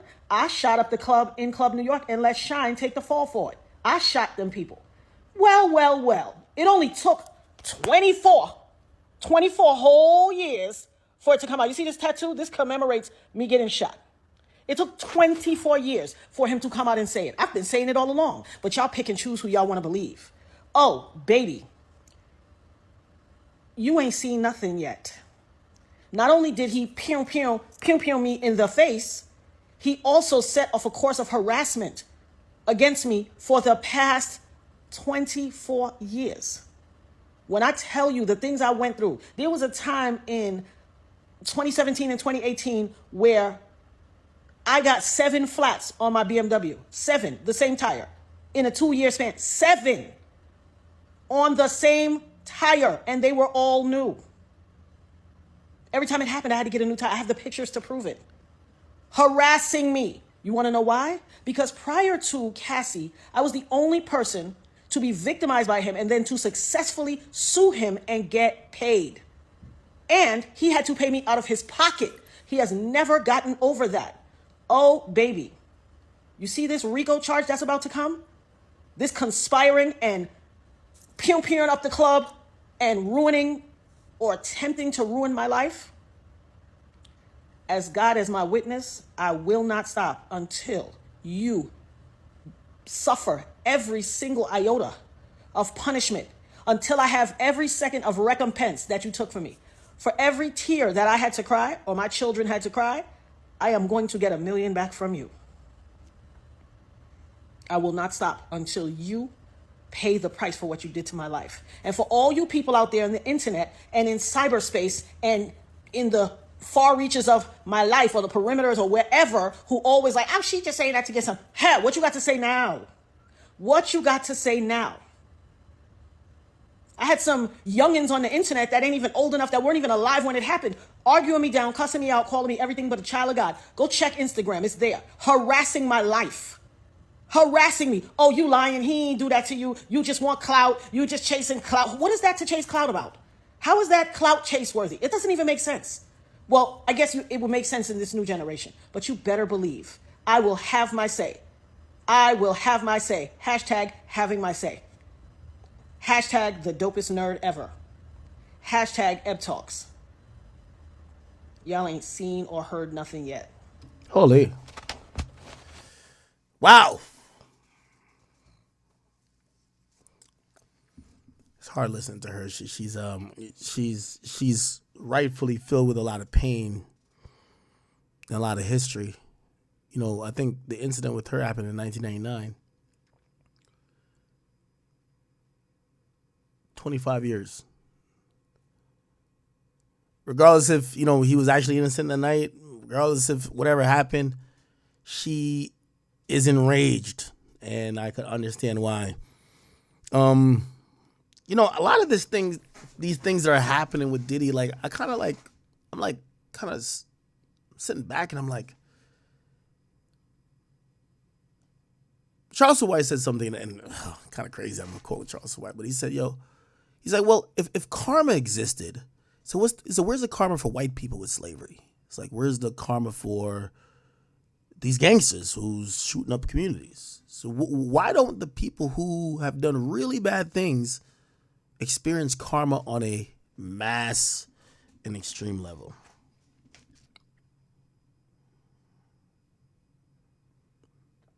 And then you get to someone like Diddy. Now, it's very important that I don't try to convict him of or say he did anything that maybe he didn't do. But every time you hear some of these people, it feels like they all have been waiting for him to get some punishment. And it still doesn't look like he's going to get any, he's not going to get any criminal charges. But even if they watch his career go down in flames and they watch like what he's built all this time in a persona and an image, and they watch like the deals and things that would help him gain a lot of monetary success kind of go down in flames, they're like, good. And that's what I get from her.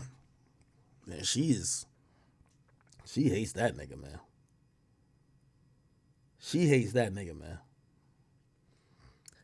And,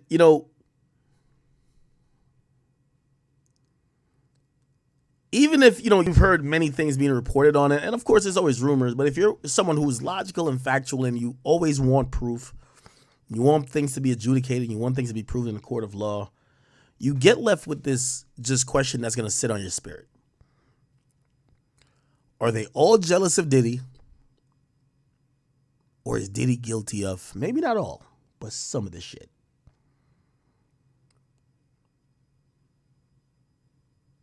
And then it brings you down a path where you're almost going to be uncomfortable, because it's if you say, well, maybe some things are true, but a lot of people wilding, and the things about like him, because like, it's kind of natural for people to think that, well, you're not gonna think the guy like when you hear SA or like rape, you're not like, wait, that's like some barbaric shit. Like, wait, you just taking a woman and against her will and forcefully or whatever. But then you hear like, you know, a lot of the details with this, and sometimes you don't know what to believe, man. So I guess this is a question I guess I'm asking y'all. At least with everything you've heard so far, where are you with this entire Diddy thing? Do you think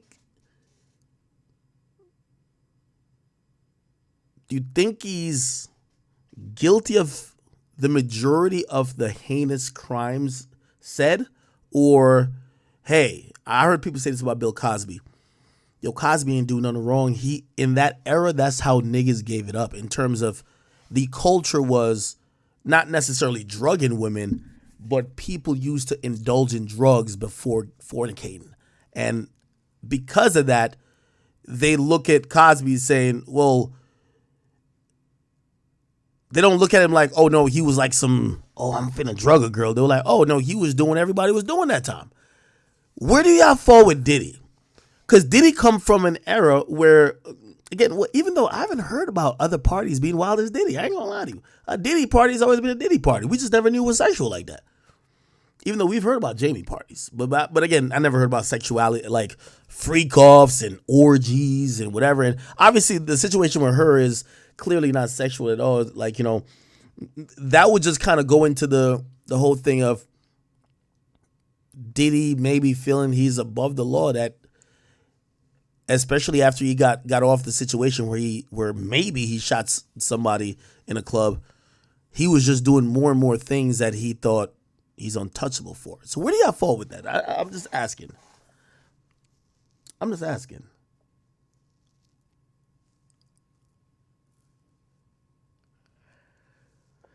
Somebody said some of the context is there, man. I mean, come on. It's too many. It's too many 2 and 2s that get put together. Shit.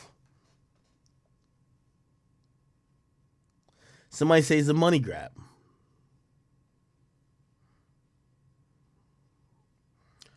One of the things that shocks me about all of this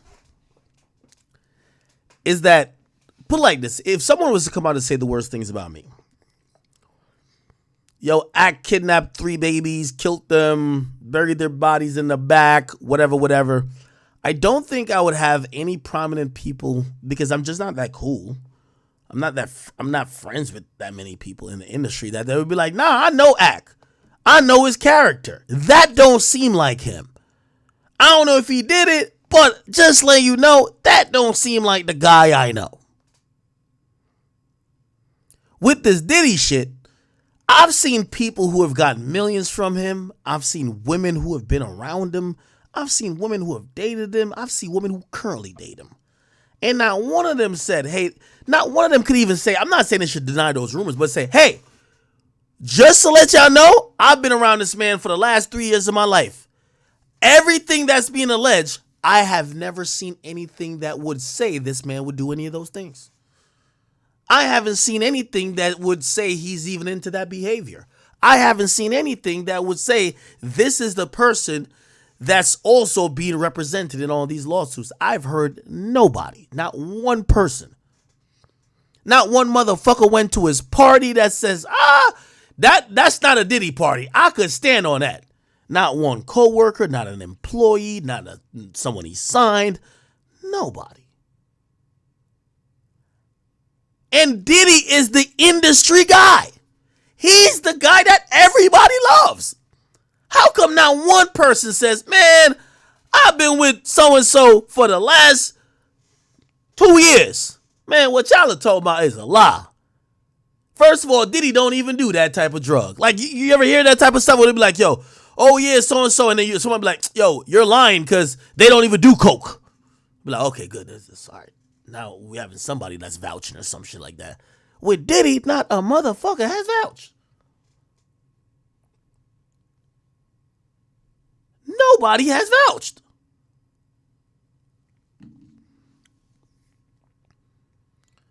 Somebody say you don't pay 30 million if you're innocent.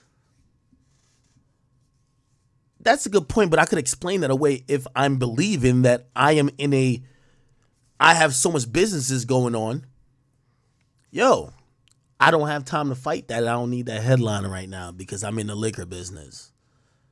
And we were thinking, and we got even affirmed by Diageo. They literally said, we paid that nigga $1 billion for his work with Ciroc. So if I got $1 billion from being associated with this company, maybe, hey, yo, you said I shot you and I never shot you, but I was in the car when somebody else had the gun. Maybe I'm like, fuck, yo, here's this $15,000. Shut the fuck up. Don't be out. Shut up.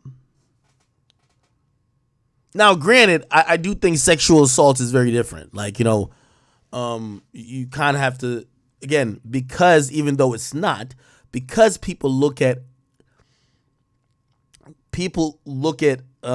admissions, people look at settlements as admissions of guilt, you might want to aim to not do that.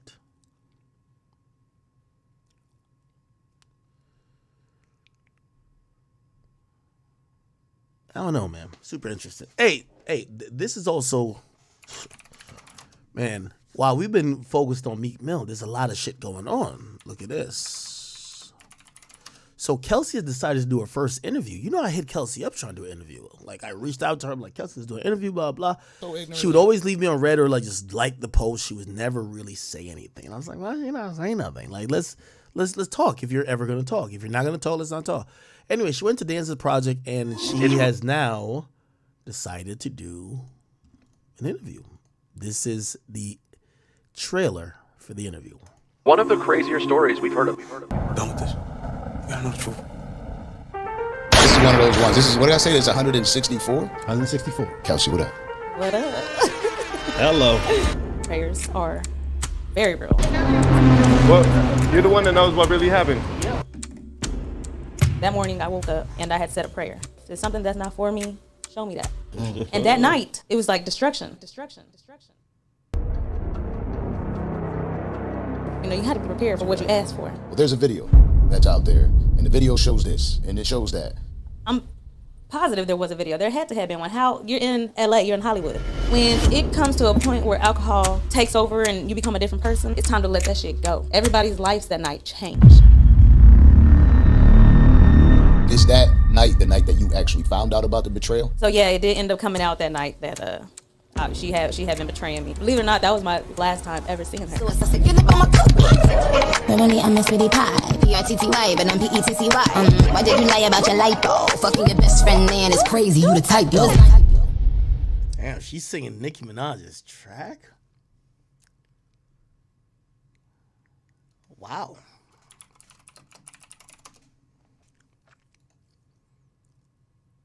I think that's all we have so far. One of the crazier. Yep. Apparently he's dropping tomorrow. Here's now where we're, oh my God, I feel like with Diddy, bruh, Diddy's going through so much bad press with like interviews and shit like that and other things, bro. It's like, my nigga, look.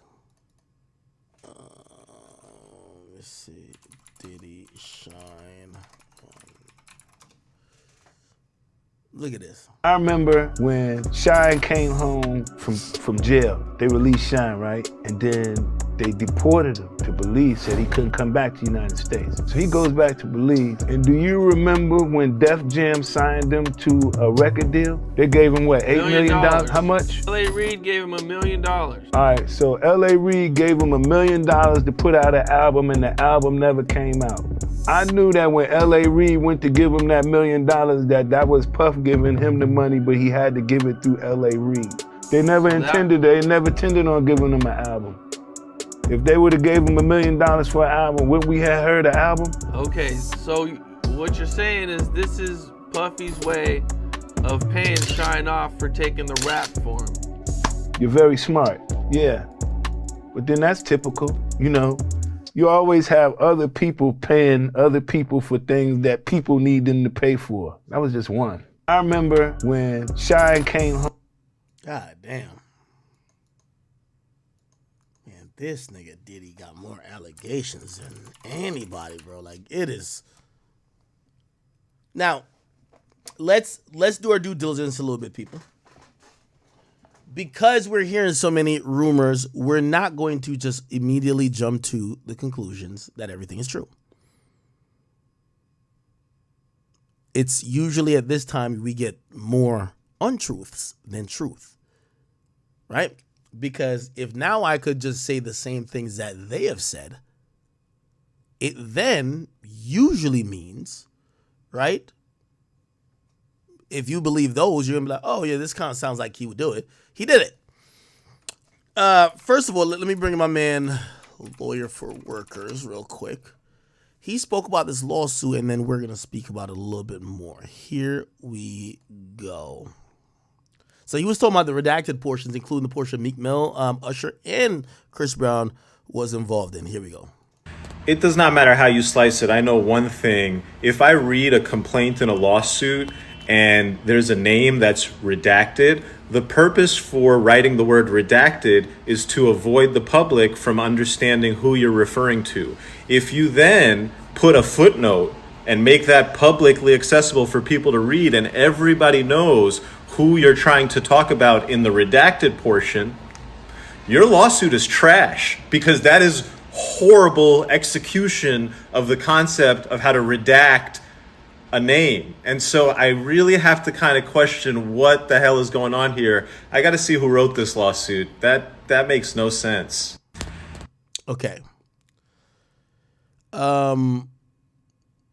Unfortunately, that lawyer is gaining a very bad reputation at a very rapid pace. It appears that that particular lawyer is running around and trying to find, these days, we're hearing stories. We don't know if it's true, but he's down to represent everybody. And what happens is he's cooking up these lawsuits allegedly and apparently that are sounding great in the media. Like, they sound great. This is why all the media is reporting on it. But then they don't hold water and they seem to be kind of far off, right? So you have someone like, Mo, who's talking about, oh, well, why is this redacted, right? If you're going to discuss it on a footnote. He then goes to say, which, by the way, this was egregious to me. The lawyer for this guy, Lil Rod, posted, I can show y'all how. So they posted a video of Diddy saying, I can show you how we have fun and stay out of jail. And basically the lawyer of this guy was talking shit to Diddy's lawyer. Guess who's Diddy's lawyer? Sean Hawley. Sean Hawley used to represent Tory. She actually told Tory allegedly to take the deal. Tory didn't want to take the deal. Tory fired her. She used to be also with O.J. Simpson. So right now, you have a lawyer that people are saying is an ambulance chaser. He's going at some big lawyers. Come on. Diddy got the dream team. And this is a, hold on. All right, we got a IG post from Puff Daddy's victim, and the newest victim, Lil Rod, reposted a post originally by this guy right here, Tyrone Blackburn. So Mr. Blackburn is the lawyer for Lil Rod, and I have a lot of questions.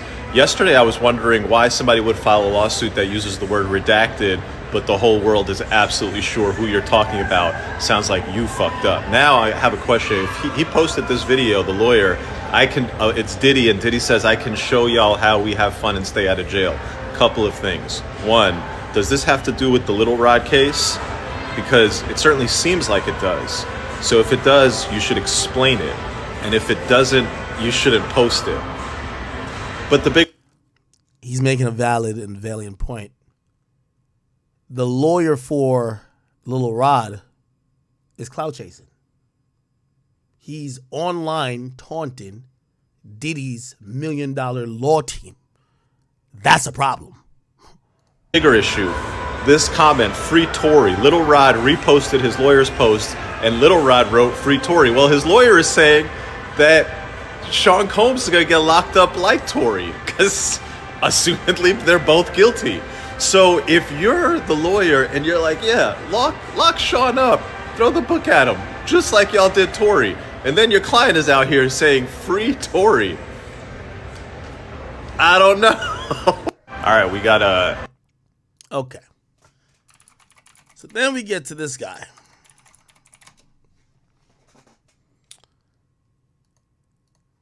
The lawyer of Lil Rod posted this.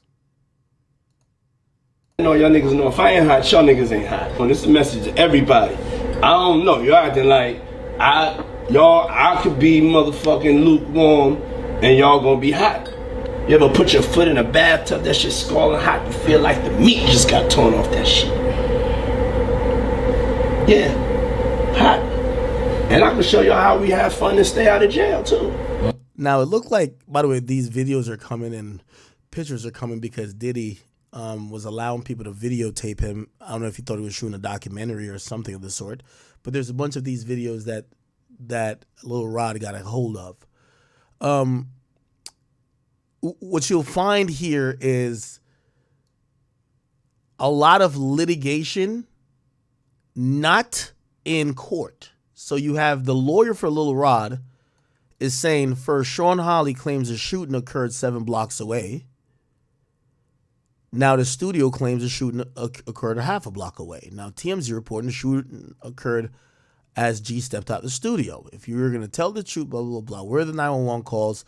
Where's the LAFD report?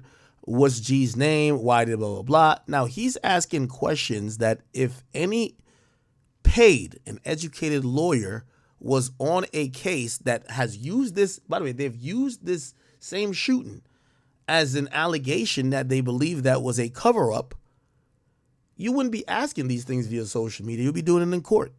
That's 100% to be true, okay? What's then happened is that you get to realize this is the same lawyer who's running around trying to get, everybody who has to do with T.I., and they're allegedly representing everyone to do with T.I. Oh, that close that? I guess I did. Sorry.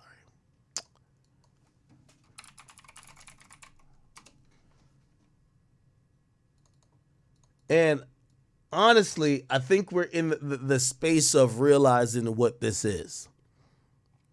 Okay? This guy is suing anyone in hip-hop that he feels there's a story about, except I don't know if he has his ducks in order, and we have to be clear about this, because even TMZ recently just debunked part of his lawsuit, which he has not yet addressed, but is debunked a part of the lawsuit, not only the fact that the gay porn that was there, that supposedly Diddy showed the guy claiming it was Stevie J. It wasn't Stevie J. It was another guy, which is this guy, which is a actual porn star. Then the other part were about underage women, right? Let's see if we can find that. Diddy. Sorry. The fuck is this? Diddy underage.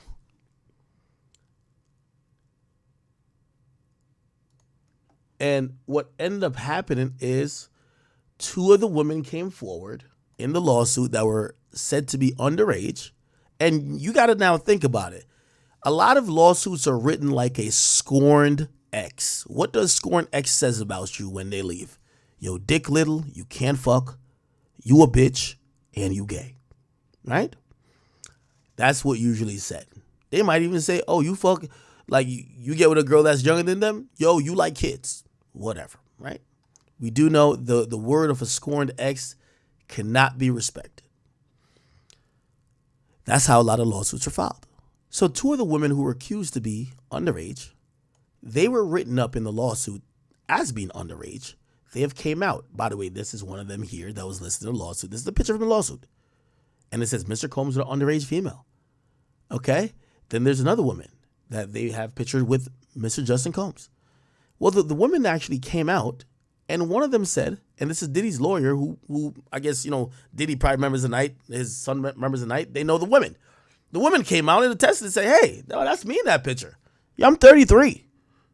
Keep in mind, everything happened 2 years ago. So she was far beyond 18. So even 2 years ago, she's in her 30s, and the lawsuit claims the woman is underage. She says he even has a child. She doesn't want to publicly reveal her identity, hoping to maintain her and her family privacy. but she insists that it's 100% her in the picture. More importantly, she's been provided with a photo of Chelsea, which they're told her in the same bodysuit outfit. Apparently they're wearing the photo. Okay, whatever. There's another picture of Justin that shows him purportedly partying and hanging with underage females at the same party, but Holly tells us that too is false, as the woman whose face is blacked out is actually his 32-year-old girlfriend. Remember when we did that type of Google as well? 32-year-old girlfriend. So we've obtained what we're told is an unredacted version of the photo in the lawsuit. And sure enough, it happens to be his significant other, the one that we actually pulled up, Stephanie Rado. This is her Instagram. 2 years ago, she don't look like she would be underage, does she? Grown-ass woman. Don't you say? So Holly points to this as evidence that Rodney and his attorneys were at minimum careless in putting this thing together. So last but not least, we've gotten some clarification on Rodney's claim that Diddy and Justin were somehow involved in a shooting that left the man injured at a studio. Something Rodney alleged in his complaint was covered up by Diddy himself. But our lawsuit sources tells us the story that was told to the cops that night, namely that the victim was robbed at gunpoint and shot by an unknown assailants outside, ended up leading to arrest in the case, and those suspects are currently awaiting trial.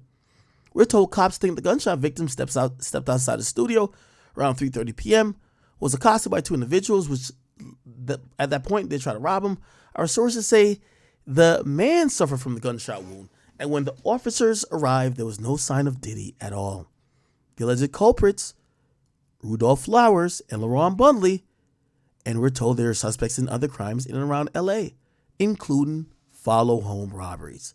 Long story short, Holly thinks that this is just another one of the dominoes that'll start to fall as the details of the suit get picked apart. We're reaching out to his attorney, same guy as I said before, who didn't get specific on the new info, but tells TMZ, thanks to Sean Holly, Justin Combs and Sean Combs are on a fast track to the same fate as Tory Lanez and Danny Matterson.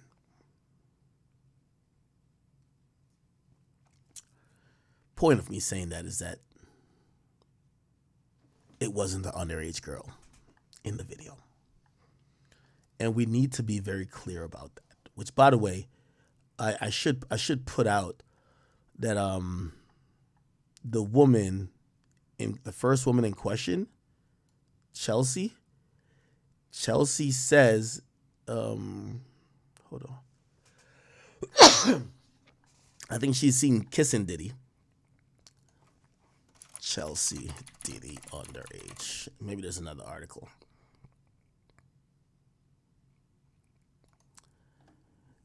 The woman even said, I think she had posted something.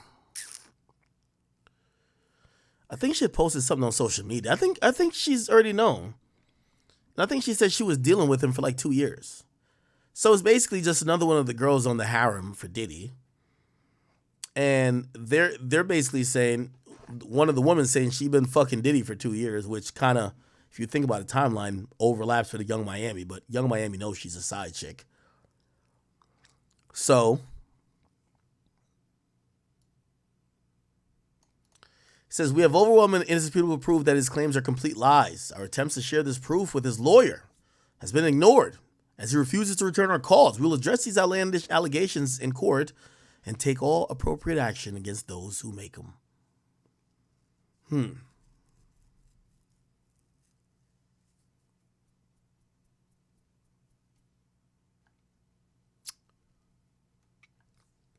All right. So, score one for Diddy. We're going to take that lawsuit with a grain of salt. And this is why, if Meek wasn't as dense and as stupid as he is, he would realize the same lawsuit that names him is actually falling apart. And it's falling apart in real time. And if anything, you could just piggyback his assertion, like, yo, that's false. That's not true. Of course, I'm not gay. He could piggyback it by saying the lawsuit's trash. It's falling apart already. And the judge hasn't even looked at it. Like, it's just garbage. But instead, he takes out his personal gripes on me and whoever else he claims, right? Cool. Let me see what else.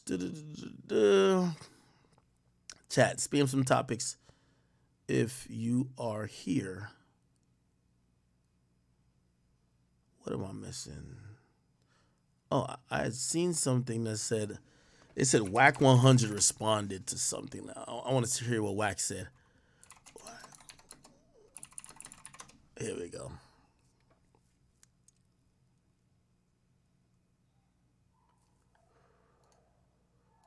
Oh, here we go.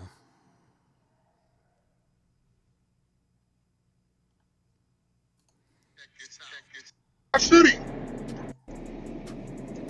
I'll say put him on. Nah, that nigga's 100% correct on that. Meek was on. Tell on Whack. Meek had a little. Meek could have went anywhere. Look, see, here go the thing, right? Especially with a rapper. You can't expect that rapper to put you on, and you ain't hustling as hard or harder than he hustled to get on. Facts. You can't. That shit is You factual. tell a nigga, yo, I'm the realest, I'm the this, I'm the that. But he looking at you, he don't see your team, he don't see no work going on. And that's how niggas in Philly is. Whack, they think just because Sorry, you give you some money. Nah. Not to use a fuck analogy, but it's like getting consignment from a nigga. If nigga don't see no production in you, nigga, we ain't giving you that much. You don't know, why should he? As a discovery situation, like maybe a finding scene. What? Nah, it can't be a finder's fee because. Alright, hold on. I'm trying to.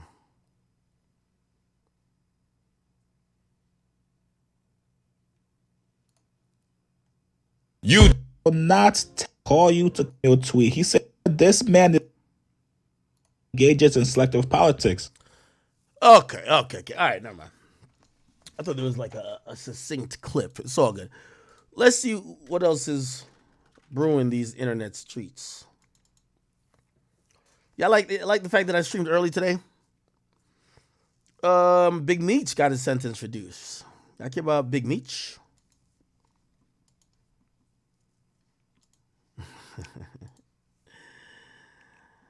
Oh man.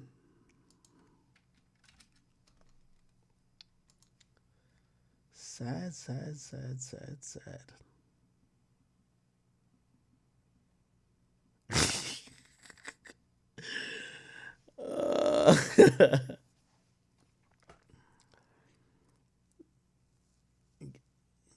Give me a second, chat. I'm trying to find.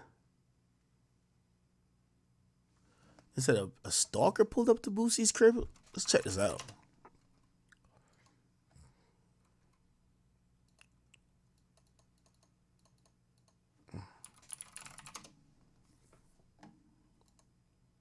Got her ass now. Look, crazy stalker bitch. Yeah. The other day she pull up, jumped out with 2 BB guns, talking about she finna spray the house. The day before that, after that, she jumped out again with 2 BB guns and try to walk up on Tootie. Nigga finna put up. Last week she came again talking about we married and I bought her $20,000 earrings.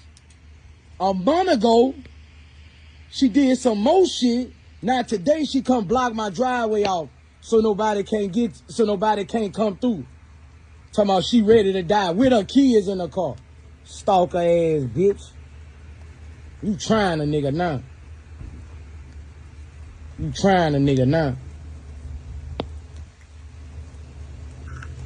Bitch can block my driveway off tonight. Yeah, we got. You know she crazy. Bitch got on socks and heels. You know she crazy. You know she crazy. Bitch got on socks. They just walked the kids in the car, bro. They just put the kids in that car, bro. They need to take them damn kids from her. I adopt them kids. Man. They need to take them damn kids from her.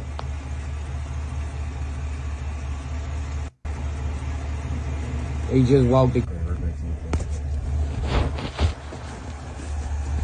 She not all the way there. She crazy out there. Yeah, I'm not gonna let her daughter go with her, even if I do let her go. Cause she not all the way there. So it's up to me? Yeah, it's up to you. If she got marijuana on her, I mean, I could take her for that. But as far as what she's doing to you, it's on you. I ain't let her ride. I ain't gonna get her to the judge. Let her ride, man. Them children don't need to be with her though, man. Yeah, so you can tell she crazy now. Oh yeah, she all the way out. Even the daughter said that you was her dad. And I said, my daughter say I'm her daddy? Her daughter said that. But I asked her, I said, who's your real dad? I said, is that really your dad? She said, no, that's what my mom said. But my real dad, I forgot his name. Yeah, let her ride, bro, but give her a warning that she going to jail next time, bro. Nah, Boosie real as hell, man. Boosie ain't trying to get nobody locked up, nigga. Boosie a real nigga, man. Even though, truth be told, the mere fact that he didn't get her locked up, she's definitely coming back and she's going to cause a lot more goddamn problem for Boosie. But, you know, I can tell, but Boosie not trying to, like, you know, give no statement, put nobody in jail. Unfortunately, I think the street rules should be suspended when you're dealing with especially females, because at the end of the day, if it's reversed, they don't want to hear nothing. And it's not like on some tit for tat shit. Is that, okay, cool. Say you're unwilling to call the police on women. Okay, now she get to your crib, she somehow get inside, this and third, you confront her, you try and get her to leave, she don't want to leave, you call the cops. At that point, she could tell the cops you kidnapped her. And even though it seems unlikely, it's going to seem more probable than what you're saying. So again, you trying to spare her, if she ever wanted to take advantage of the situation and just make the simplest of lie, you're going to be in a lot of hot water. I just personally believe, you know, I'm not saying send women to jail, nothing like that, but if you got a woman who can't listen to you, have the police at least as a witness, because when they down there ready to tell somebody that you punched them in the eye, yo, you grabbed them, you shook them, you snatched their hand, you took their phone, oh, you told them they couldn't leave. These are all like keywords to you're going to jail. So you always want to be very cognizant of all that, and you know, shit, that's what the police there for, you know what I mean? But salute to Boosie, even though somebody showing up to your crib like this, man, police ain't gonna stop them if you think that they're that crazy. I'm gonna be honest with you, right? Okay, let me see. We got thick ass motherfucking Sexy Red. Look at Sexy Red.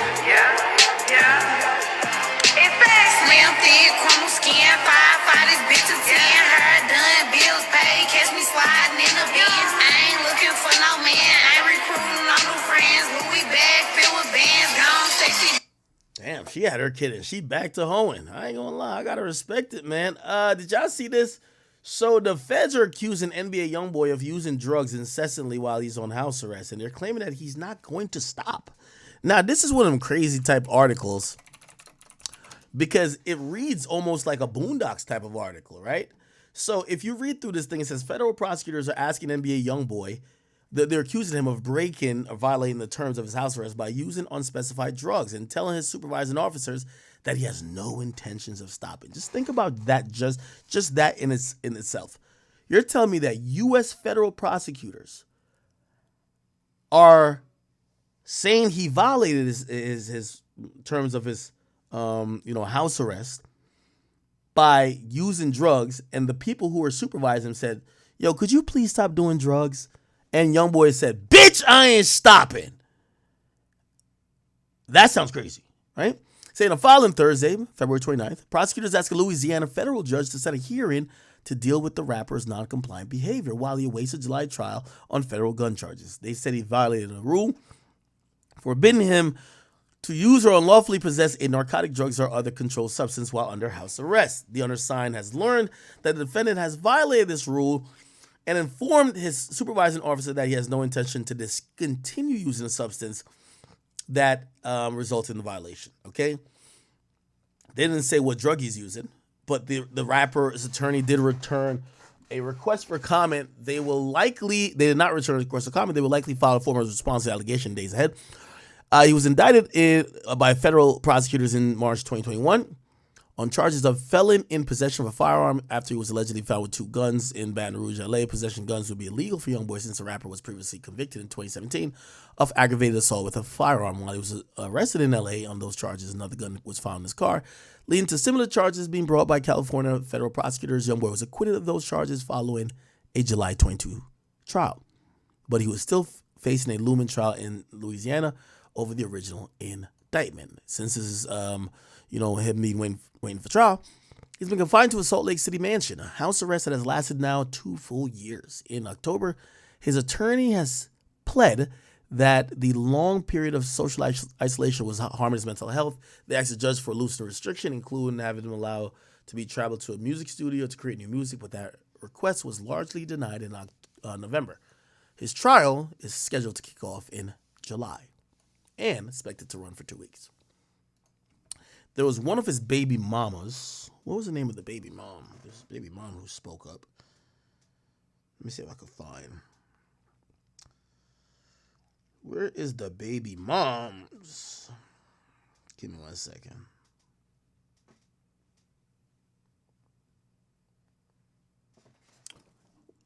Her name is Arabian.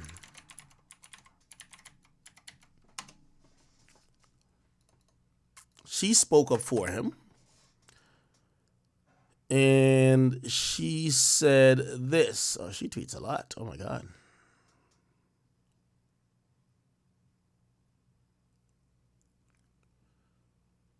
What the fuck? Give me a second. Wait, did she just get a car? No, that's Tusi getting a car for his girl.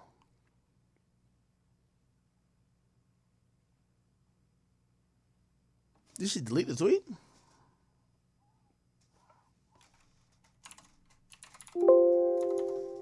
Okay, I think she must have deleted the tweet, honestly.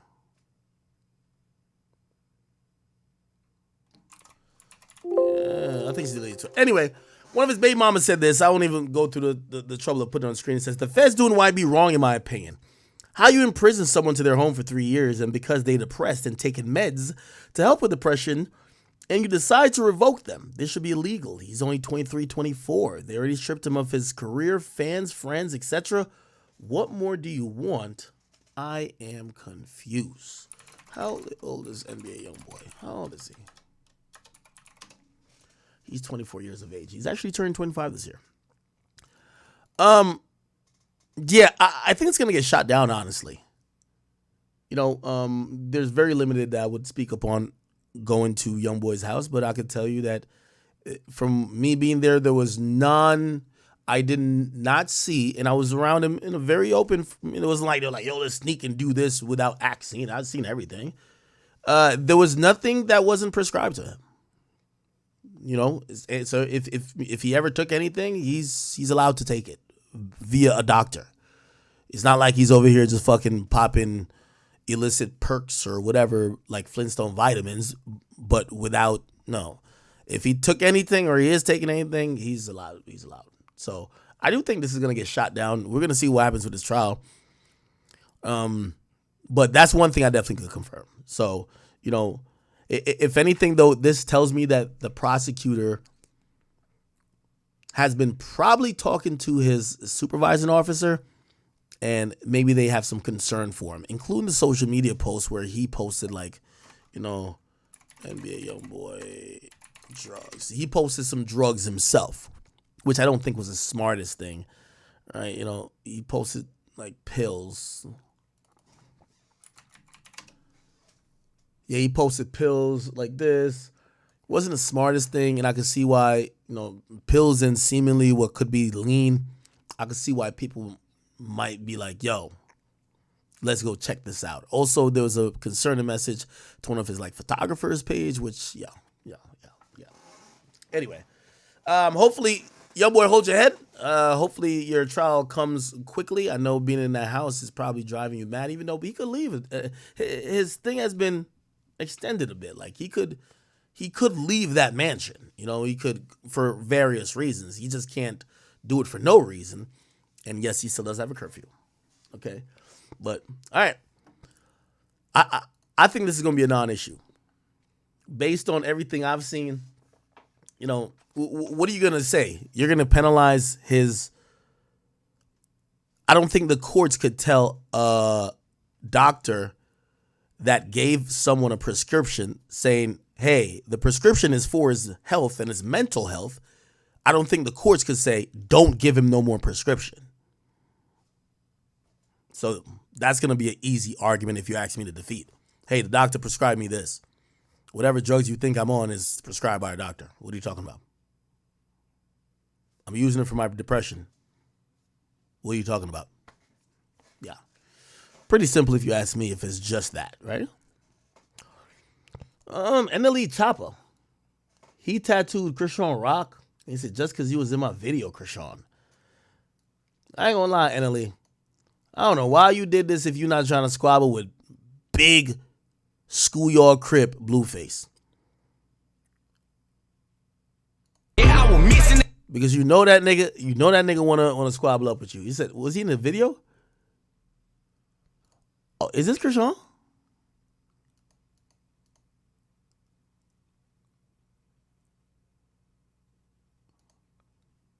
Is that Krishan?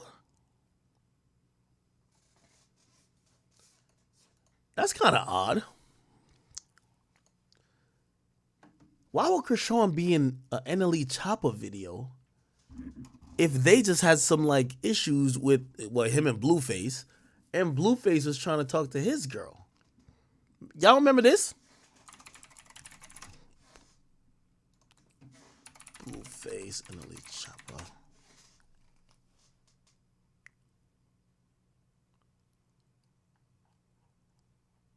They were going back and forth for a little while. It was on IG. Let's just see beef. I'm done with you. Pressured up right now, cuz I'm done with you rapping after today. All you bitches, all you is marks, all you niggas scary. I don't ask why. Like, my bitch are running fade with me before any of you rappers, and that's crazy. That's crazy. Like, I already see NLE got cold feet, talk to his mommy.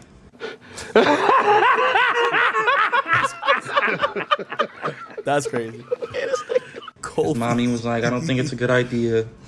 And he was probably like, yeah, you're right. I kind of got my ass on camera about 3 or 4 times already. I don't think I should publicize it and make it a thing. So let me talking about negotiation. It's time to squabble up. You talking about a negotiation? What you want, a Honda Civic? Why is this so stupid? We got whatever is to be negotiated, but we know what that means. You're finna outprice yourself. You're finna do all this relevant. I need this, you don't. But you asked for it. No sense. Just say you don't want to squabble up. I can't believe this, cuz you could already see the energy. When shit get put together, you could already see it. And I could see it. Cuz don't want to squabble. Like these are so boof. Like, cuz. Imagine me popping it to it online. Like, yeah, anybody that can set it up, let's do it.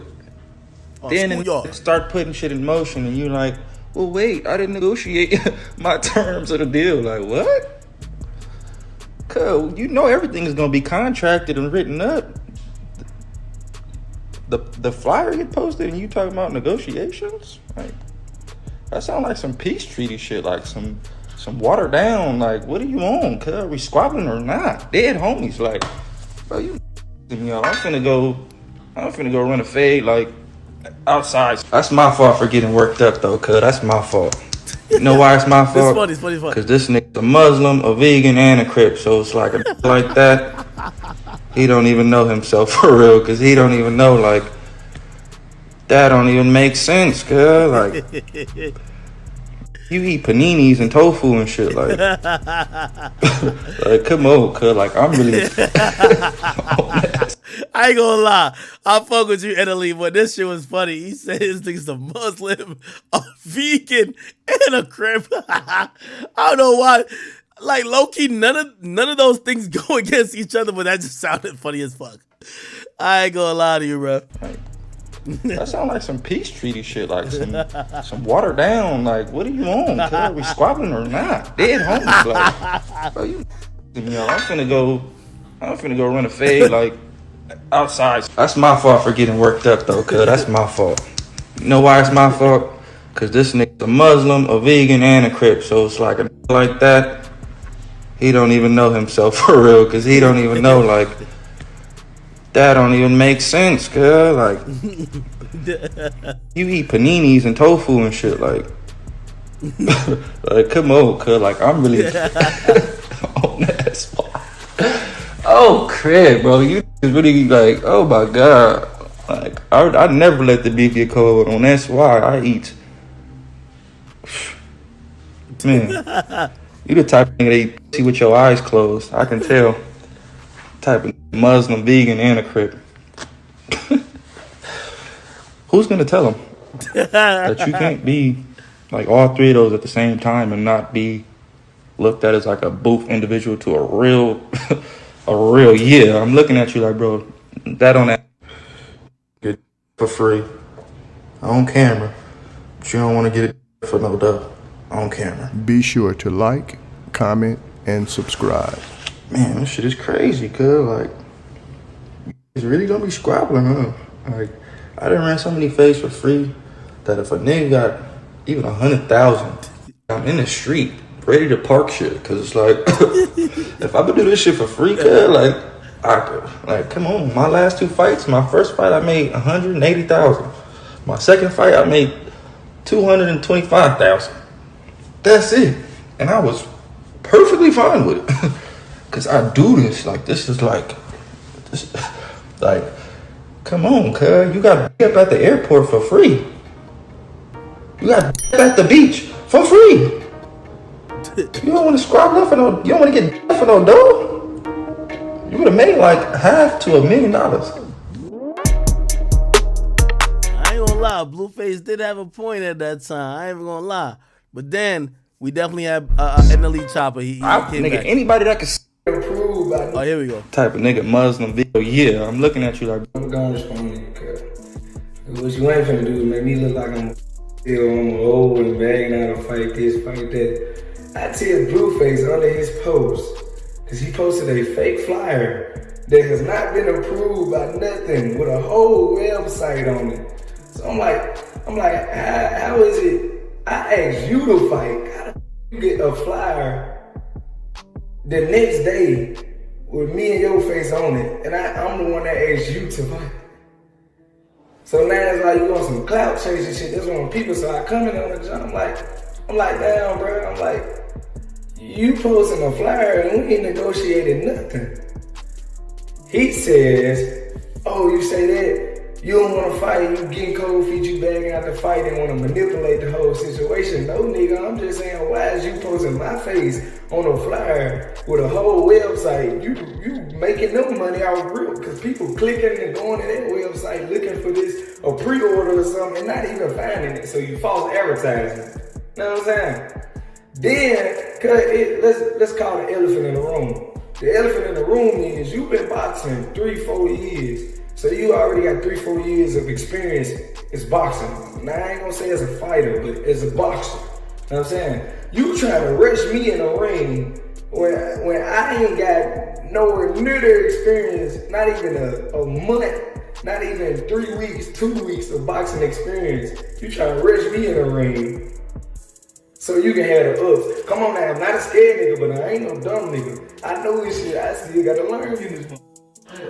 You know what I'm saying? I know what shit I still gotta learn before I even step foot in them.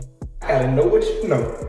You know what I'm saying? So you trying to rush me in the ring. You trying to post a fake flyer. You trying to do all this to say that I'm a hoe and I'm scared and I got cold feet. I got Blueface. But we looking like though, look at me. What's up, twin? Since when is Gilly the Kid and Aunt Glizzy beefing? You been your phone low as shit, man. I'm on that Android. Don't do me like that. You in that low ass car with that loud ass engine. You can hear me now? low ass car. No, I'm in a big ass motherfucking car with a TV and a nigga that dropped from the ceiling, nigga. Fuck you talking about, nigga. Hey, Gilly, I Fuck you fuck talking with about. Wayne. Don't, With, hey, I fuck with with Wayne. Don't motherfucking make me beat you. iPads on, with I fuck with iPads Wayne. on the Don't door, make me nigga. beat you the fuck up. With iPads on the Hey, door, bro, I nigga. fuck with Cash Money, Lil Wayne, and the Lamborghini, bro. What the fuck you talking Man, about? Wallow got a Lamborghini. He was in You on jail 6 wild, years you on ago, man. wild, dick. He can't say you everywhere, man. Get off his Man, dick. we ain't worried about that, man. Hey, nah, y'all some good old heads. I appreciate y'all though, but Gilly, you ain't no shit. Stop bluffing like you was the one. You watched the fuck up. Oh damn, where did beef start from? Hey, that's what you came on to do. It came on here to do. Hey, I'm bigger than you, Gilly. You just don't know it, Gilly. I'm bigger than you, bro. Just look around the internet. I'm bigger than you, bro. What you talking about? I ain't in no competition with you, And man. I know it ain't no competition. You smoking huff. You 50 years old smoking huff. Your doctor told you stay off that shit. What's wrong with you? I don't want no beef with you. Go ahead. I know Wallow about to take you to dialysis. I'm gonna let you live. Go ahead. Go ahead. You want to be a comedian? I'm gonna help you get on the stage, man. I ain't on no comedian shit, Gilly. I beat you the fuck up. And I go harder than you in the streets. Ask about me, bro. Man, I touch your fucking eyes. Fuck is you talking about? Hey, man, go ahead and get dropped off at dialysis. You got it. I'm gone, though. You little big head, little hat bitch. I touch your fucking eyes, though. You come on here talking crazy to me. Why you ain't talking crazy to that old head? I'm crazy. No, why you ain't talking crazy to that old head? Hold on. Let me ask my live something. Is that the reason why y'all told me to get him on here? Because what old head was talking about? Because I ain't, hold on, nigga. Because I ain't know what old head was talking about. Is that the reason why all y'all was putting the ants up here talking about get him on here? Because he come on here talking crazy to me. Bro. He ain't talking crazy to old head. I don't know. That's in the same city as him. I don't know him. I made that nigga cry last week. Hey, Gilly. That nigga cry. But look at this though. I swear to God, you might want to interview me. I'll be the biggest interview you ever had. Talk crazy to that fucking old head that just came on here that did 15 years in jail, man. Hey, niggas on here too. Hey, you know how crazy you sound. You smoking huff and shit. Hey, you know. All right, they just beefing the beef. Okay, cool. Yo, did y'all see? Yo, I ain't gonna lie, man. This is bad. So it's being reported that the breakup of FS1 Undisputed, Skip and Shannon, has gone widely in the favor of Shannon Sharp. Skip Bayless is someone I actually respect, and I think that he is really important. Really, in all these shows, I felt like First Take would have been what it was without him, even on Disputed. You need the person to hate. Let me tell you how all this shit goes. You see all these motherfuckers who claim that Academics is the most hated. Where all these dick sucking ass bitch ass niggas run to when they want really a good ass, like they want to go really viral. They come to me. You feel what I'm saying? So it's like, because I don't mind playing the bad guy. If in this entertainment shit, you always have to have someone down to play the bad guy. That's why I think Skip is criminally underrated. He plays the bad guy. He's the hater. He's going to hate on LeBron. He's going to dick ride Tim Tebow. Dick ride, like, you know what I mean, Tom Brady. He's going to hate on everybody the culture likes, right? Him and Shannon Sharp were great. Him and Stephen A were great. But ever since Shannon Sharp left, Shannon Sharp been going crazy with Uncle Shay Shay Show, Nightcap with him and, of course, Chad Johnson.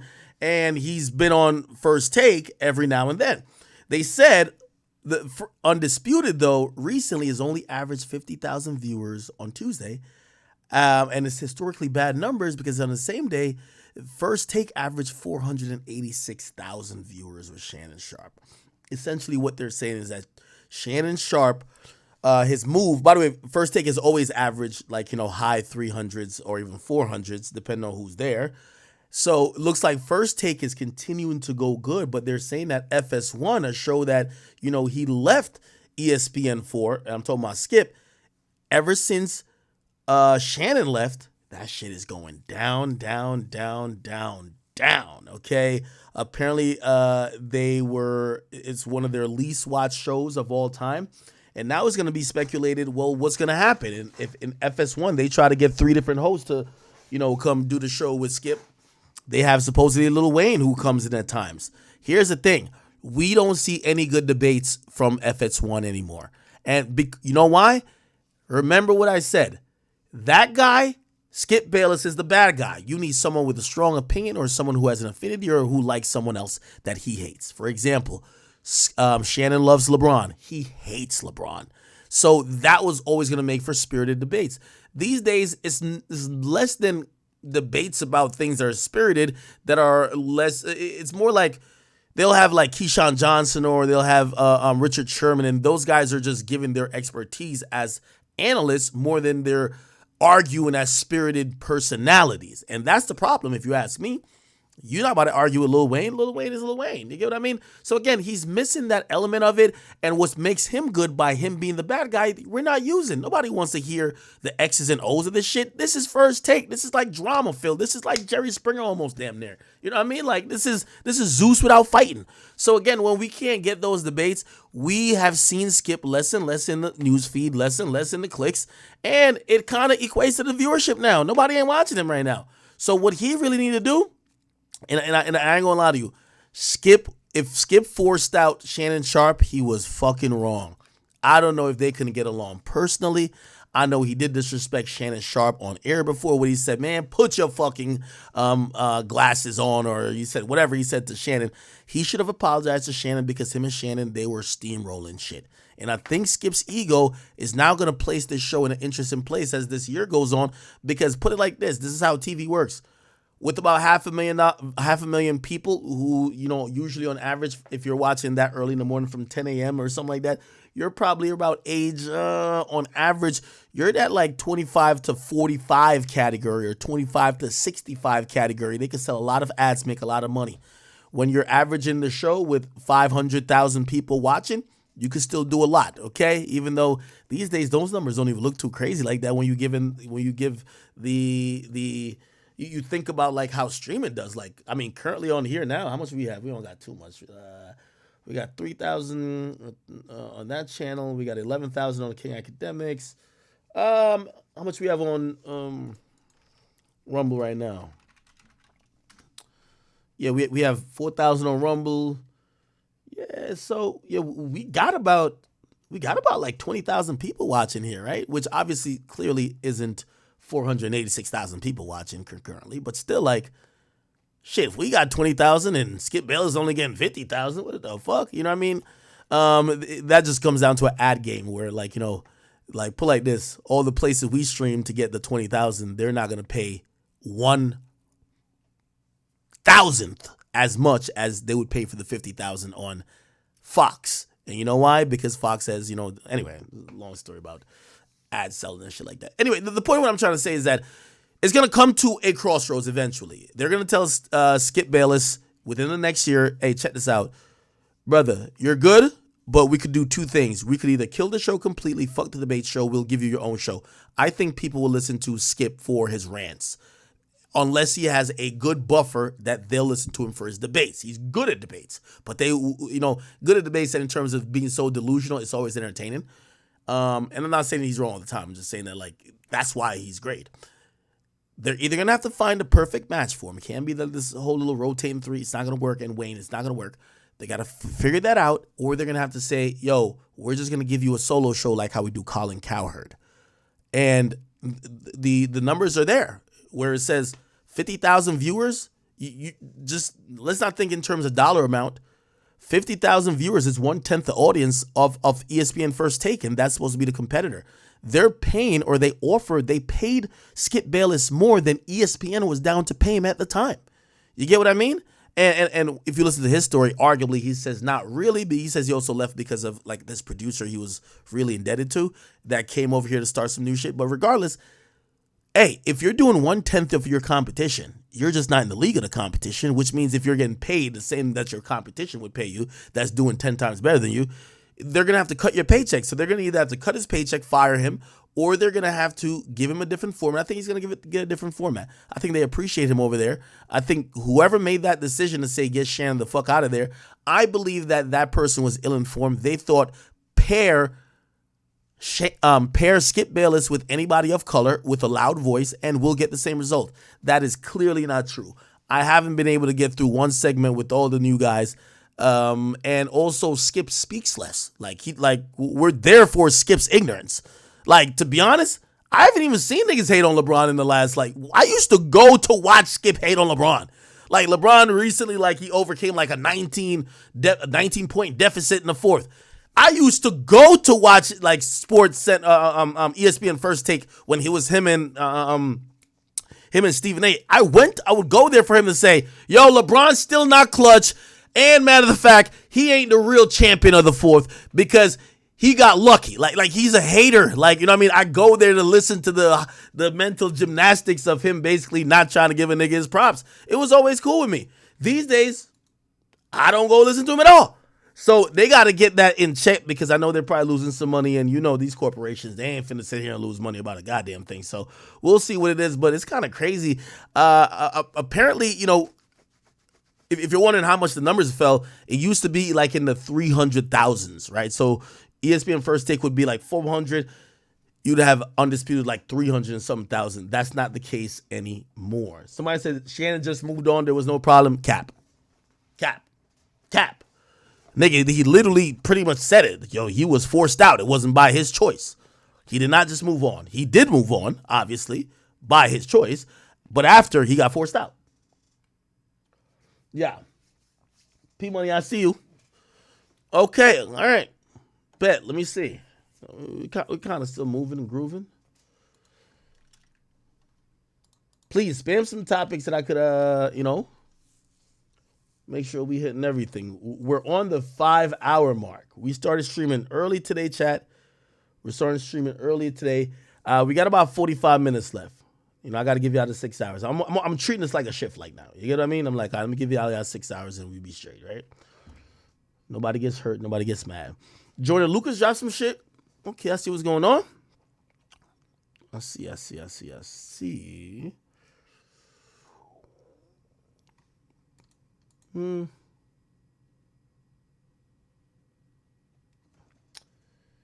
Meek tweeted again. What is he tweeting again?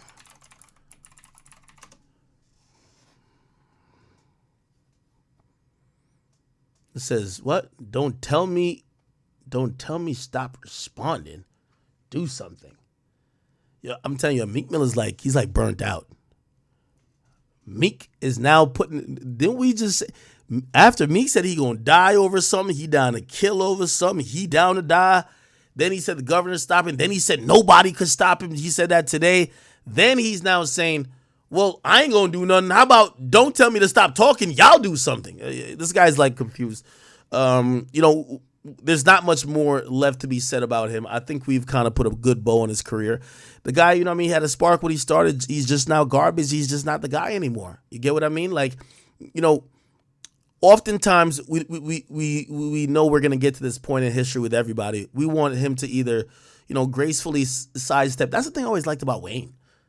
Not saying that Wayne was ever washed, but it's Wayne was never the guy who's yo, why nobody paying attention to me? He's the petulant child who if you don't talk to, he's a attention whore, right? Hey, you've had 15 years in this game of building a career. If you've done a decent enough job, people will like you. You'll never be that main guy again. You're 40. And I'm not saying this to really age shame you, but the average gangster rapper is not 40. That's just what it is. You know what I mean? They want to listen to the new guys who actually are doing dumb shit. Why? I don't know. I think he's a decent rapper, but whatever. Just enjoy your fan base and stop acting like you're the king of hip hop. It's not what it is. Somebody said, react to J. Cole might delete later. I'm not going to lie, that shit did not move me. I did listen to J. Cole might delete later. It did not move me. Now, this is coming from somebody who liked him on Secret Recipe. This is coming from the person who admitted that I think that he got the best of Drake, which I've never thought I would ever say in history. He got the best of Drake on First Person Shooter. And on the other one, I think it was decent. Nicki and Soulja Boy live. Thank you, guys. You guys are throwing all type of shit. Nicki, Soulja Boy live. What were they talking about?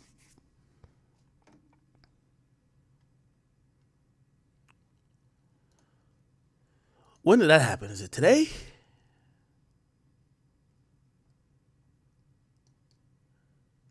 Oh,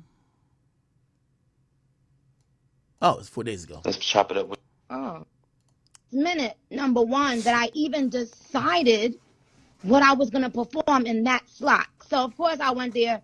I had my regular performance where I did Last Time I Saw You, Big Difference. And I had to do something else, right?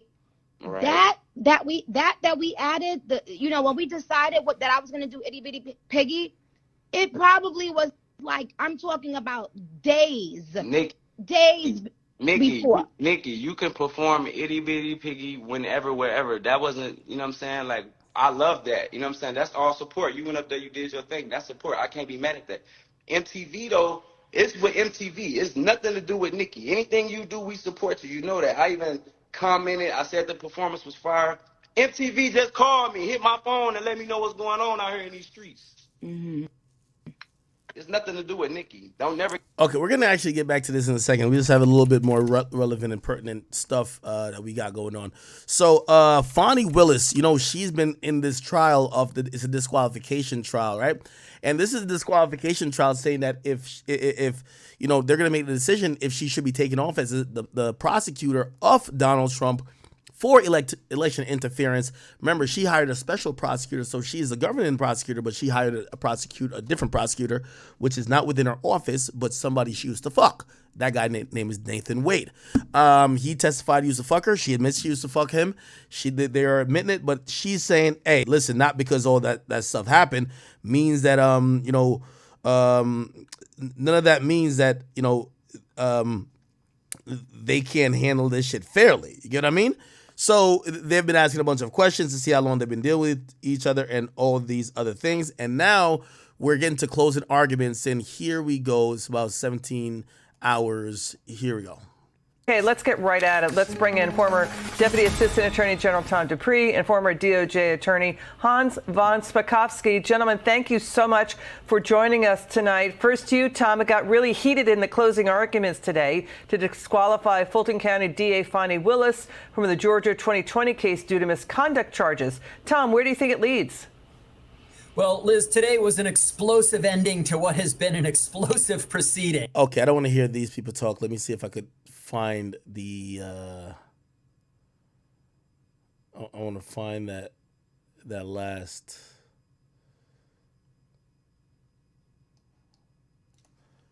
let's see, they love using the word explosive. I'll just type it in, explosive. Let me see, is it today? Let's look at today. Okay, let's get right. Maybe they're going to show Wade, they all came across. May go in. Special counsel Jack are going to have a real challenge. Are they not going to show it? Where is it? Give me 1 second. Maybe I should look at 11 Alive. Maybe it should be Long Crime. This is an 11 Alive special. Yeah, so they have the whole thing. Heightened public. We're not going to watch the whole thing. We need like a summary. Come on. Somebody got to give me a nice summary. Come on now.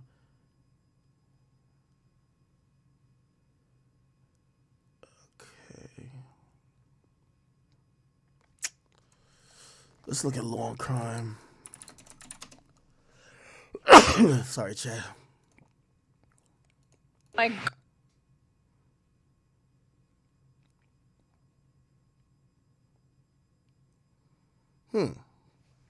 Does anyone have like an abridged version of like the closing testimony?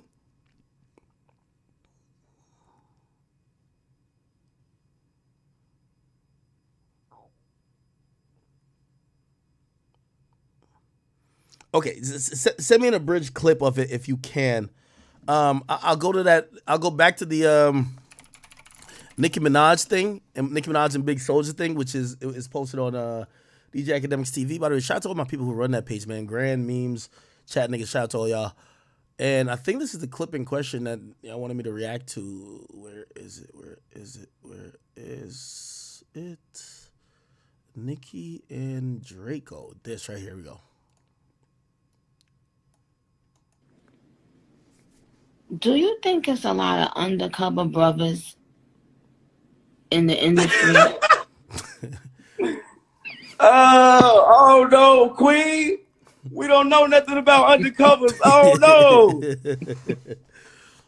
We don't know about that. Okay.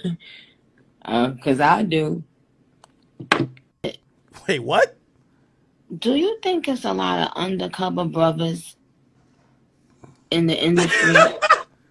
Now I'm gonna stop this here, and despite Meek still is on his way to come kill me. I will say this just because I'm gonna speak as a man who has dealt with a woman, and when things don't go right or you're an ex, a woman always gonna call you gay. And Nicki Minaj, I don't know if you were alluding to Meek Mill, but I think the majority of people know the nigga is stupid, but he's not gay. He's definitely dumb, but he's not gay. Or I would think he's not gay. Now, I can't vouch for man's sexuality, but still, I'm thinking he's not gay, right?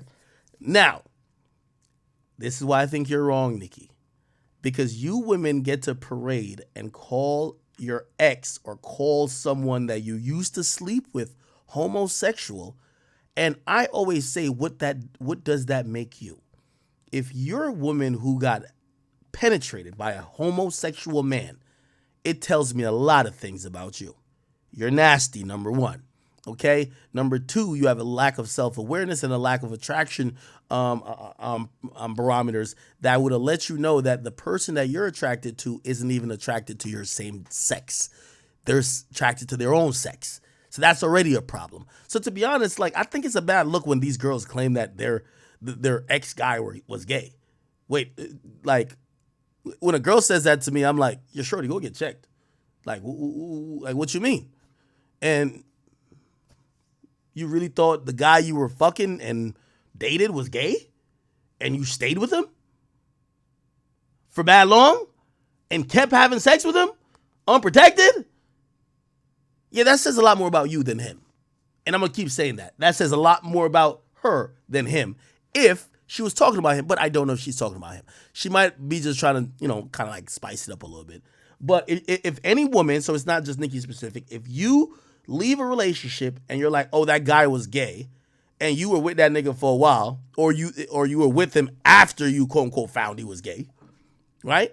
Like, remember when Fabio Foreign's girl was like, yeah, that nigga gay. He was fucking me one time, and then and he told me, give me that dick. And I was like, so he said that to you and you thought he was gay because, of course, a man saying give me that dick is gay, even though supposedly, it was a Freudian slip if it did happen, right? But why did you keep fucking him and stay with him? You remember when she said this?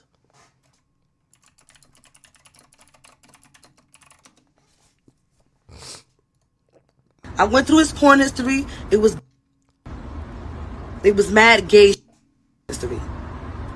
Besides the porn history, this has been happening for like 2 years already. And I have a gay best friend for those who don't know. While we fucking, this is happening for 2 years already. While we fucking, he will fuck up. As in, the first couple times, I just thought like he was just fucking up. I didn't think nothing of it. I'm saying fuck up as in, we talk when we fuck. We talk nasty. So instead of saying like, this my pussy, like he'll say this my dick or give me that dick, like it. And at first I was like, oh, maybe because I'm saying dick, he's probably saying dick after me, confusing it. Like, I'm not thinking nothing of it. Like, I never experienced no shit like that. Like, deal with a DL nigga, like nothing. And I was just like, maybe he's confusing it. I said, like, nothing big. But he kept doing it. Whoever's pregnant by him right now, go get an abortion right now because y'all gonna suffer. And I'm saying that because right now, I think he got like 2 bitches pregnant right now. Like, he's around. He gets around. He fucks everything, and he does not use a condom. He does not. And he be burning because I've seen him a few times with a Band-Aid on the top of his butt. Y'all know what that means. With a Band-Aid right on top of his butt cheek. A couple times. Like, he will get burned and go to the fucking clinic and come back like nothing. Like, you wasn't gonna tell me? Thank God I don't be fucking him like that. I never caught nothing from him. Thank God I don't be fucking him like that. I don't. By the way, it's safe to say she's back with him living in the same house. You know what I mean? But do you hear how she's talking? Never here. And when he's here, I sleep on the couch. Or I'll make him sleep on the couch. Like, I gotta be careful. Like, this man is like a sex addict. He's a sex addict because he likes to fuck everything. Let's check it. That's why you got to take things with a grain of salt. So unfortunately, I can't really listen to that rumor about Nicki, and I can't listen to that rumor about Meek from Nicki. Okay? Cool. Let me see. All right. Oh, okay. So apparently, let me see. I guess the closing arguments is going to be long. My gosh, you Let's see if I can show a little bit of it. Yeah. I want to start with Sadao. He talks about why she believed they were in a relationship and what. Now, again, remember, this is the Fonnie Willis situation. They're basically saying you hired your lover, you gave him extra money. Y'all is over here on some Bonnie and Clyde shit. Y'all not trying to get justice, and people shouldn't believe you, okay? Actually, let me play this. I'm going to speak to what I would call a subset of forensic misconduct. And I'm going to assume that all the law that's been provided to you in pleadings as well as emails, you know, you don't need me to tell you what the law is. So I want to just set up how the disqualification and then dismissal of the indictment should take place under the subset of forensic misconduct. Roman's counsel, this merchant, filed on January 8th her pleading, her motion to dismiss and to disqualify. We were in court that Friday of that week in which I made it known that we, that is President Trump, may adopt that motion. I wanted to see what was going to happen before I did so. That Sunday, which would be January the 14th, 2024, D.A. Willis took it upon herself to go to a historic black church in Atlanta, having not responded at all to the motion of Ms. Merchant's client, Roman. And she made what we now call the church speech. And Your Honor has reference to that. You didn't necessarily want evidence on that, but you know what the church speech was. It was videoed. It was clear that Ms. Willis had notes. She was reading from notes that she had prepared. It was a calculated determination by Ms. Willis to prejudice the defendants and their counsel. How so? By making an issue out of the fact that the person that was challenged in the Roman motion was black, without telling the public or the church members, or anyone for that matter, that the reason that Mr. Wade was being challenged was not because he was black, had nothing to do with race. It had to do with the relationship that had been alleged and later admitted to by Ms. Merchant. Ms. Willis took full opportunity to prejudice the defendants, and then comes along later in a pleading and says it wasn't designed or intended to be at the defendant's hall or the defense counsel, which with all due respect is just nonsense. The purpose of that was to get public sympathy, public empathy for what Ms. Merchant had already alleged in her motion. Now, that was a violation of the professional rules of conduct. It was a violation of 3.8G. You might have a shorter clip. No question about it. It wasn't in response to anything that was said. It was a public statement, extrajudicial, for the purpose of making a comment upon the defendants. Okay. It would be in response to a motion that was filed. But it wasn't filed in a response, in a pleading. It was filed in response to a motion. In paragraph 26 and 27. All right, this is Sado. This doesn't seem too interesting. I ain't gonna lie to you. Let me go to CBS News. Fonnie Willis enters courtroom. We haven't really covered the case like that. It's not that interesting because you only care about her, but you care about her for not like too much crazy reasons. She's not a rapper or nothing like that. So that's why we're not getting all the way into it. But this is a whole, like, kind of like, how the YSL case kind of drags on. This drags on too. Conflict of interest. And that's really the key in Georgia law. If there is, as the judge determines, a conflict of interest or the appearance of one, then the district attorney, Fonnie Willis, can and should, under Georgia law, be disqualified. And, of course, if she is disqualified, then there's a somewhat elaborate procedure that would need to be engaged in to find another attorney, inevitably delaying the prosecution of the underlying case or giving that new prosecuting attorney fresh eyes, and maybe some of the charges might entirely be dismissed.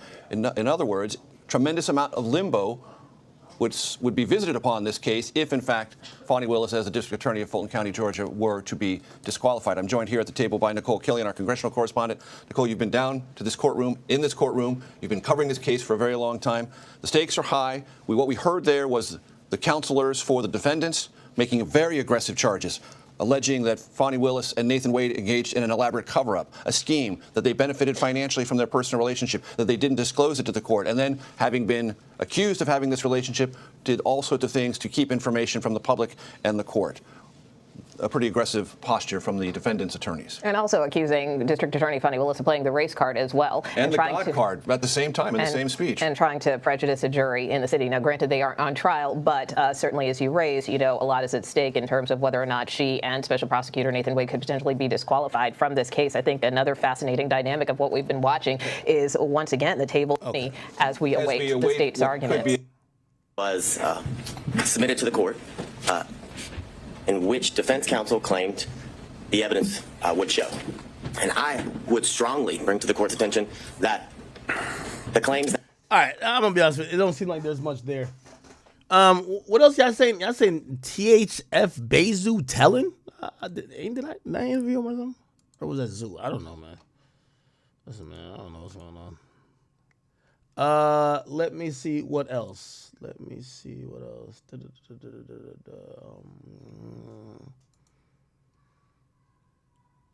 Cat Williams and Joe Rogan. What were they talking about? That were made were... Yo, don't people care about drama so much? By the way, Cat Williams and Joe Rogan, I started watching it. It's all about, conspiracy theories and a lot of shit like that. And yeah, people like it, it's not the talk of the town, even though Joe Rogan has this huge ass audience. But I'll see if I could play a piece of it. So let's see him exposing the trans agenda. Here we go. Address in Hollywood unsuccessfully. Cat Williams on Joe Rogan? Cat Williams on movie scene. Transgenders was going to be a thing. It wasn't because I was a prophet. It's just I had gotten so much information that I understood that things are secular. So I understood that the earliest I had seen that word transgender was Baphomet, the transgender. And so I knew that in the ritual of Baphomet, the transgender, to show allegiance to him, you had to kiss his ass ring. Why does he say it like that, man? Cat Williams can be funny without trying to be funny. I can't. Is that true?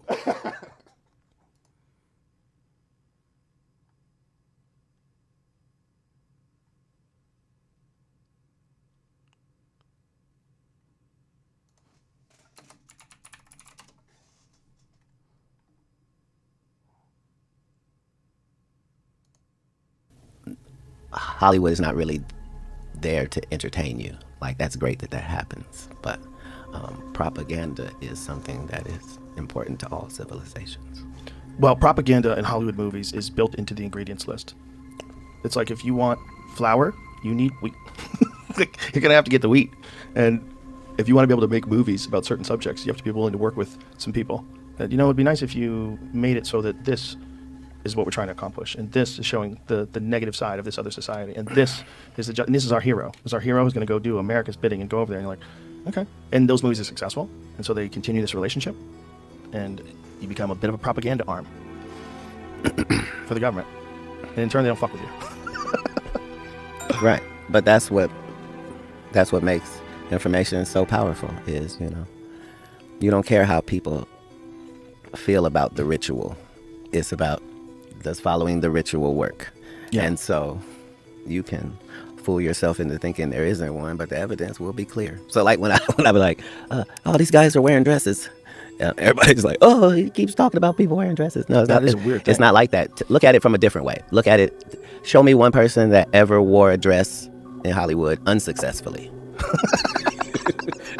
That's how you understand what a ritual is. So 20 years ago, I knew that transgenders was going to be a thing. It wasn't because I was a prophet. It's just I had gotten so much information that I understood that things are secular. Hey, that's interesting. Somebody says that Cat barely looked at Joe Rogan. Did y'all notice? I was watching. I haven't watched the whole thing yet. there's almost a guarded energy that Cat gives out that I didn't feel in the Shannon Sharp interview. It's very guarded. But maybe that's the mellowed out Cat that we're not used to after just seeing him just turn the fuck up. You know what I'm saying? So I understood that the earliest I had seen that word transgender was Baphomet, the transgender. And so I knew that in the ritual of Baphomet, the transgender, to show allegiance to him, you had to kiss his ass ring. Really? And it said both of those things. So I knew that both of those things would become popular in the future, and that somehow calling people the GOAT would be normalized over the sheep being always the most popular reference. God damn, we got some good weed, Cat. Jesus Christ. This must be the weed. I'm trying to figure out how to jump in on that. Right. Which is my only goal.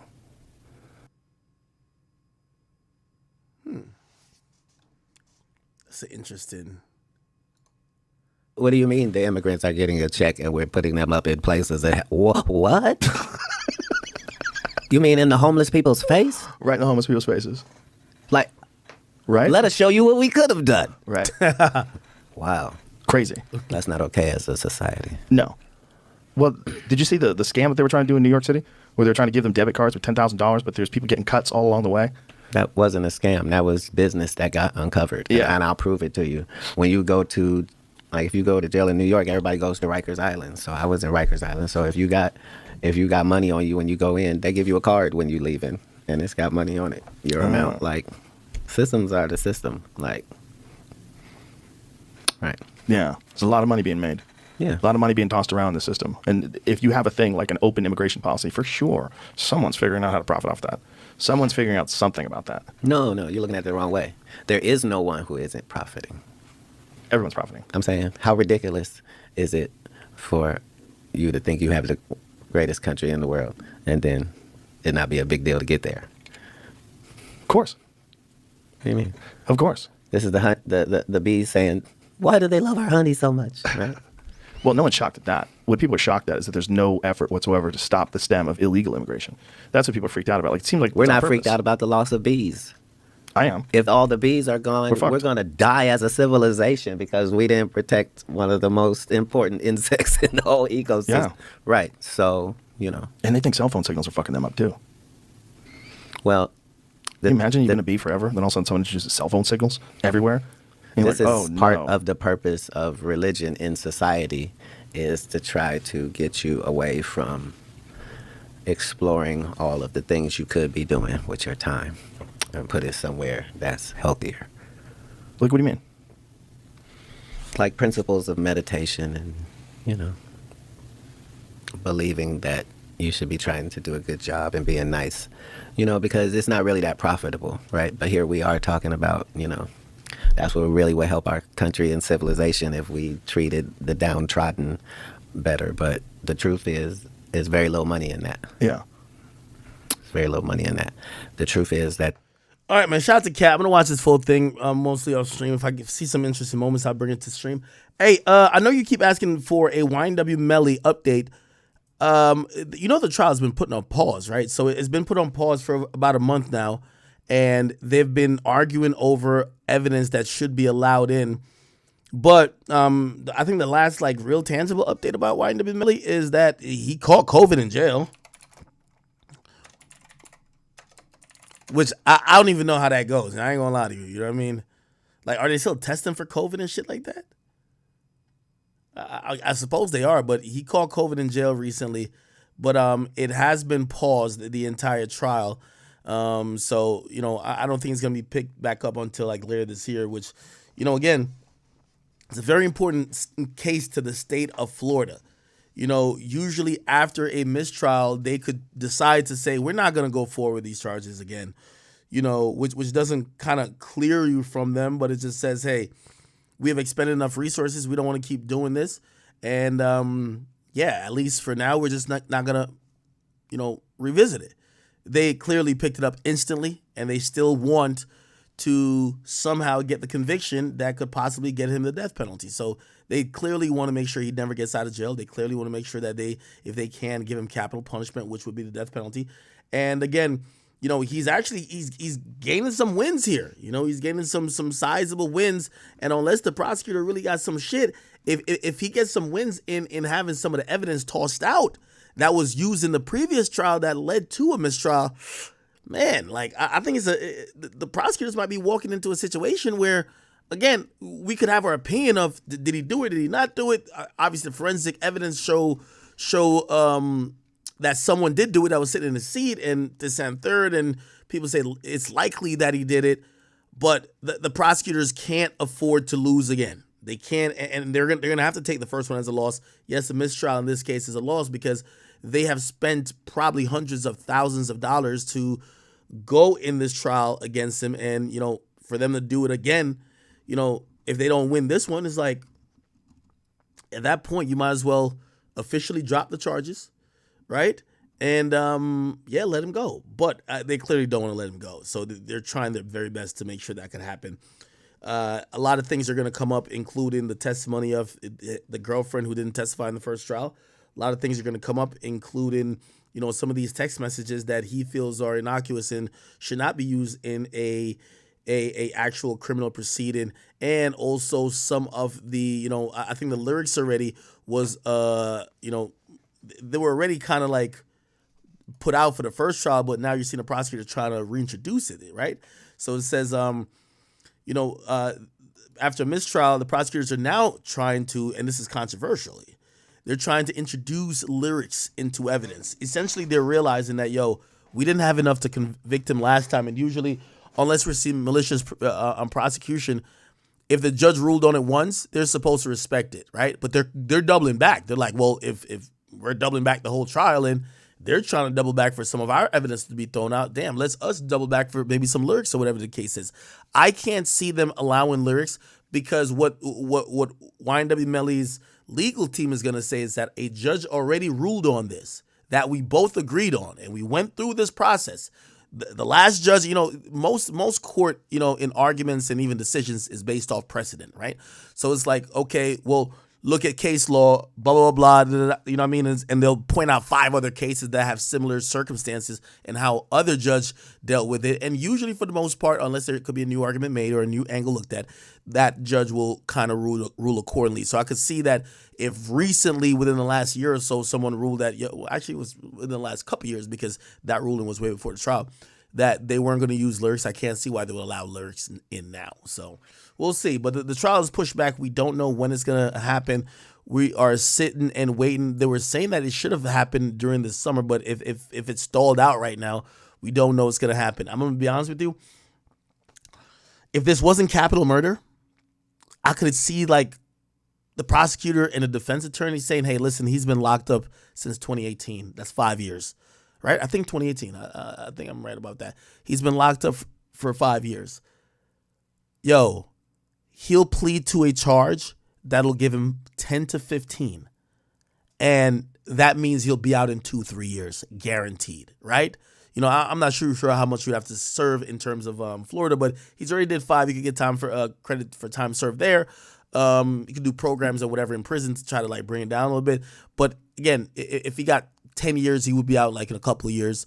Maybe if it was 15, he would probably have to do maybe like 5 more. But still, like at least that's guaranteed you're not facing the death penalty. But because he's facing the death penalty, those deals can't even get worked out. So now the prosecutor, they're stuck in this in like this.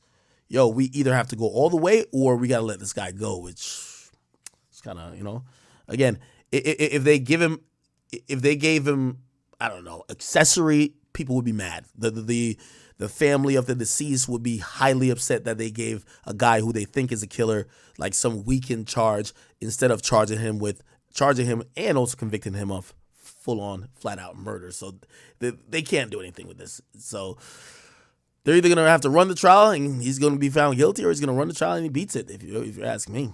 Okay? But I do think this is their last time trying it. We will see. We will see. I do know you guys did send in a bunch of donations, which I did not read. So let me ask you a or not, let me ask you, let me read a couple of these donations, and I appreciate all you guys who have sent in any amount of money, whether you're asking the questions or you just want to get a shout out. That's fine with me as well. By the way, Corey 2S, thank you for the donation. Thank you for the 5. It's Meek's career is teetering towards obscurity. That boy been flopping like a botched BBL. Axe Chair says no attacks on the chat, nigga, so it will ever be tolerated, man. Blender Bars, he says, hold on, wait a minute. Robert, you are not finished. You thought all your secrets was hidden because all the windows was tinted. When Tekashi saw you in the parking lot, you know you sprinted. Boy, when Diddy took you shopping, it was because you wrote him them lyrics. Okay, my boy always rhyming. I see you, my boy Blender Bars.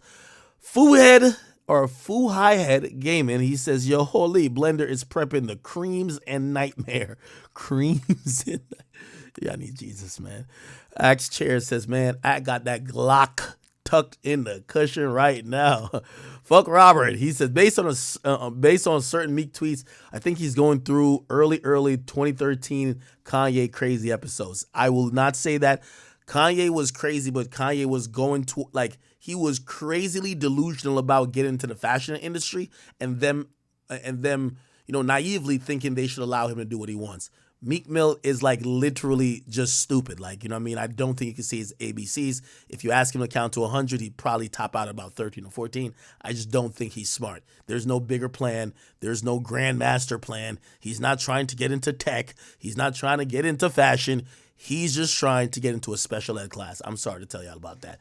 Diddy sent in $5 donation. He said, I stood behind Meek, and I said, take that, Playboy.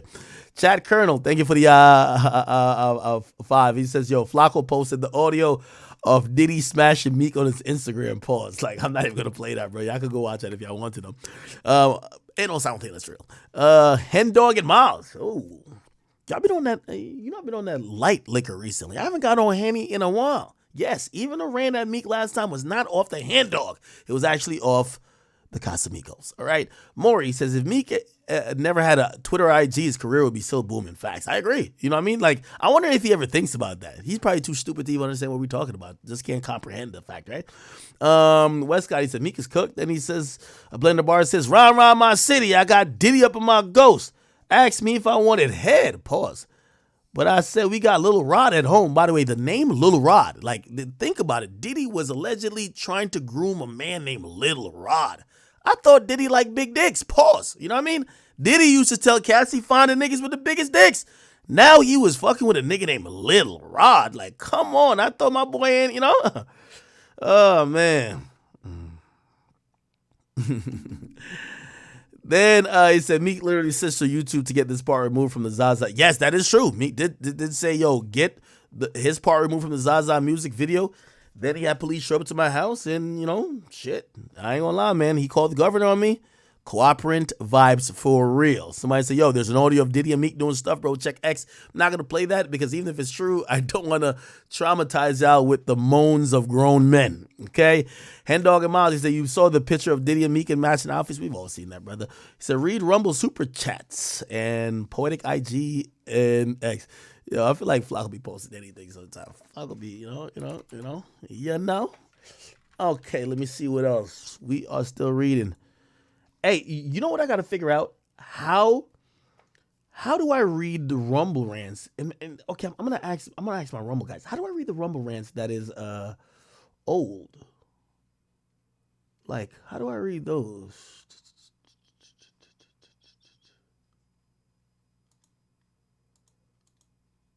Because I can't find Rumble rants. That's my problem.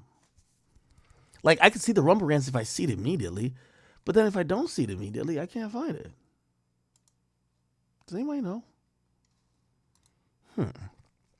Jay Boogie says, act you wild, but hey, they started it, so finish it. Hey, I guarantee when the story is told, they never started at all, okay? Somebody said, act, you're reaching 50 Cent levels of trolling now. Hey, listen, these are the people who claim, they're the toughest people on earth. Sick Day says, hey, you got to smash. That will get him going. I don't think, if you dated a porn star, you talking about Freddy Gibbs and his baby mom. I don't think Freddy Gibbs would care if somebody smashed his baby mom's. Like, bro, like, she's a porn star. She was having sex, well, I don't know if before, but she's having sex with other people now. I don't, Different Stroke says, bro, act, you got to get it straight. Meek is bisexual, not gay. Just ask him if he's bisexual. KD says, yo, bro, you got to call Whack. I promise you he has the footage. Boz Gambino, he says, man, shout out to Missy Elliott and Timbaland, both legends in the game. Appreciate you. Kwame Brown is my GOAT. What is this? THB. What type of currency is this? He said, what the fuck? Let me top you off, brother. Pause. Okay, you on that Diddy shit. Okay, I see what's going on. Maine, he says, Rihanna surpassed Beyonce, Michael Jackson, and Whitney Houston. The Navy not arguing about this. Rihanna has definitely not surpassed Michael Jackson. I don't even feel like I'm even qualified to speak on Whitney Houston at her prime and how popular she was, because I don't know. But Beyonce, I won't necessarily say outright surpassed Beyonce, but it's definitely in the same realm. There was a time that she was a tier below. Maury says, bro, look like a chipmunk. Whack 100, who's probably not the real Whack 100, says, yo, Joe Budden spoke about you and Charlamagne beefing on his podcast today. Did he? Send me that clip. I'll react to it later. Somebody says, Meek tweet now. He hurt watching. Damn. Sorry, Meek. Somebody said, why Meek not addressing Lil Rod? I'm lost. Interview Lil Rod. I tried to talk to Lil Rod. But I think Lil Rod realized if he does an interview, some of the bullshit might come out and his lawsuit might not be that good. Right? Somebody said, you didn't like the blogs posting false information about you, but you have no issue amplifying that Meek is gay. Don't be a hypocrite. No, it's not about Meek is gay now. That's what I'm trying to say. Like, it's not about Meek is gay. Like, bro, like he should have just said it instantly. Bro, I'm not gay. It's him peacocking and being tough guy after claiming that I made some shit up. You know what I mean? Did I target any blog that didn't make some shit up? You know what I mean? We're literally saying, like, bro, we're going to have little jokes here and there. That's what it is, right? Like, you know, shit, like, say people said, you bought Selena G-Wagon. Not true. But, of course, if a nigga got a little joke about it, like, what I'm going to do, kill them? I'm going to show up to their door and pee on their doorstep, nigga? No. You know what I'm saying? Skunk, it's a big act. Appreciate you. I appreciate you. Yo, why is this person, he keeps donating with THB. He says, let me top you off, bro. I promise you'll like it. And after we can finish and go live at the Academy. What is wrong with you? That's your 10th donation, my guy. You got to chill. Okay, this guy's a troll. I don't know what currency he's donating when he's like, let's end the debate for once and for all, because white people say the N-word. I honestly don't see why not. You're tripping. SG said the bussy. Then he said again the bussy. Damn, some of y'all are trolls with his donations, right? A story to tell says, did he put that charge on Shine? Shine used to tell his side of the story. Look at Shine's old interview from prison. Yeah, Shine used to hate the fuck out of Diddy, but ever since, like, you know, I think he came to peace, went to Belize, became a senator or some type of politician, came back, and they're actually cool. Ant World Podcast says, why isn't Cardi B locked up? Why would she be locked up, sir? And he then says, hear me out. A Diddy and R. Kelly prison talent show would be fire. I don't think Diddy's that talented in music. I think he has a good ear. That's why he's a good producer. But he's more of a good producer than he's a good rapper or anything else, so I don't know how much production you could do in jail, but R. Kelly himself is a writer. He's a great singer, among other things. R. Kelly could hold down the whole talent show, if you ask me. So I say, hey, Mrs. Lowdown on YouTube got the audio of Diddy plowing Meek. Pause. Irv says, Meekalicious. Somebody says, Nicole Harris. Hey, Nicole, how you doing, girl? It says, did Mace and Cam buy Rockefeller Dame Dash shares? I watch them every morning, and I DM Nicole Bada. Is that your name on Instagram? All right, I'll try to find it. So react to J. Cole. I might delete this later. I did do that. We did watch Cat Williams on Joe Rogan a little bit. If you find a little bit more interesting parts, I thought, you know, it's more about conspiracy theories and stuff like that, and which I like those too, but, you know, we don't have time to watch a 3-hour episode on stream. Somebody said, another day. Do a full reaction to Rogan and Cat. It's a top 5 internet combo ever had. Really? Okay, I'm going to watch it off stream. Because, like, I didn't do it justice then. If you think that, I didn't do it justice. I'm sorry for that, okay? You guys wanted me to do Joe Rogan and Cat, Butter and Vlad, YNW Melly Court update. I did do that. Bezo allegedly name dropping in paperwork. I seen it was like some THF guy like going back and forth with King AK-47. What's going on with that? Somebody has sent a birthday cake. Aruga Red, thank you for the 5. It says, is Wale intern Fat Trell's stunt double? Damn, he's getting on you, Wale intern. And Diddy sent twice. He says, I'm going to do it softly this time, Ak. I'm sorry, pause. And says, and Ak, you're the biggest I've had, no lie. Pause. Jesus Christ. Let me go check the Academy page real quick. By the way, I still need to know how to read the older Rumble rants because nothing pops up. Like, there's a place on YouTube where I could find the regular rants or the regular, not regular rants, but, Give me 1 second. All right. Shout out to people on the Academy page. I see y'all. Y'all be kicking it. Here we go. It's not that many. Cam Roger, thank you for the 2. He says, been a chat nigga for 10 years. Yo, you know, like, yo, I'll be anywhere, right? And I'll even dap up. It could be a policeman. It could be a nigga working at the airport. It could be whatever. And the one, like, sometimes I'm just thinking, oh, this person just knows me for whatever. The one thing that you guys always say to me that I'm like, oh, that's my nigga. If you ever meet me in person, I don't care what we dap up, whatever. Just tell me before. Be like, yo, I've been a chat nigga since so-and-so. I'm like, that's my nigga. I'm telling you. So I appreciate you guys, whether you've been rocking for over 10 years, 5 years, a couple years. Appreciate you. By the way, you hear Pluto upstairs. He's like, nigga, get the fuck off stream and go walk me. Somebody says, check Rolling Stone. They got your name in the article. What? Could you send me the article, please? Ariel Jenkins, how you doing, girl? It says, listen to the Papoose freestyle on Funk Flex. I did listen to that freestyle, and that freestyle's old. It's an old freestyle that it was remixed and put in this year. I've seen people talking about a line in it where you know, Papoose was talking about his loyalty to his queen, which is Remy Ma. You know, I think they've been broken up. I don't know if they've been broken up, but that freestyle that's now coming back up now, people are like, damn, yo, he's so loyal. He's still holding her down. No. It's old. It's old. D greatest ever. He says, this shit's weird. I've been debating with niggas about this shit the whole time. This nigga Meek, don't be wrong. Don't fall for it. And it's an how he single out of you out of all outlets. Like, whether these guys want to admit it or not, they'll be like, yo, accurate or relevant, but they'll only pay attention to me. You know what I mean? Like he still watches my page. Like, that's where they get the news from. You know what I mean? It is what it is. This is the reason why most of the labels treat my page as, okay, once we get it on act, like, everybody's going to pick it up and stuff like that. It's all good. Spazzer said, Joe talked about you. You guys give me that part where he talked about me and Charlamagne. I wonder what his opinion on all that was. Or did he think that, Joe wouldn't even think that Charlamagne was calling him his son. Anyway, all right, whatever. Cam Roger, oh yeah, we read that already. And the last thing it says, yo, of course he going through. When a nigga from the tri-state got the world thinking he got fucked by a nigga named Diddy, going to think he got fucked, period. Of course he's going through it. Oh, boy. Oh, boy. Oh, boy. All right, man. All right, let's stop calling this nigga gay. All right, you know, we're done calling. Like, we're not gonna do no more gay jokes. Obviously, I'm telling you, I don't think the nigga gay, but no more gay jokes. Like, the gay jokes has gotten to him. Like, fuck it, no more gay jokes. Okay. All right, Meek, I said it. No more gay jokes. Hey, Ak, I was wondering if you know anything about the Lil RT situation with his mother. It's very troubling. It would be a good thing to get a take on. Just look it up. Lil RT exposed by Vi. Okay, perfect. We're gonna put that on the table for next time, because there was a video I actually even posted to my Lil RT, the dude that was in the strip club, right? Like, slapping ass. He's like not even 15. Look like he's 5. You know what I mean?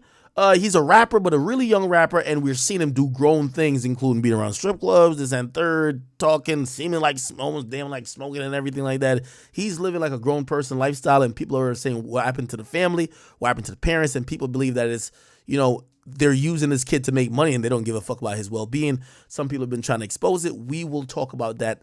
Put that on the list for next time. Okay? Chat, I have been on here for 6 hours. Feel good. I'm going to go enjoy the rest of my day. I know for some of y'all haven't gotten out of work yet, and I know I streamed a little bit early today, but I was feeling hyped up, so I did stream a little bit earlier. If you missed the early part of the stream, the VODs will be available. Become a member on the Academy page. You can watch the VOD over again. If you watch on Rumble, it would always be available on Rumble, and I think on Twitch at times it is, not necessarily anymore. I appreciate you guys. You know, I got to go drink some water because I think my voice is getting a little bit hoarse. So when you speak for 6 hours straight, trust me, you get a little bit lethargic, but it's all good. Appreciate you guys. Love you guys. I will see you guys tomorrow. I got to figure out what time I'm going to stream, but you do know recently we've been doing, you know, and I'm not committing myself to a schedule yet, but I kind of want to do Monday to Thursday, like almost like midday streams, or like daytime streams. And then we'll do a nighttime streams for New Music Friday, right? So we'll do that into midnight. And then the weekend we'll play it by ear, depending on what I'm doing and shit like that. All right.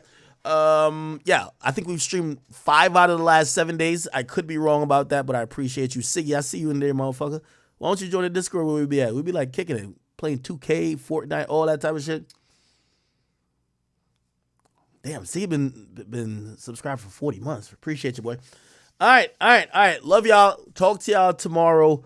I hope you guys are thoroughly entertained. Remember, the Academy.shop, you guys could go cop something if you want to. We're putting some more regular items. I know the Valentine's Day drop is still on there. We're putting some more regular items.